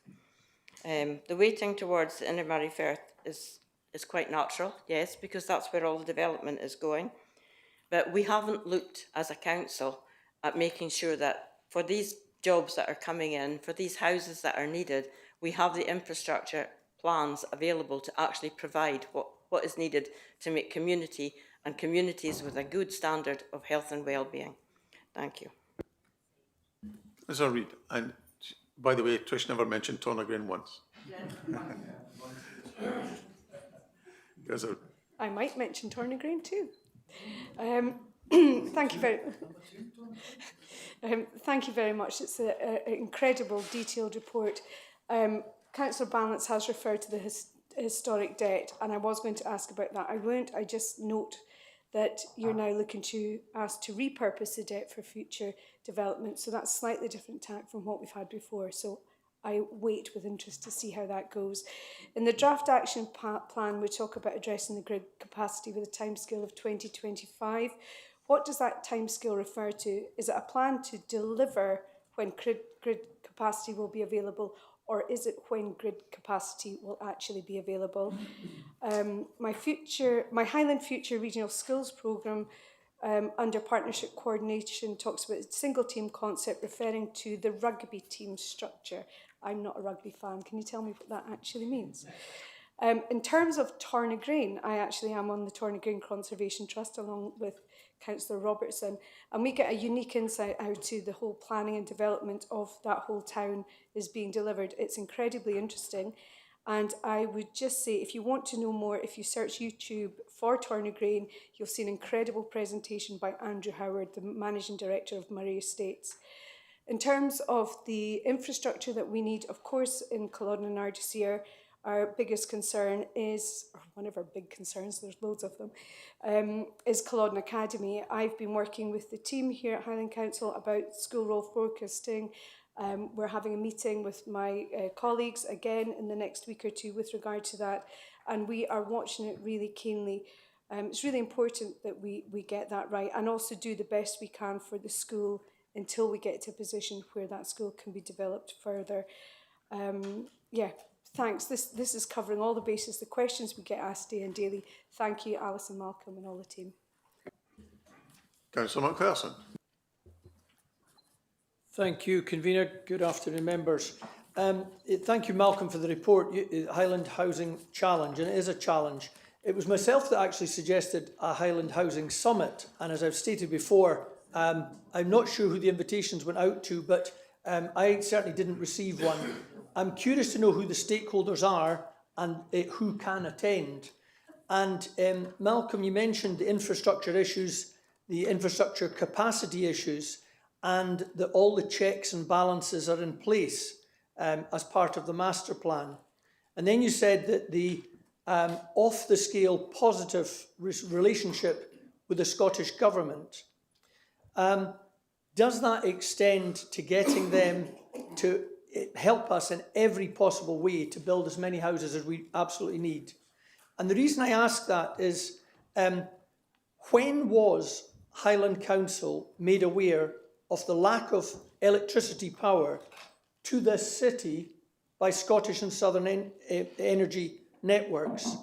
Because as of today, places for people are building homes at Culloden, at Stratton, and they have 20 newly built homes with no chance to have electricity in them. So that poses a real challenge for us. My next challenge that I've got is, I've had builders get in touch with me to state that they've got no work on their order books 6 months from now.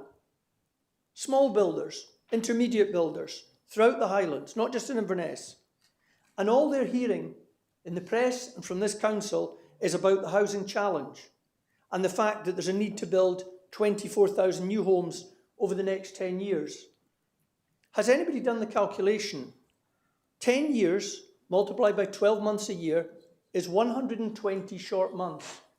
So that means that this council has to get built 200 homes each and every month.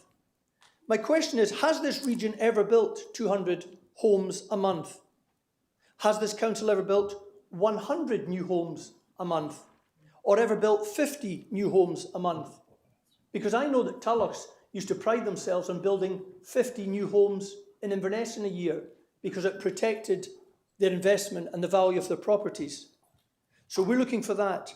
To put it into perspective, the M1 motorway, the first motorway in the United Kingdom, opened in 1959 during a time of deep unemployment. And at that time, Britain was building 1 mile of motorway per day. The only place that 1 mile of motorway per day is built in the world today is in China. So we think we're going to have China's build capacity, what Britain produced in 1959 to build the M1 motorway, and it's going to happen in Highland. How is it going to happen? I've been told that these homes at places for people, they're going to be advertising them with, come and have a home here and enjoy a candlelit dinner. But you're going to be enjoying a candlelit dinner until 2029, members, because there is no electricity available to them.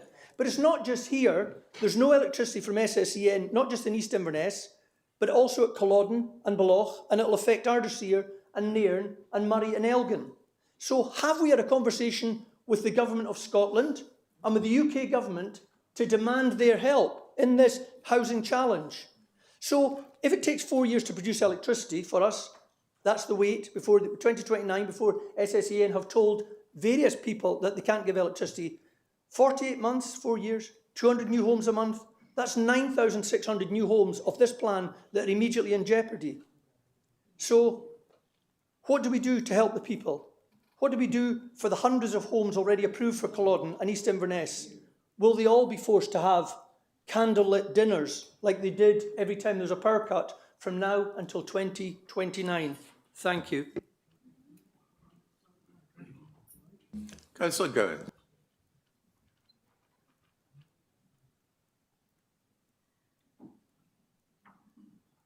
Thank you, Convener. I'll try and be as brief as possible. I'd like to begin with just by saying that Malcolm and his team have done an incredible amount of work on this, especially Alan Maguire.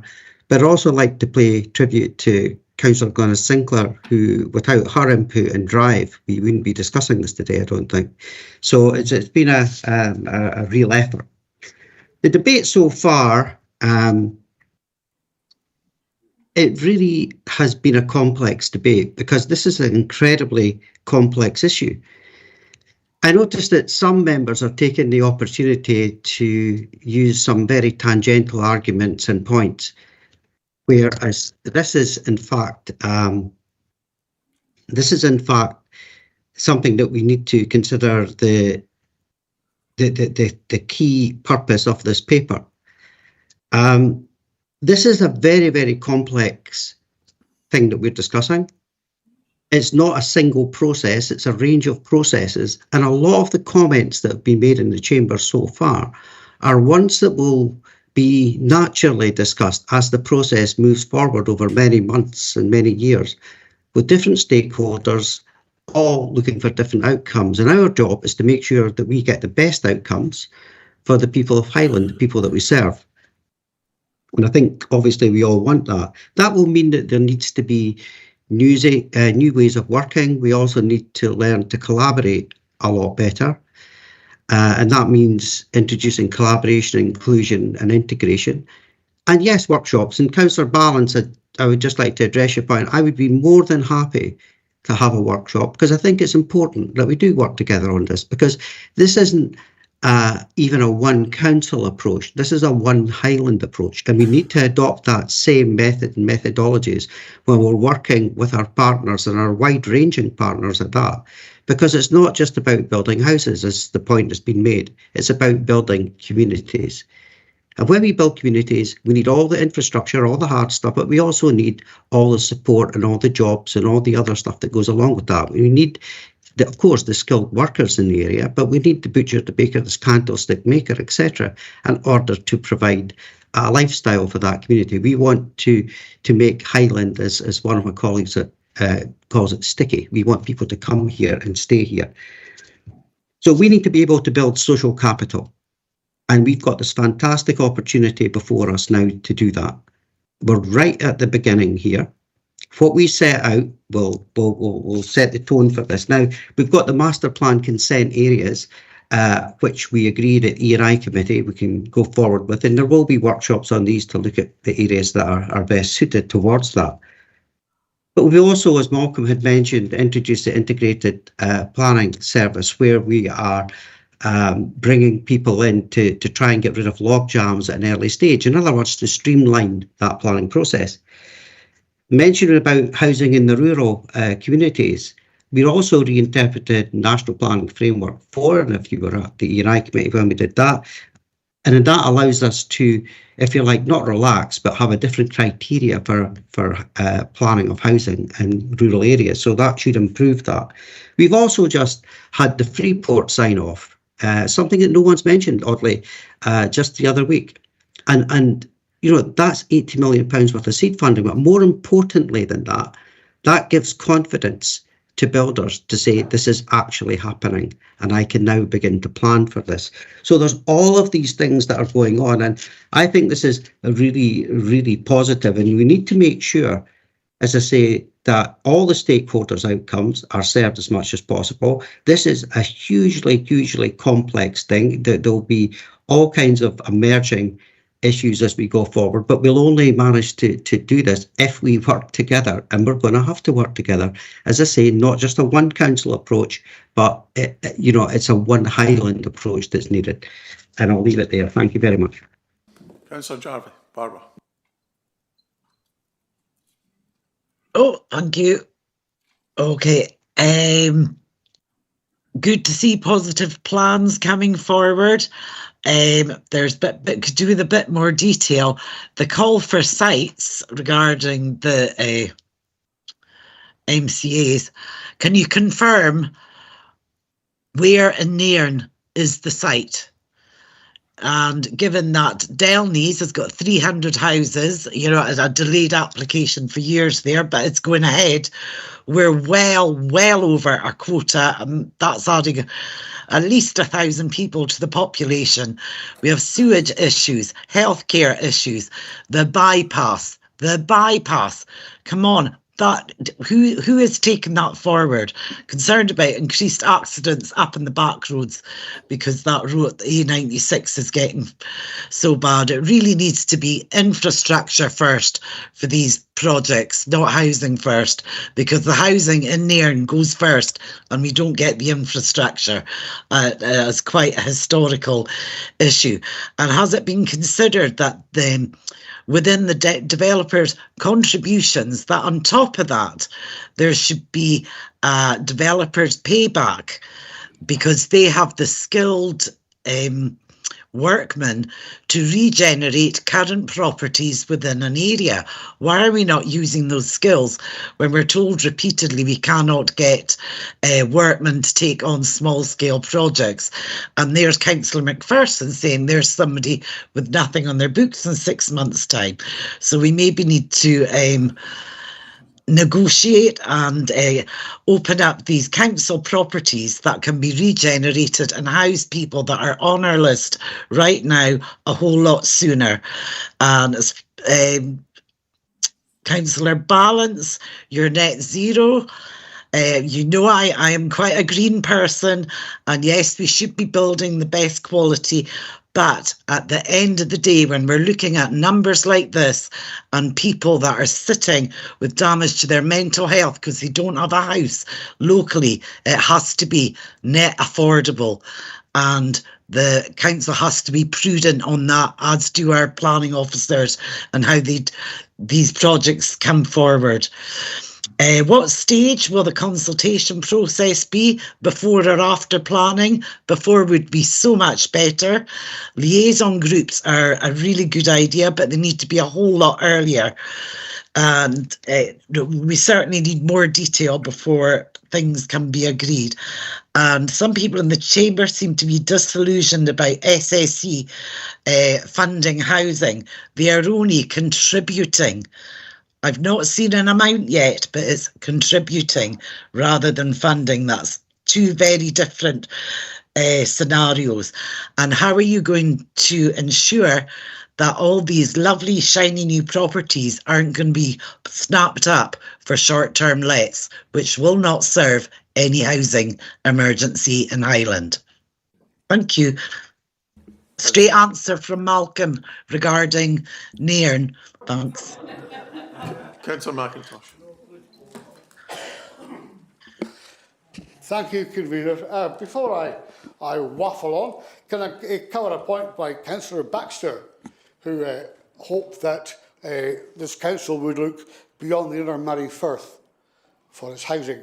I think this council showed this morning when we discussed new schools in Thurso to follow new schools in Nerd and in Wick, that this council is perfectly capable of serving the whole area and not just Inverness.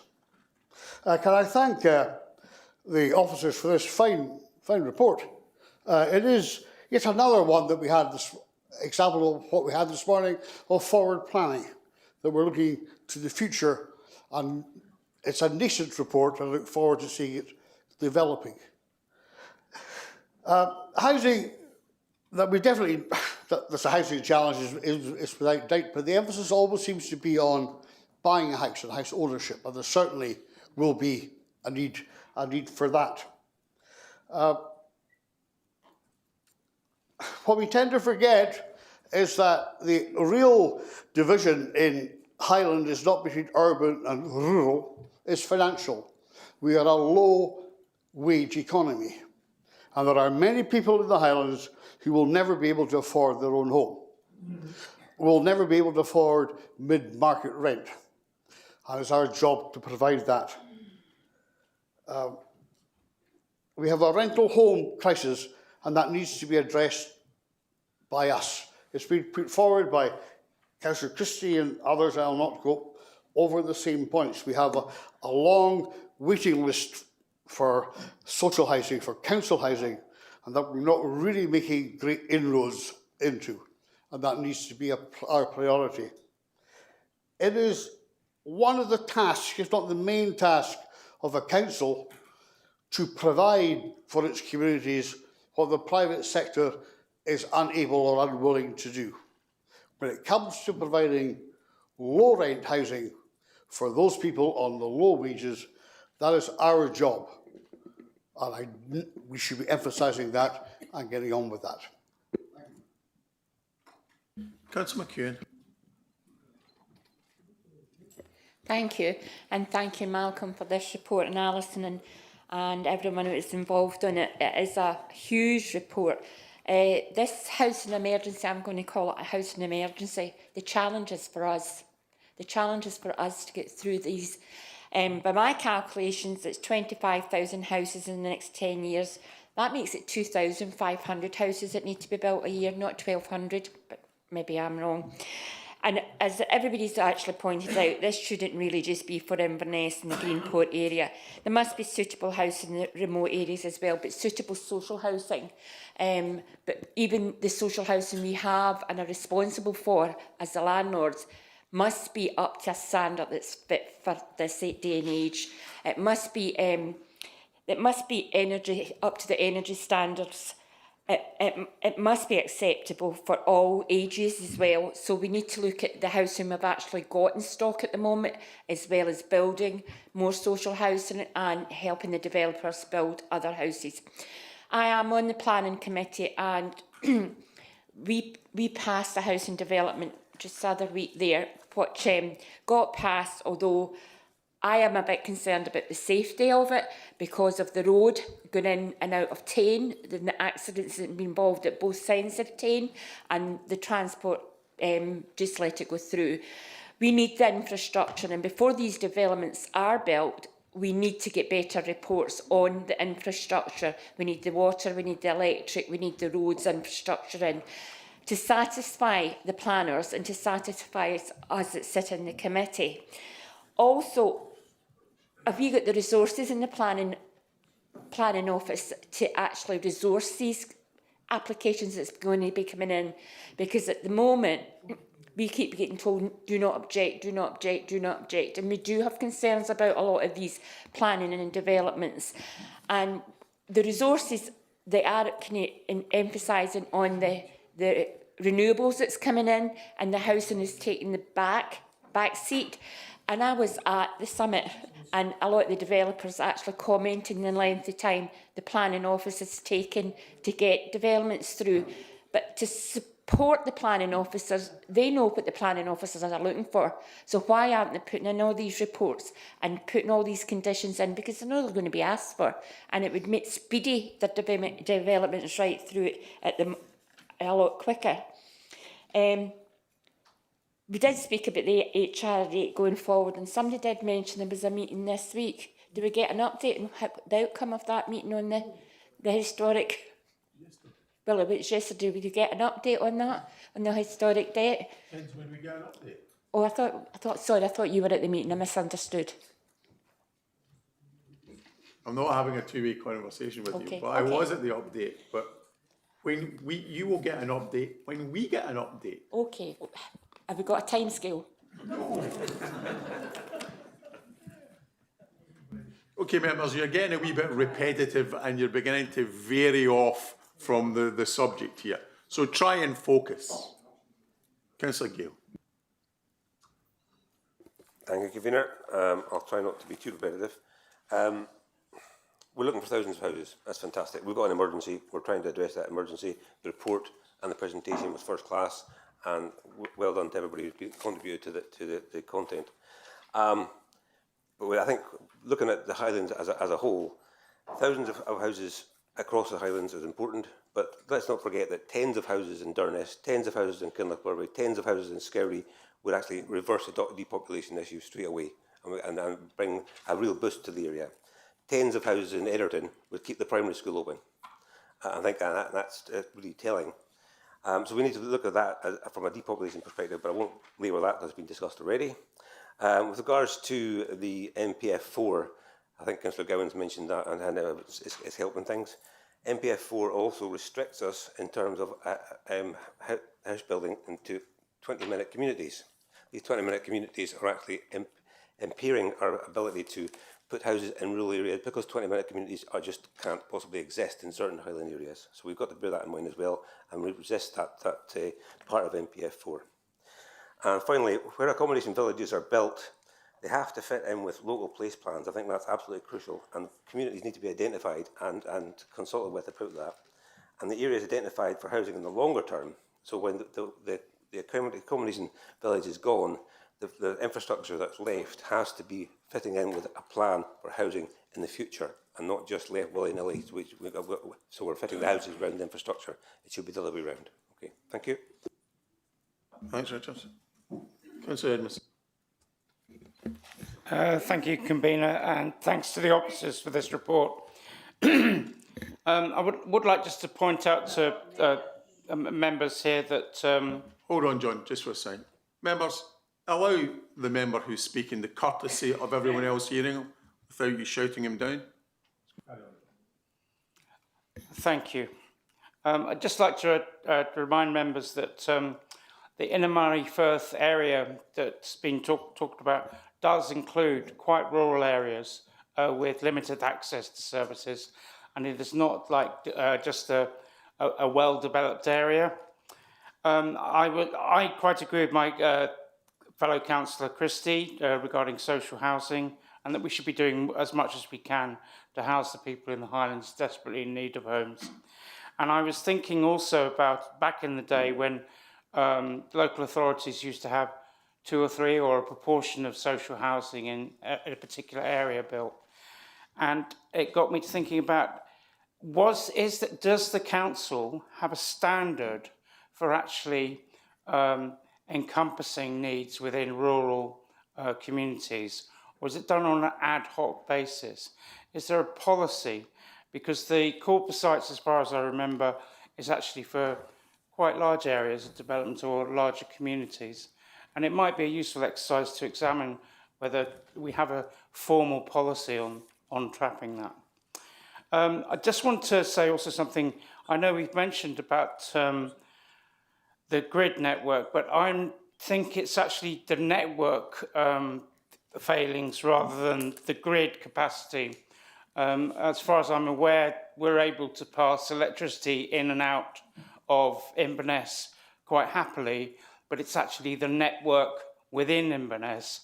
And I think it gives a confusing message that we don't have the grid capacity.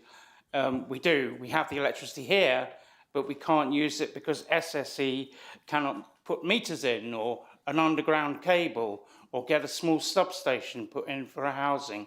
It's not the actual huge pylons and grid infrastructure that everybody might associate with that capacity.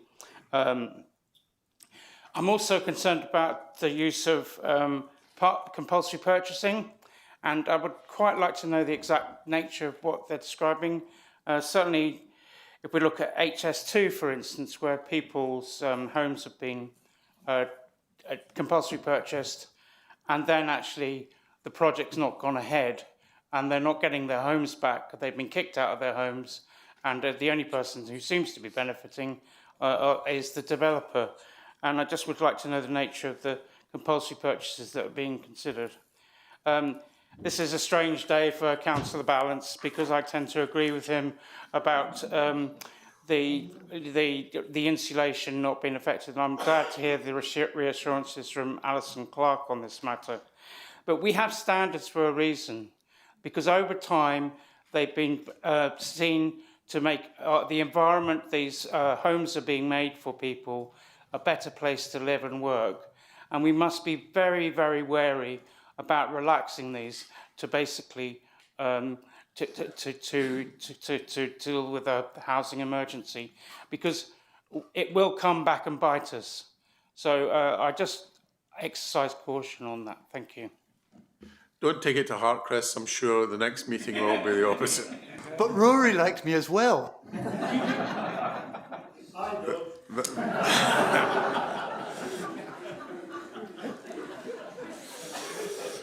Councillor Morrison.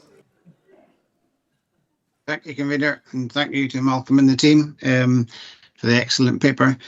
Councillor Gay just can't speak half, you'll be happy to know the first part of his comments, so thanks, Richard. Councillor Christie and Councillor Baxter mentioned rural areas, and it is really important that we can get houses into rural areas. And an example I'm going to give you just now is that we have Kinnaberry High School hopefully having 4 new teachers the start of term next month, well, in August, but they have nowhere to live. So I don't know where that's going to go over the next month. So no holidays for me.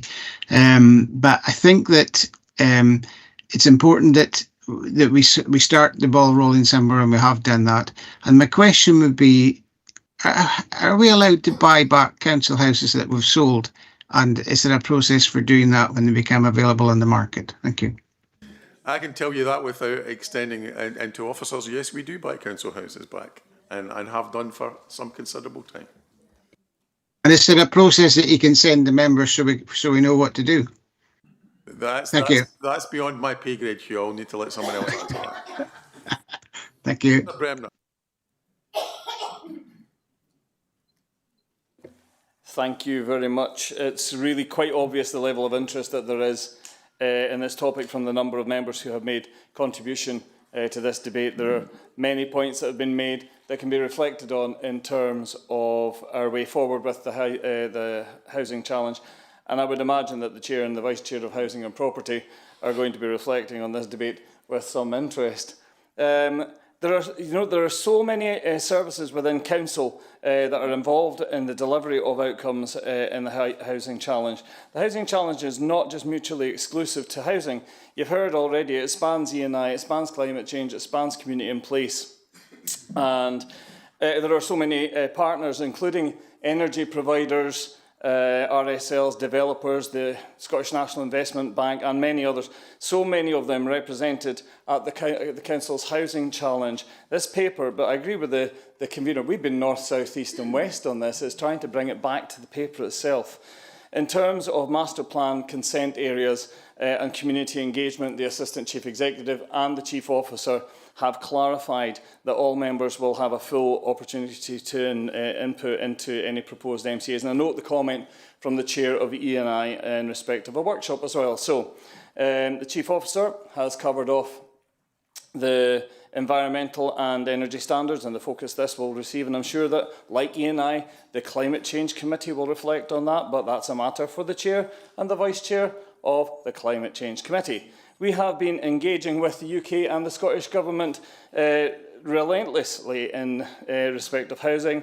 The Deputy First Minister, the Housing Minister, the Secretary of State for Scotland, the Parliamentary Under-Secretary for Scotland, the Secretary of State for Scotland, the Treasury, have all been engaged in discussions with us. As the convener said, even yesterday we were speaking to many of those ministers and cabinet secretaries around the table in online with Dover House in respect of housing and housing debt, which is referred to in the report.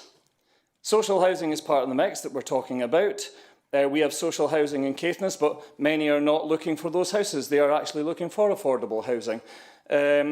5.2 states that the private rental sector and availability of mid-market housing in Highland is restricted, which places additional pressure actually on the social housing sector. So little wonder we're actually reflecting on that. 7.21, we refer to developing a finance strategy for the HRA, including a long-term rent strategy. Consider the options to target an additional investment. If we have got the ability to reflect on the Highland Investment Plan and a financing model for investment in infrastructure that we couldn't afford, then can we look at a similar investment model for the HRA linked to rent payments? Reflecting on that, it's actually these kind of thought processes are actually in this paper. Reflecting on that, check out Appendix 2, where we state that as part of the development of a long-term rent strategy, options to include the potential to increase social housing supply through targeted investment in housing in communities for the purpose of increasing and improving the housing stock and increasing our revenue base through rent and council tax are contained in that part of the paper. My last point, there are different sections, parts of the housing service, council's own services right across the council that are feeding into the housing challenge. There are different partners feeding into the housing challenge, and the Highland Investment Plan has reflected on the balance stroke demand in different areas for infrastructure provision in our communities, which is taking all of the factors into account and why it is flexible in its review process, the review process of the Highland Investment Plan is flexible enough to look at that as it develops in months and years to come, because of the very factors that many members have actually stated in their discussions and their contributions today. It's been a good debate, lots of things to reflect on, but I hope that there's not a need to bring an amendment forward, because we've covered it all off in the debate and the commitments that have been given so far. Thanks very much. And last but by no means least, Councillor MacLean. Thank you, Convener. And nobody has covered the point I want to raise, which I was surprised at. But what I wanted to concentrate on is increasing land supply. Page 78, it talks about repurposing existing land, and in the report it talks about our partners and other agencies. But I would like to focus on brownfield sites. There's a number of them in all our communities. There is even one in my own ward where planning permission was given, but for various reasons that's now lapsed, and the chances of them getting the planning permission again and being able to develop that site is probably very slim. But all of us here have sites in our wards that could be redeveloped, and I do think that there is very little talk about brownfield sites within it. It seems to be mostly about new sites.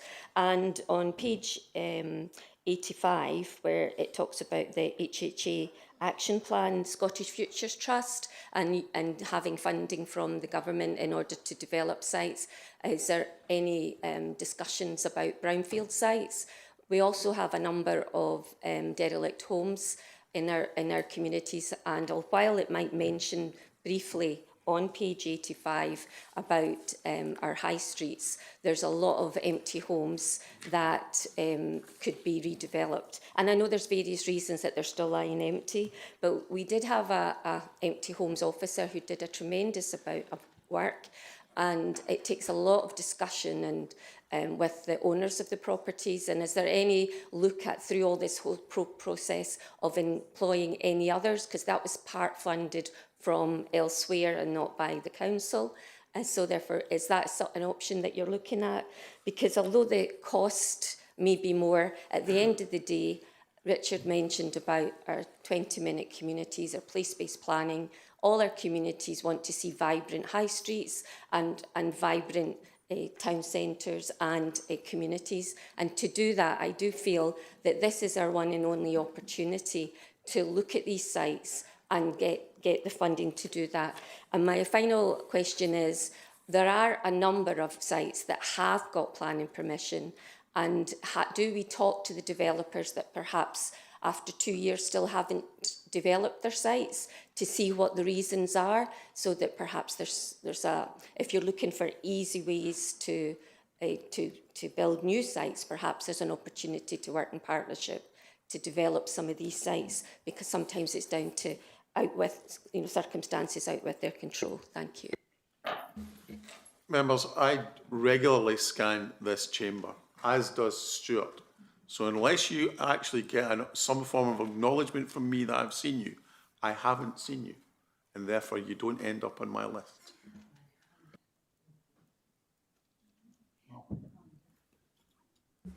Well, thank you very much, members, and that's been a lot of really good points and really good information coming in, which will obviously help us move forward. I think just in terms of clarification, I'll start in Nairn. There are no sites agreed for master plan consent areas in Nairn at this time, because we haven't brought any sites to members. If and when we do, there may be one in Nairn, there may not be. We'll just go through that process working with members as I've described. So there is no one site agreed anywhere at the moment. Wonderful, thank you. In terms of some of the other points, compulsory purchases, these are only used in extreme circumstances, largely where they're derelict buildings, and very often it's a threat of compulsory purchase that can bring people to the table. We've had some good examples in Badenoch and Strathspey, in Inverness, in Wick, in the past, certainly in my time in the council, and it's an important tool, but it's nothing like the scale of HS2 type. That's not what we're talking about really. It's mainly around derelict buildings. So I think a number of members mentioned the distribution network issues we're having. So the council was not made aware any time ahead of when it became, fairly common public knowledge. We do appreciate there's an issue. We have been making representation at officer level and indeed at member level. It is a distribution issue. There are issues in the network that we will have to overcome, and I'm pleased that there will be short-term improvements, but they're nowhere near the scale that we'll need if the projected number of houses come forward. So that's got to happen, and we are pushing that. But I would go further than that and talk about how it's bringing Transport Scotland, Scottish Water, etc. to the table. This has to be a true partnership effort. There's been a lot of talk about the different models in rural areas. So members know through Housing and Property, we do a strategic housing investment plan every year. That's informed by a housing need and demand assessment. It's supplemented sometimes by local surveys, etc., that are done. And, you know, so there is a process there, and I would encourage members to get involved in that when these are coming forward on an annual basis, and speak to officers in the run-up to that. In terms of houses coming on site, we do an annual housing land audit, so we talk to developers all the time. The one change that has been made to the Planning Act has been that if sites that are identified in the development plan are not brought forward within the 10-year development plan timescale, then they automatically fall out. So some of the older land banking practices, dare I say, will no longer be allowed. I think personally I would prefer, or professionally rather, I would prefer a shorter timescale, but we are where we are on that. And I think it is really important we keep talking to developers and actually hold them to account about bringing forward sites. And I'm really glad the point was made about brownfield sites, because I couldn't agree more that the issue, and it is becoming, you know, more and more of an issue. The cost differential between greenfield and brownfield development is, in my opinion, perverse, given the you know, all the sustainability arguments, etc., for bringing life back to old buildings. And it's something we do make representations on, and will continue to look at. And again, without circumventing the proper process we'll go through, I think there are also really good brownfield opportunities that form part of that master plan consent area approach as well, where we're actually bringing a shovel-ready proposition to not just to members and the public, but also to potential funders, because that's what we've got to do, is sell these and hopefully get an additional support from government to make them happen. And apart from that, I know I haven't covered everything, but it has been really good to hear what everyone's saying. And Alison's going to cover the empty home officer. Thank you. Yes, just the one from me, and then I think the Chief Executive wants to come in. The Empty Homes, yes, Empty Homes Partnership and the Empty Homes Officer is doing a fantastic job. As you said, it does take a long time to bring some of these things forward. We are actually looking at augmenting that team at the moment, and a proposal will be coming forward to the Housing and Property Committee for members to consider as part of that. But that would be specifically looking at some of that proactive buyback housing work, purchases within specific areas, and that's some of the work that the partnership's been doing, but that would be the part of a proposal that will come forward to members. Thanks. So to Councillor Reid, just the thing about the workforce plan and the rugby team concept, you may remember that in the members' briefing that we did recently on the delivery plan, there was a presentation from myself and Fiona Grant on future workforce, and we were trying to find a way to express the fact we needed to work as a team across the partnership and to help people across the partnership work out where they fitted into the particular, you know, the process of ascertaining the demand from businesses for a future workforce across the whole region, and then working on your supply side solutions. So the rugby team concept was a way of trying to frame that for everybody, and we will use that with our own staff and with staff across the partnership, and indeed with private sector partners, to try and help everybody understand the challenge we have of coordinating across such a complex landscape.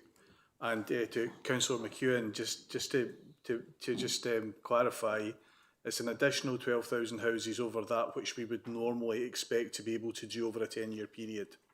So we would normally do about 1,200 a year, as Malcolm said. So over a 10-year period, we would normally expect to do 12,000. So we're talking about really doubling that. And the cost of that's about £3 billion, more than we would already do, predominantly coming from the private sector.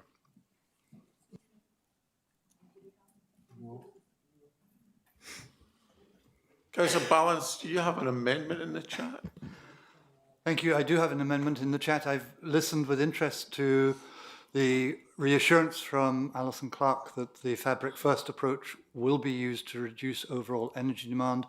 And I've also been grateful to hear Councillor Gowans' commitment to have a members' workshop on MCAs. I trust that will be before E&I's. Assuming these are minuted commitments by the administration, I'm happy to withdraw my amendment. Thank you. Members, with that, can we agree the recommendation? Thank you both. Remember, that's probably one of the longer and more important papers that we have seen in a long time.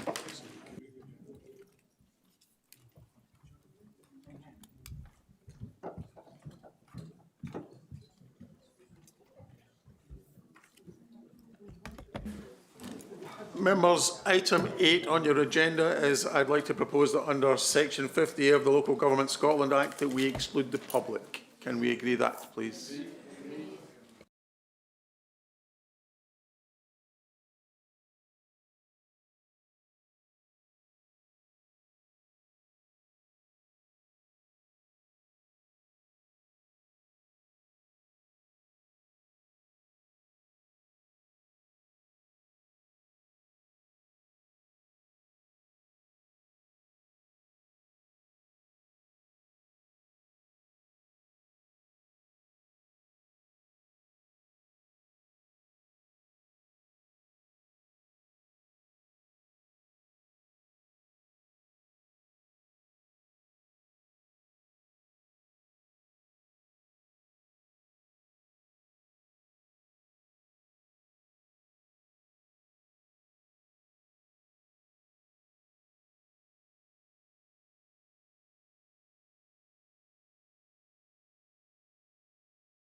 Thanks, Michael.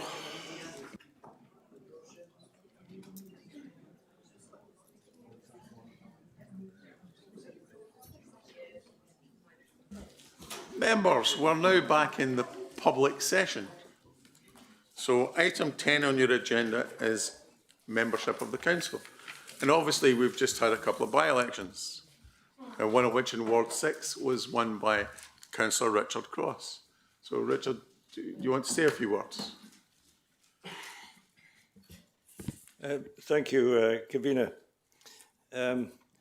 Firstly, I'd like to say thank you for a very warm welcome from very many people who've come and shaken my rather nervous and sticky hand on several occasions through the day, individual, one at a time. I am slightly nervous. I hope you'll forgive me for that, but I will settle down. Having been elected, it was my second attempt. And when I announced to my family and friends that I was running for council again, they actually said to me, well, you're going to be on a hiding to nothing, and that I would find it impossible to achieve change. And I have to say, I find that a rather interesting perception. That is the perception, sorry. I'm sure that many elected members put themselves forward with altruistic motives, determined to champion change for the better. As an independent councillor, I'm not linked to any party, and I value that independence. But I will be joining a group of independent councillors, and where I'm standing probably suggests which one. But that I believe that this is the only way I can be involved in committees. And I would achieve nothing if forced to sit on the sidelines, which is not something that would come easily to me. During my campaign, I focused on giving the ward a voice. We've heard some interesting comments today, actually, on that topic. While canvassing, I found a clear perception that residents in the ward feel they've not been heard. And many examples are quoted and cynical explanations are offered. Again, I find this interesting. One very basic principle in local government, as I understand it, is that we must be clear, open and fair. So I wonder why the perception of not being heard is widespread. Furthermore, for a democracy to be defined as the government of the people, by the people, for the people, why is it the case that 75% of the electorate in the ward didn't bother to vote? The issues I see as being important to the people in the ward reflect the diversity within it. We have the port of Cromarty Firth, a major driver of the economy, and on the outer edges of the ward we are impacted by the energy corridor running from Dounreay to Bewley and beyond, with the impact of anticipated renewable energy projects becoming increasingly obvious. The Green Freeport comes with a focus on economic growth, and at times it seems that wealth is the only thing that matters. I'm not so sure about that. We live in a blame culture where blame leads to excuse and little progress is made. I have learned through failure and success that in order to make progress, we must first accept responsibility for our own actions. We must also listen in order to understand, as opposed to listening in order to reply. Education is the foundation of the future. A good education supports rational thinking, which leads to good, well-informed decision-making, mindful of consequences. I want to promote high-quality schooling for all and more and better out-of-school provision for the youth. Young people need guidance to learn from their mistakes, not criticism to alienate them. I'm pleased to note that there's been references to these subjects in the course of the day. We have local development plans created democratically at considerable cost. These plans inform the decision-making processes for infrastructure, best use of resources, or identifying where resources are limited. The council policy is said to be plan-led, a good principle worth following. There is massive potential development ahead, primarily in terms of renewable energy, but in other areas too. I share the concerns of the electorate that such development must be sympathetic to the needs of the current and future residents, that economic growth must work for the communities and not simply the few at our expense. All construction work is temporary and often creates more jobs during construction, but leaves fewer jobs behind. Are we being given the full and accurate picture, I wonder? I don't doubt the size of the task ahead of me, and I fully expect robust debate. Any success I might aspire to will inevitably be limited, but the legacy I really want to leave is a recognition that when good people work together in unity, great things can happen. It might need to be demonstrated on a smaller scale, seeds sown for others to nurture. It is said, a journey of 1,000 miles starts with a single step. Well, I'm stepping out. Thank you.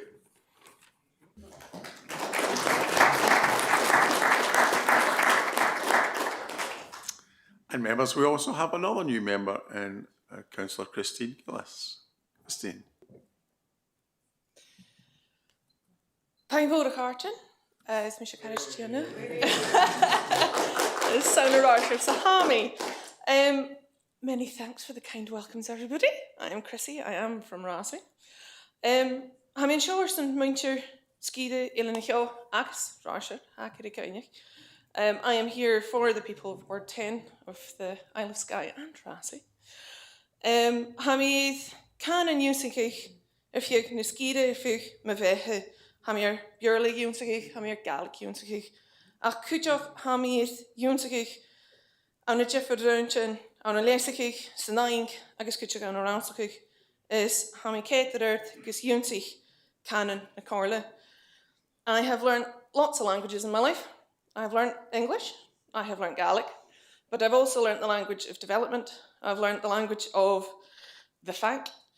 I've learned the language of research, and now I'm about to learn the language of the council. And Shaw, ha mi son brains and mention son mention Niskide, and you mention Gaelic. Is betalum shalach ure chureith skas ha mi adarshit. Sa shalach etrialich te akunje anahin eet elena kjo. Is ha mi son Jean Keenchach gewil kiel be mi Jean kiel eet eterhenge janu na hashin janu. Now I am here to speak for the people of Rossi and Skye, and to an extent the Highlands as well, and I want to make sure we're making sense of what is going on, and more importantly explaining that and translating it to everybody else. Hami Kate the dirt gus Parshigal, Amsahorle, Achan Jew, son in Hudis, be me Gumak Gurich. So I am really looking forward to taking part in the council activities, but today, for one time only, I will keep it short.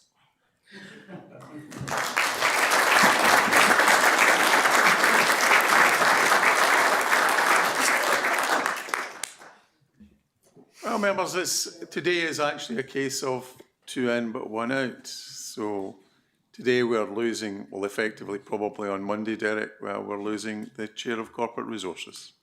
So, Derek, it's from my own personal point of view, it's been a pleasure over these last few years, long before this session. So I hope you enjoy your retirement, whatever that brings, and look after yourself. Councillor Bremner.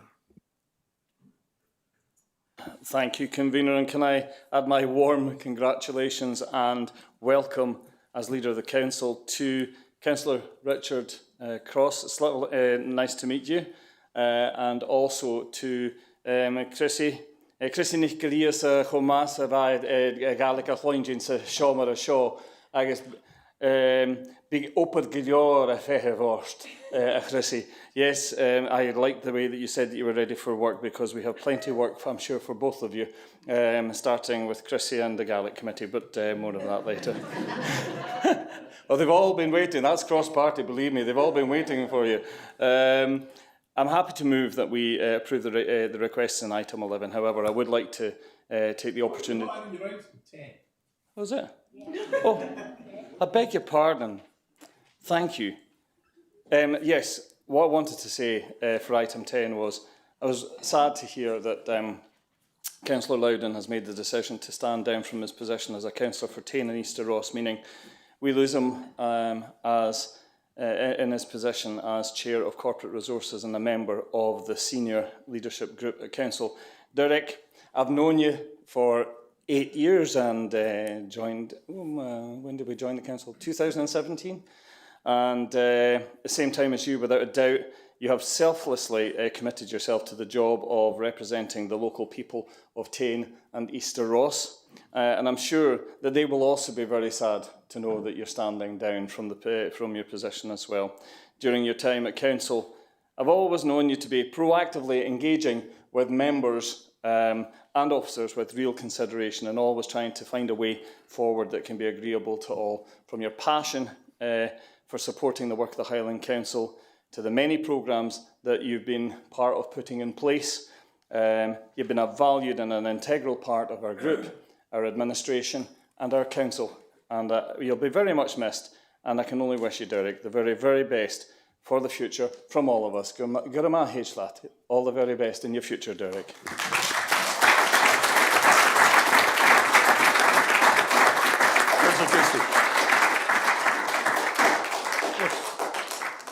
Thank you, Convener, and welcome to the new members. I hope you find it a rewarding and enjoyable experience.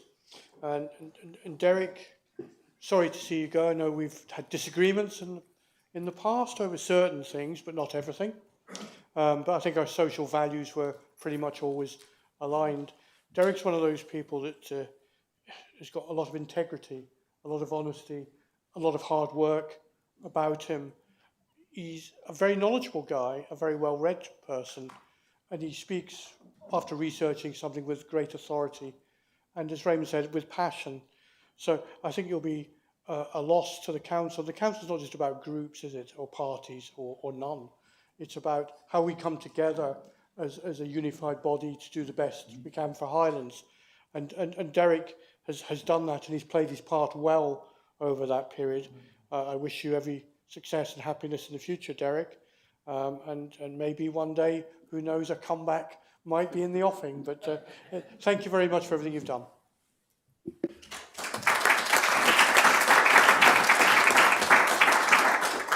And I think we have a local member who wishes to say a few words. Thank you very much, Convener. I'd just like to extend a huge thanks to Derek. He has shown nothing but support to me since my election. And even before that, when I was on various committees in the community, and Derek gave great support. I would say we have a mutual respect for each other, Derek. We actually go back a long way, back into the 1980s. He was actually a very young lad. I was just slightly older. And we both worked for a business of bean counters called RWM and KM Mackenzie Chartered Accountants, who had clients going from Thurso down to Arbroath. And I cannot recognise the type of bean counters Councillor McPherson alluded to, because our bean counters were actually really good. They assisted their clients and give very good advice. And that was part and parcel of the service of a good accountant. And I think I'd just like to say, I have every faith in our bean counters here at Highland Council. Thank you to Brian Porter, actually, and his team. Great presentation today. But thank you very much to Derek, my bean counter. Thank you.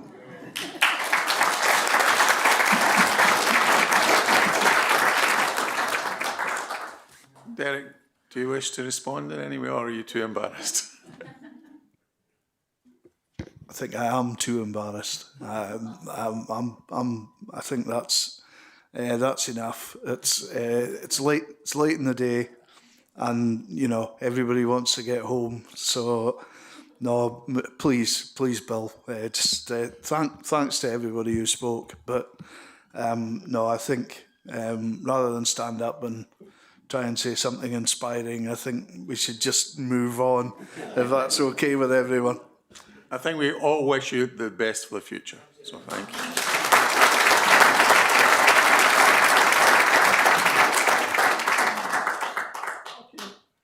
Okay, members, we now move to item 11 on the agenda. You note the changes, one of which is the planning for the Isle of Skye and Rassay.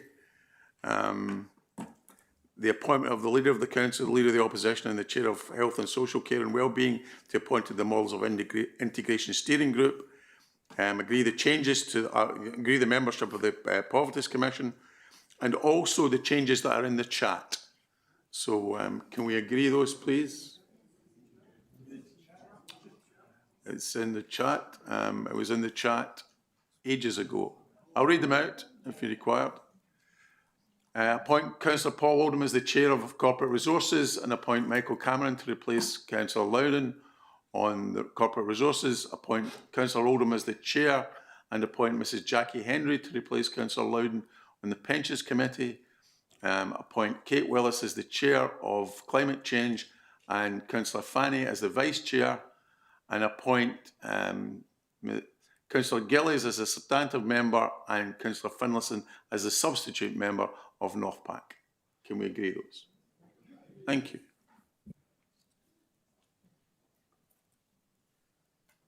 Timetable of meetings, members. The special meeting is for community council purposes. It's a legal requirement.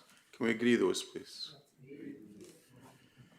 The executed are there for your information and noting. Agreed. Recess powers are, as per standard, haven't changed over the years, so hopefully we won't be required to be using them, but if so, Councillor Christie, I'll make sure I phone you during daylight hours. Confirmation of minutes. Members would like to propose the minutes of the council meeting and special meetings.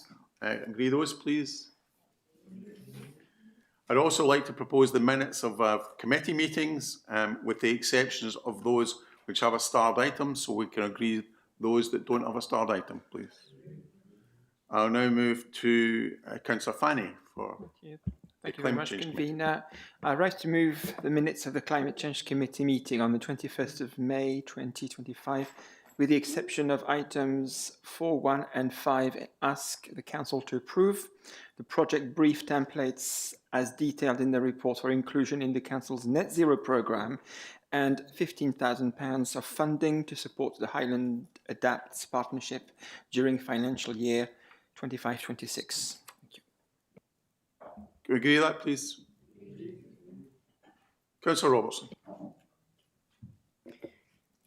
I rise to move the minutes of the Audit Committee meeting of the 28th of May 2025, with the exception of item 10 regarding the committee annual reports for 24-25, and ask the Council to acknowledge that the necessary assurances have been provided by the committee to demonstrate that it had fulfilled its purpose and could demonstrate its impact for 24-25. Agree with that? Councillor Finlayson, Education Committee. Thanks, Convener. I rise to move the minutes of the Education Committee meeting of 4th June 2025, with the exception of the statutory consultation items referred to at items 5, 6, 7 and 8, which are item 5, closure of Badkill Primary School, and ask the Council to agree to a further period of mothballing. Item 6, merger of school nurseries at Coole Primary School and St Columba's Roman Catholic Primary School to create a new preschool provision serving both schools, and ask the Council to agree this. Item 7, closure of Kinlochhew Primary School, and ask the Council to discontinue education at Kinlochhew Primary. And item 8, the creation of Gaelic medium catchment areas for Craighill Primary School and Tane Royal Academy, and ask the Council the creation of Gaelic medium catchment areas as detailed in the report. Agree those, please. Agreed. Members, we now move to item 17 on your agenda, which is question time. Councillor Christie. Thank you, Convener, and thank the Leader for his answer. My supplementary is the Regional Transformation Opportunities Report, commissioned by HIREP, which you chair, has targeted renewable and energy sectors for inward investment in Highlands. Is this a conflict for you to serve on Southpack, considering you hold this position? That'll be not that. Sorry, no.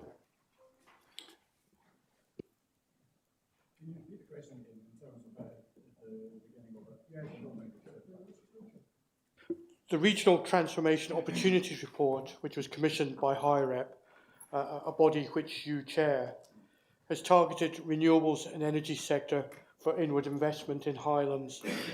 Is this a conflict for you to serve on North Pack? In terms of the RTO going to High Rep, if there are any points of that report going forward further, then I would consider if there were any conflicts of interest for my position on North Pack and related to any particular application that would come to North Pack. Thank you. Question 2, Councillor Christie. Thank you, Convener.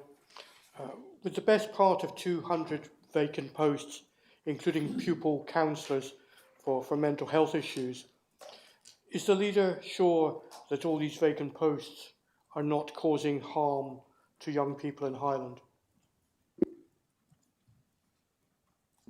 I think a similar question has been asked of me before, and in all of our considerations for employment, we try as a council to be able to fulfil our duties in terms of service provision. The vacancies that we have are not sitting there just as on purpose. Sometimes we have difficulty in being able to recruit to these posts, and so we are not purposely looking to continue difficulty or impact on members of our communities. We are in these very serious areas trying our very best to be able to recruit and reduce any of the impacts that Councillor Christie refers to. Thank you. Question 3 is from Councillor Gregg. Councillor Gregg's no longer in the chamber. Question 4 is Councillor Rees. He's not here today. Question 5, Councillor McPherson. Thank you, Convener, and thank you to the Chair of Education for this answer to the question of the Improving Relationships and Behaviour in Schools Action Plan. Thank you for the detailed response there, and as you've highlighted, most of the challenges are faced by our very youngest of pupils coming into primary schools. What I have been advised by unions when they had Councillor McPherson, it's question time. Yeah, thank you. Not time for making speeches. No. Questions, so absolutely. I'd like to hear a question. Okay, so my question is, having got the answer to this and having had unions read the answer to this, what they highlighted to me was that there are a number of actions that are not listed in here where there are violent assaults against other members of staff. Councillor McPherson, either ask a question or sit down. Okay. One last chance. I am asking the question. Well, ask it quickly. Okay. And ask the question quickly is, can we gather together the number of instances where violent attacks are taking place against other staff in schools, them being canteen staff and janitorial staff and all assistant staff, because they're not classed under this teaching one based on the figures that I've seen from the unions? Thank you. That was a question. Thank you very much. Tweak us a while. Okay, Councillor McPherson, I think as you probably know, we do have regular and ongoing engagement with unions, and that's probably the best place to have these conversations. And I would also refer you to the latest Scottish Government document, Fostering a Positive, Inclusive and Safe School Environment, that came out last week, which might be some good bedtime reading that might inform you further. Councillor Balance, question 6. Thank you very much, and thanks to the Chair of the Communities and Place Committee for the answer relating to volunteer expenses and the lack of a policy. I hope we can move to ask officers to provide a policy, because would you agree? No, Councillor Balance, you asking a question? Same with Councillor McPherson. If you got a question, ask a question. Right. Is it fair that you and I are getting paid expenses for coming to this meeting, and volunteers who are giving up their time entirely voluntarily for nothing cannot ask for such expenses? Thank you, Councillor Balance, for that one. I'm going to bypass the question of councillors' expenses and move on to volunteers. And first of all, I'd like to acknowledge once again the most valuable contribution that our volunteers make across the council. While I can understand well your concerns, the first point of approach for us has to be that any policy we come up with is fair and equitable. In an organisation such as the size of the council, that may prove difficult. I can assure you we're working to develop a volunteering framework to support community groups who are wishing to volunteer across Highland, which will set out both what the council can support with and what is expected from the groups. Thank you. Question 7, Councillor Wheeler. Thank you to Ken for his somewhat disappointing answer to my question. My supplementary question is, car parking revenue goes into a central pot, and currently areas with car parking tariffs are subsidising areas where parking tariffs are not charged. When will the areas that charge for parking, such as Loch Harbour and Skye, start to see the parking revenue that is raised in their area being reinvested in their area to improve the deteriorating parking infrastructure? Thank you. Councillor Gowans. Thank you, Convener, and thank you for your supplementary question, Councillor Ross.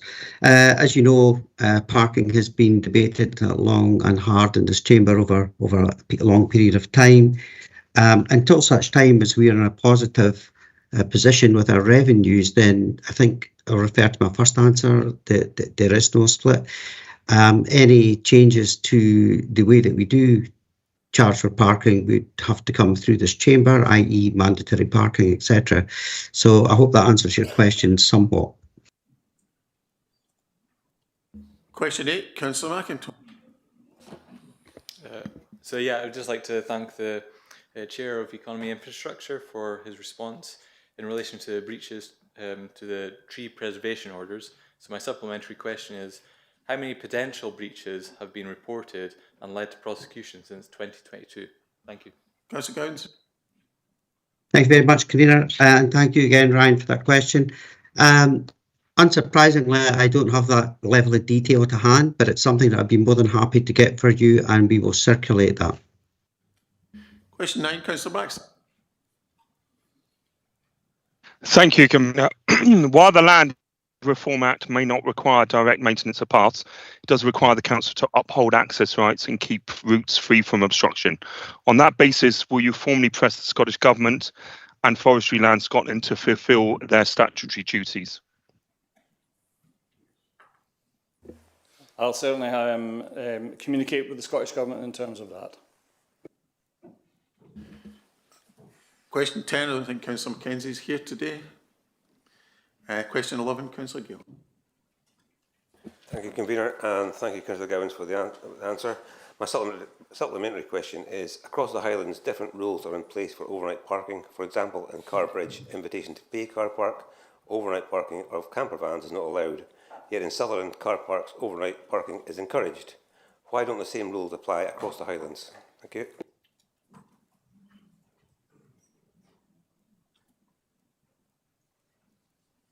Thank you very much for that, Councillor Gale. Obviously, there are different considerations for different parts of the Highlands, and we have launched, the car parking scheme. The other thing that we've launched to help that, of course, is our access rangers, who are able to provide very good advice to the many people that we welcome to Highland every year. Now move to the next item on the agenda, members, which is motions, and the motion number 1 is from Councillor Gregson. It's getting on. I'll be brief. Lots of crime going on, not enough police officers.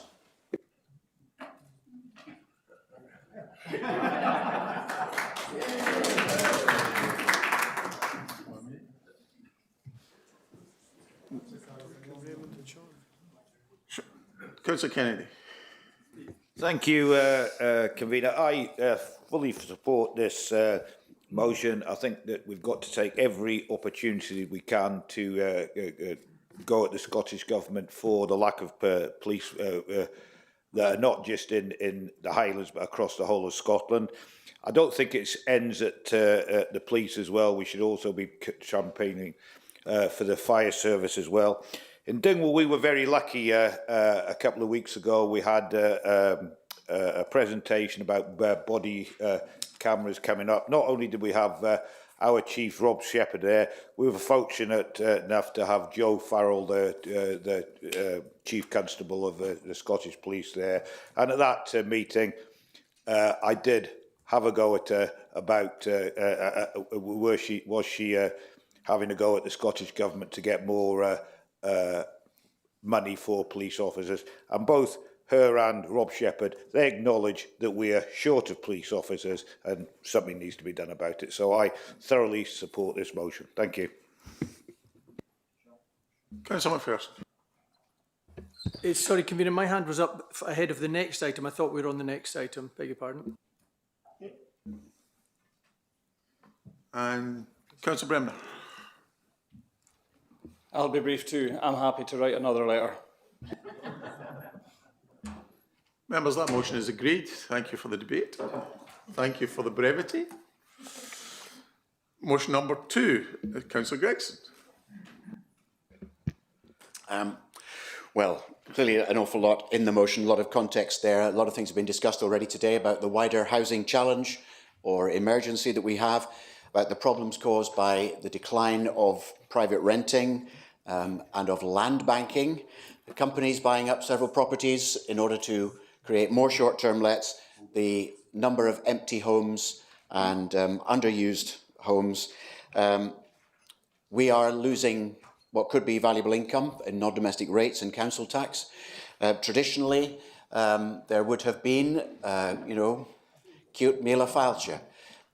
100,000 welcomes would have been the byword of the traditional bed and breakfast, which has now been replaced by, well, glad you've come, here's the key code you put in at the front door. So there's no welcome, there's just a room, which is probably very expensive. The growth of short-term lets and holiday lets is driving prices upwards, which is putting a lot of property beyond the reach, whether for renting or for buying, of people who need homes. Property should be about homes, not just income streams.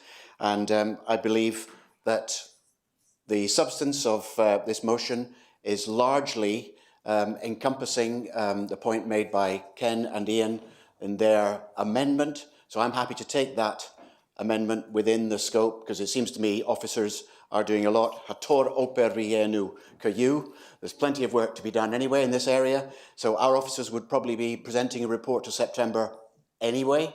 So I would happily accept that amendment within the motion. Thanks.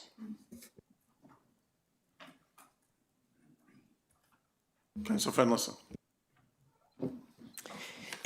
Thanks, Convener.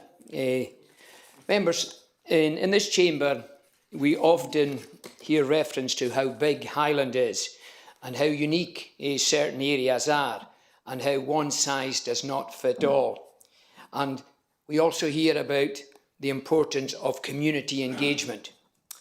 In fact, on many occasions, Councillor McPherson has quoted that fact and he's compared Highland to Wales and Belgium on many occasions. This being the case, the introduction of any short-term let control areas across Highland should only be considered at local level, with both local member and local community involvement. If Councillor McPherson and Councillor Gregson feel there is an issue in Inverness, they should indeed look at the issue in Inverness. But when it comes to the rest of Highland, place-based decision-making is what must move forward any debate and any actions, and must take account of local opinions, and especially when tourism is such a mainstay of the economy for so many areas, including Skye and Rassie. Skye, as we know, is the second busiest tourist destination in Scotland. And while I have never previously witnessed that many members of the community in Skye comment on council papers before a council, that has changed this week, and there's been a lot of angst expressed at the content of this motion. There is, of course, already a way to discuss and look at short-term let control areas, and I'd like to applaud the members of Bainach and Strathspey who already carried out this week. So the blueprint is already there, and it is based on local democracy and feedback from local communities. Of course, Skye and Rassie, like many other areas, has a housing challenge, but no one I have spoken to sees the remedy of this challenge to be found in the motion we have before us today. The vast majority of short-term let licence applications currently coming to Council relate to properties already in the system. And for me, this motion is conflating too many things, and that I don't think is helpful. Members, no area, no local members and no communities need Inverness or other councillors from other areas to make decisions for them. If communities want to introduce any kind of short-term let control areas or similar, the decision has to be made at local level and in consultation with the people living in the many diverse areas we have across Highland. And let's not forget, Highland is bigger than Wales and bigger than Belgium.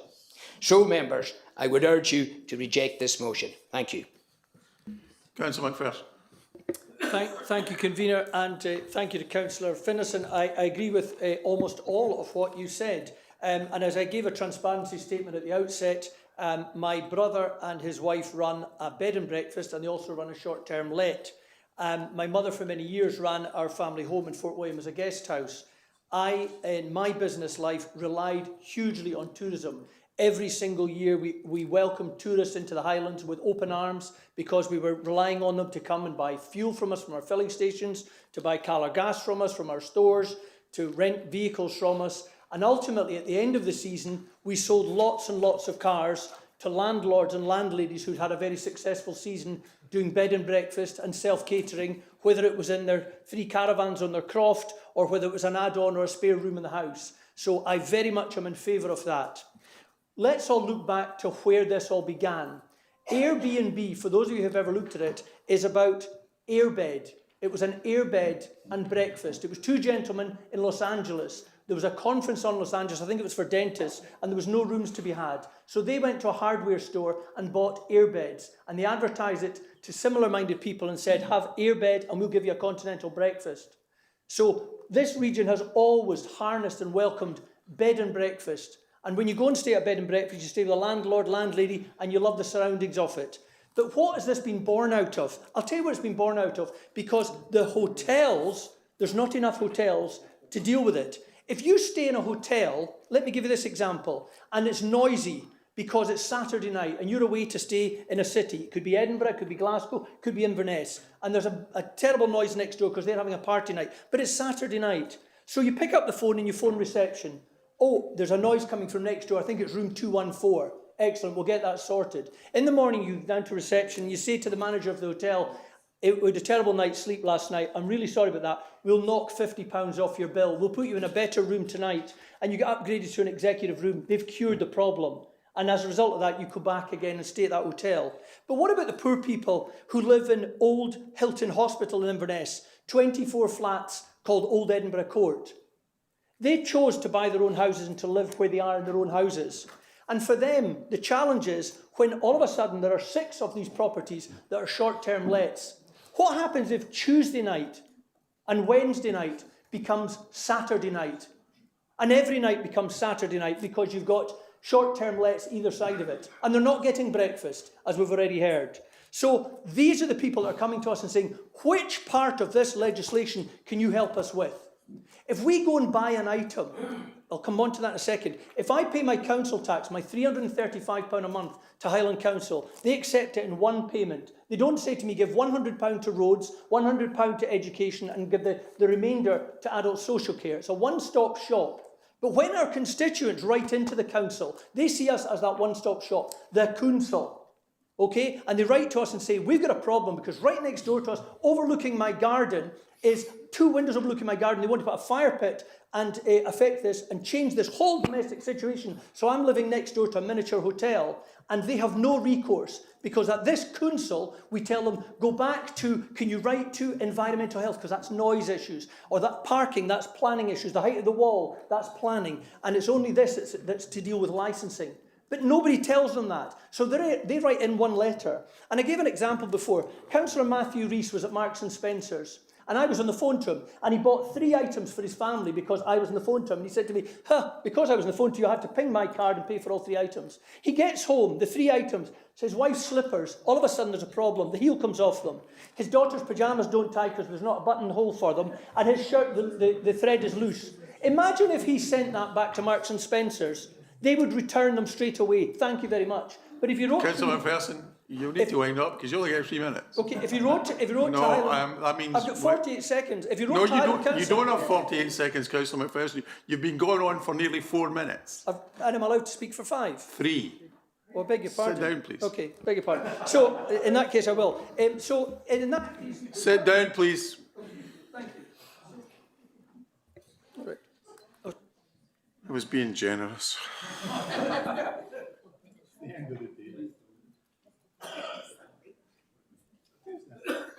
Councillor Jones. Thank you, Convener. Short-term lets are an emotive subject, as we've just seen, not just in the Highlands where we live, but nationally and indeed worldwide. Tourism is a huge and important industry, and in many places it is the lifeblood of the economy. The people of Cornwall and Devon, for example, face exactly the same problems as we do in the Highlands, and we all face the challenge of finding a balance between retaining and supporting an industry which provides the majority of our jobs, income and livelihoods, while still retaining our local identity and, most importantly, affordable homes for local people. I have concerns about the way this motion has been trailed this week. The proposer and seconder have done a good job of getting as much publicity as possible, but at times their narrative seems to have confused short-term let licensing, short-term let control zones, as well as almost demonising the short-term let model in general. They have just backed up their dislike of short-term lets again this afternoon. Short-term lets are here to stay. They're a very popular, convenient and efficient way to secure holiday accommodation, and I would imagine that most of us in this room have used short-term lets on more than one occasion and will do again. The model works, and it is a vital part of our tourism economy, providing much-needed jobs and changeovers and maintenance. We should recognise their importance and support their operators, who are often local people making a living.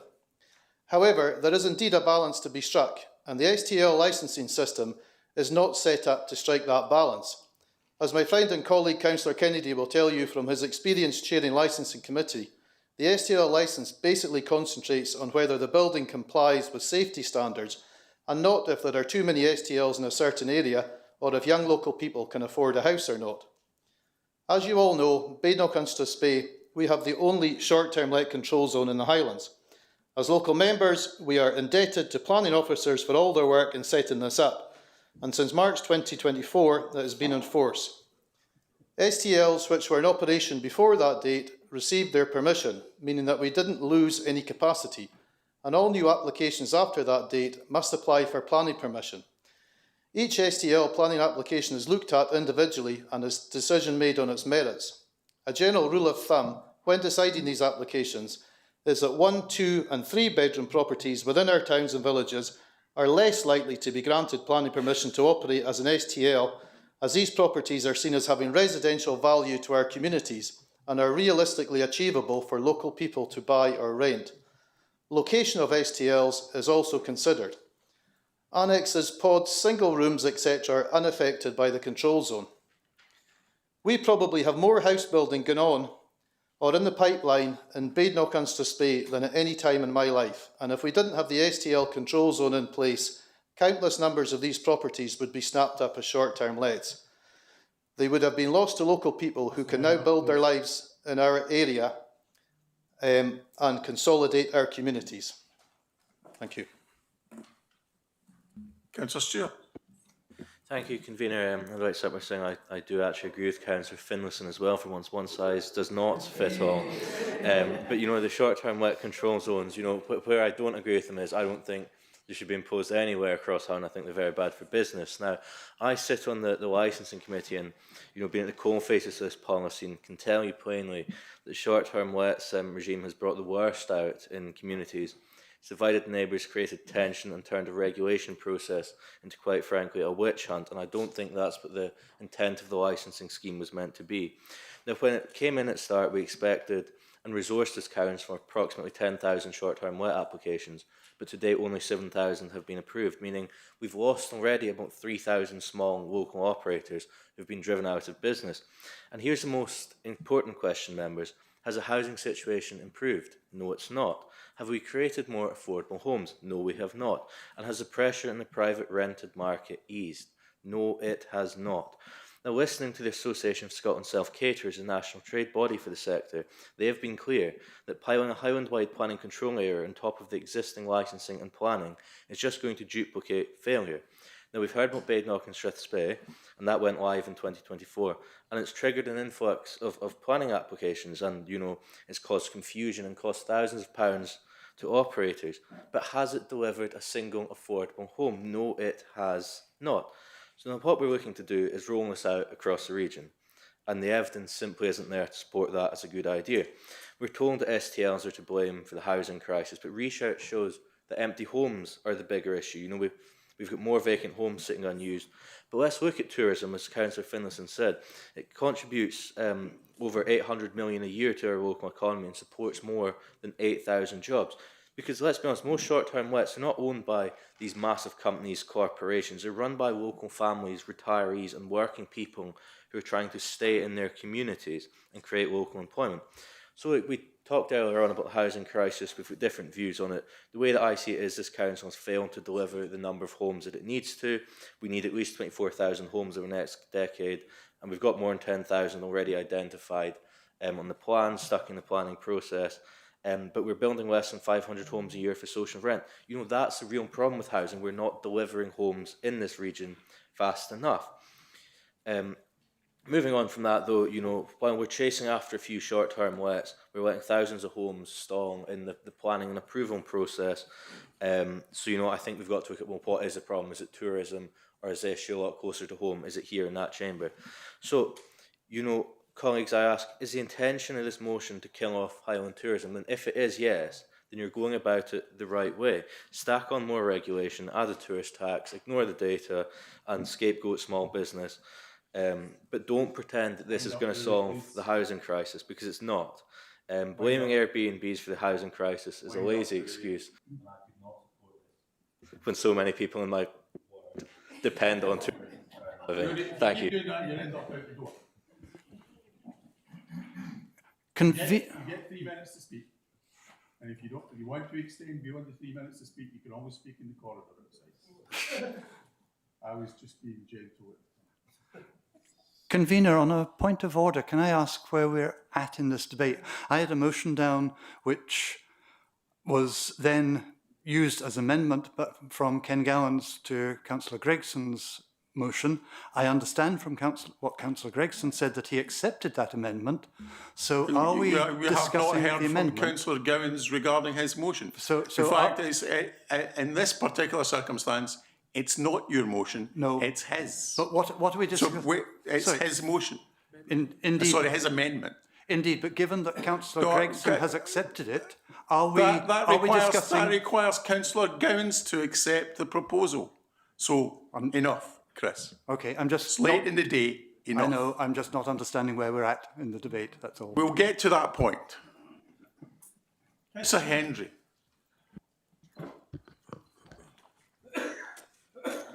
Thank you, Convener. As stated in the Section 95 assessment, an over-provision policy requires adequate data and gathered evidence. There would be a cost to the Council. Consideration needs to be given that the majority of short-term lets coming through the licensing process are existing operators. An over-provision policy could not work retrospectively. An over-provision policy would add another layer of bureaucracy when it would duplicate with any planning control policy. This is why the Scottish Government decided to abandon the over-provision policy in 2021, a move endorsed by the Chief Executive of the Association of Scotland Self-Caterers. I believe that we should take a considered approach to short-term let control areas by obtaining the evidence and data from Badenoch and Strathspey and moving a control area as an option, potentially on a ward-by-ward basis, asking officers to outline this process for us and give us financial implications. This would not be a quick fix and will not address the housing shortage on its own. We must continue to support our short-term let businesses who have complied with the current legislation and worked with the licensing team to enable our visitors and contractors a safe and regulated stay in their properties. I will be voting for the amendment as it's set out in the papers if that's put forward. Thank you. Now all will be made clear. Councillor Gowans. Thank you very much, Convener. I've listened carefully to the debate.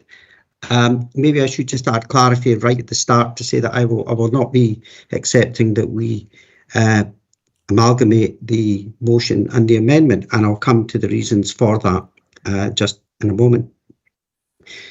But members, we have two motions before us today, both seeking to achieve almost the same, but not quite the same outcome.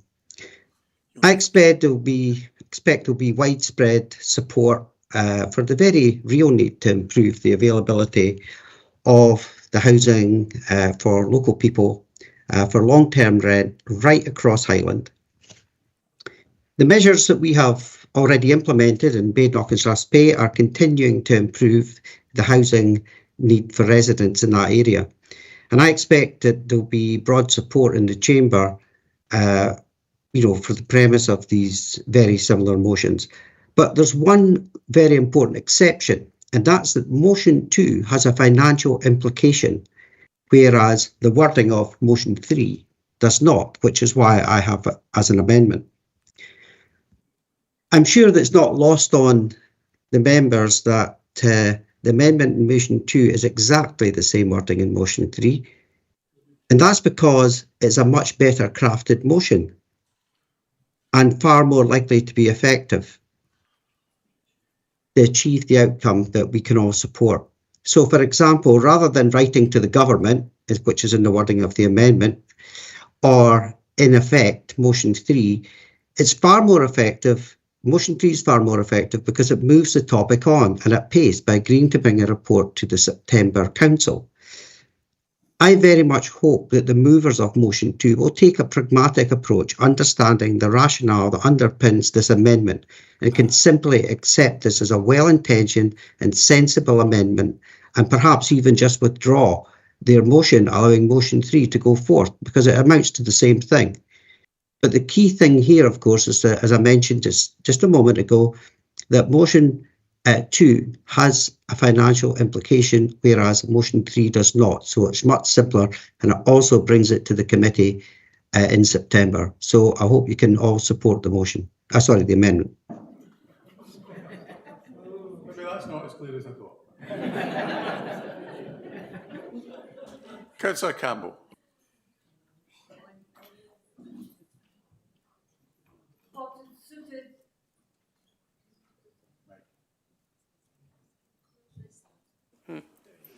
What suited Badenoch and Strathspey would not necessarily suit all parts of Highland. One hat does not fit all. We do not cut off the hand that feeds us. Tourism is the largest employer in the Highlands. In saying that, social, rental, affordable housing for locals is a top priority of mine. In Badenoch and Strathspey, they say more houses have gone on the market. In the rural areas where I live, wages would restrict locals being able to get a mortgage to buy houses on the market. Maybe some of them could be bought by pensioners who have money. And those pensioners, I welcome them, but they wouldn't create children for their schools, and they would put an extra burden on the NHS and social. Previous governments give grants to agriculture to diversify from agriculture, and Crofters diversified into self-catering for tourists who spent money locally and helped sustain local businesses. This diversification helped Crofters subsidise their income. There is a big difference in local people who wish to make a living from bed and breakfast and others who want to buy up half a village and live in London or abroad or something, and you never even see them. It is only us, local members who know our area, that can make decisions that suit the areas we represent. Thank you. Councillor Baxter. Thank you, Convener. It's not often that I find common cause with Councillor John Finlayson these days, but I agree wholeheartedly with his approach and shared by others that no one-size-fit-all policy should count across the Highland Council area. I am someone who actually lives next door to an Airbnb, and I do not recognise the picture that Councillor Macpherson paints of considerable disruption. In fact, anyone staying in the Airbnb probably has more problem living next to my house with 2 teenage children within it rather than any visitors to the area. And what I've been most concerned about, the tone of this debate and some of the comments in the press over the days leading up to it, is that we've seemingly demonized those that make use of short-term lets and those that operate short-term lets in the Highland Council area.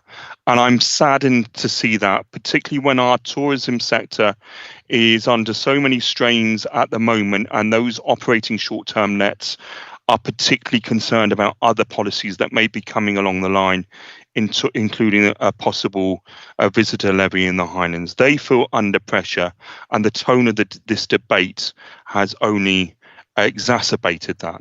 I am also someone, like many people that live in the Highlands, that travels across our region, and I make use of Airbnbs and short-term lets on frequent occasions. In fact, I have stayed in Old Edinburgh Court on 2 occasions. Once 13 years ago, when my son was born in Regmore Hospital, and once more recently when I stayed for a Highland Council meeting on subsequent days. I'm sure that Duncan Macpherson wouldn't want to count me as one of those problem people staying in Airbnb, although maybe he does. I will be supporting the amendment in the name of the opposition today, which I think is the pragmatic approach to this, and that allows our council to operate on a localism basis, on a ward basis, and maybe even at a lower basis than that, and based on a common sense. It's unusual for me not to support Councillor Gregson and Macpherson, but on this occasion I can't find that I am in that position to do so. Members, there's only 1 minute remaining in the debate, so we'll draw the debate to a close, and I'll now pass to Councillor Gowans to sum up.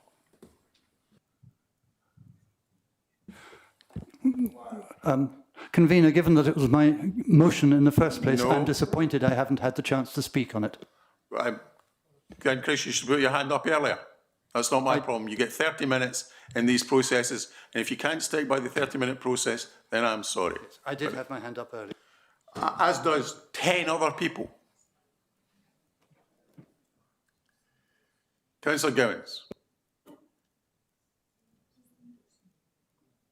Thank you, Chair. All I'm going to say is that the amendment is a very pragmatic solution, and I hope people will support it. You have the ability to sum up for 5 minutes. Thanks, Convener.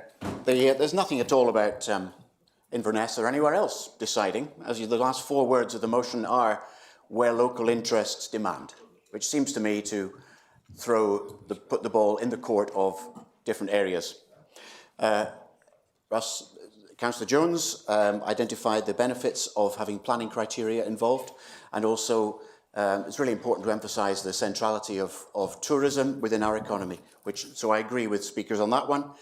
The room seems to be absolutely 100% in agreement with the notion that there is an accommodation issue, there's a housing issue, and homes for people have to be the priority. Tourism has to be supported. Self-catering is part of the mix, and as far as I can see, short-term lets are exacerbating that issue. Financial implications are embraced within the amendment from Councillor Gowans, in that there has to be a preparation of material for a September meeting. But local decision-making is absolutely part of the motion. I'm quite happy for the amendment to go ahead and the motion to be withdrawn, because it seems to me we've got a huge amount of common ground here about something needs to be done, and exploring it through the offices of our talented teams within the various services seems absolutely the way to go, to ensure that we have quality information and evidence in order to proceed from there from September. Thanks. Councillor McPherson, do you accept that withdrawal because you're the co-signatory? Yes, indeed, very much so.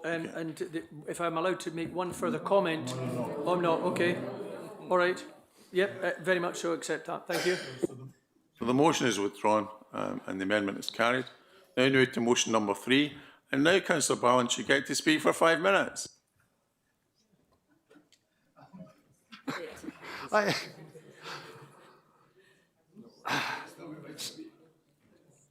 Sorry, Point of order. I think.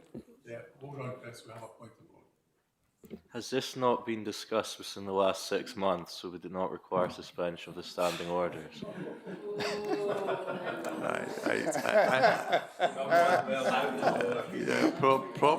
I think you're splitting hairs. I think you have to allow Councillor Balance to say his piece. Well, I did write a speech, but given as how we've already agreed it, I'm not going to waste people's time.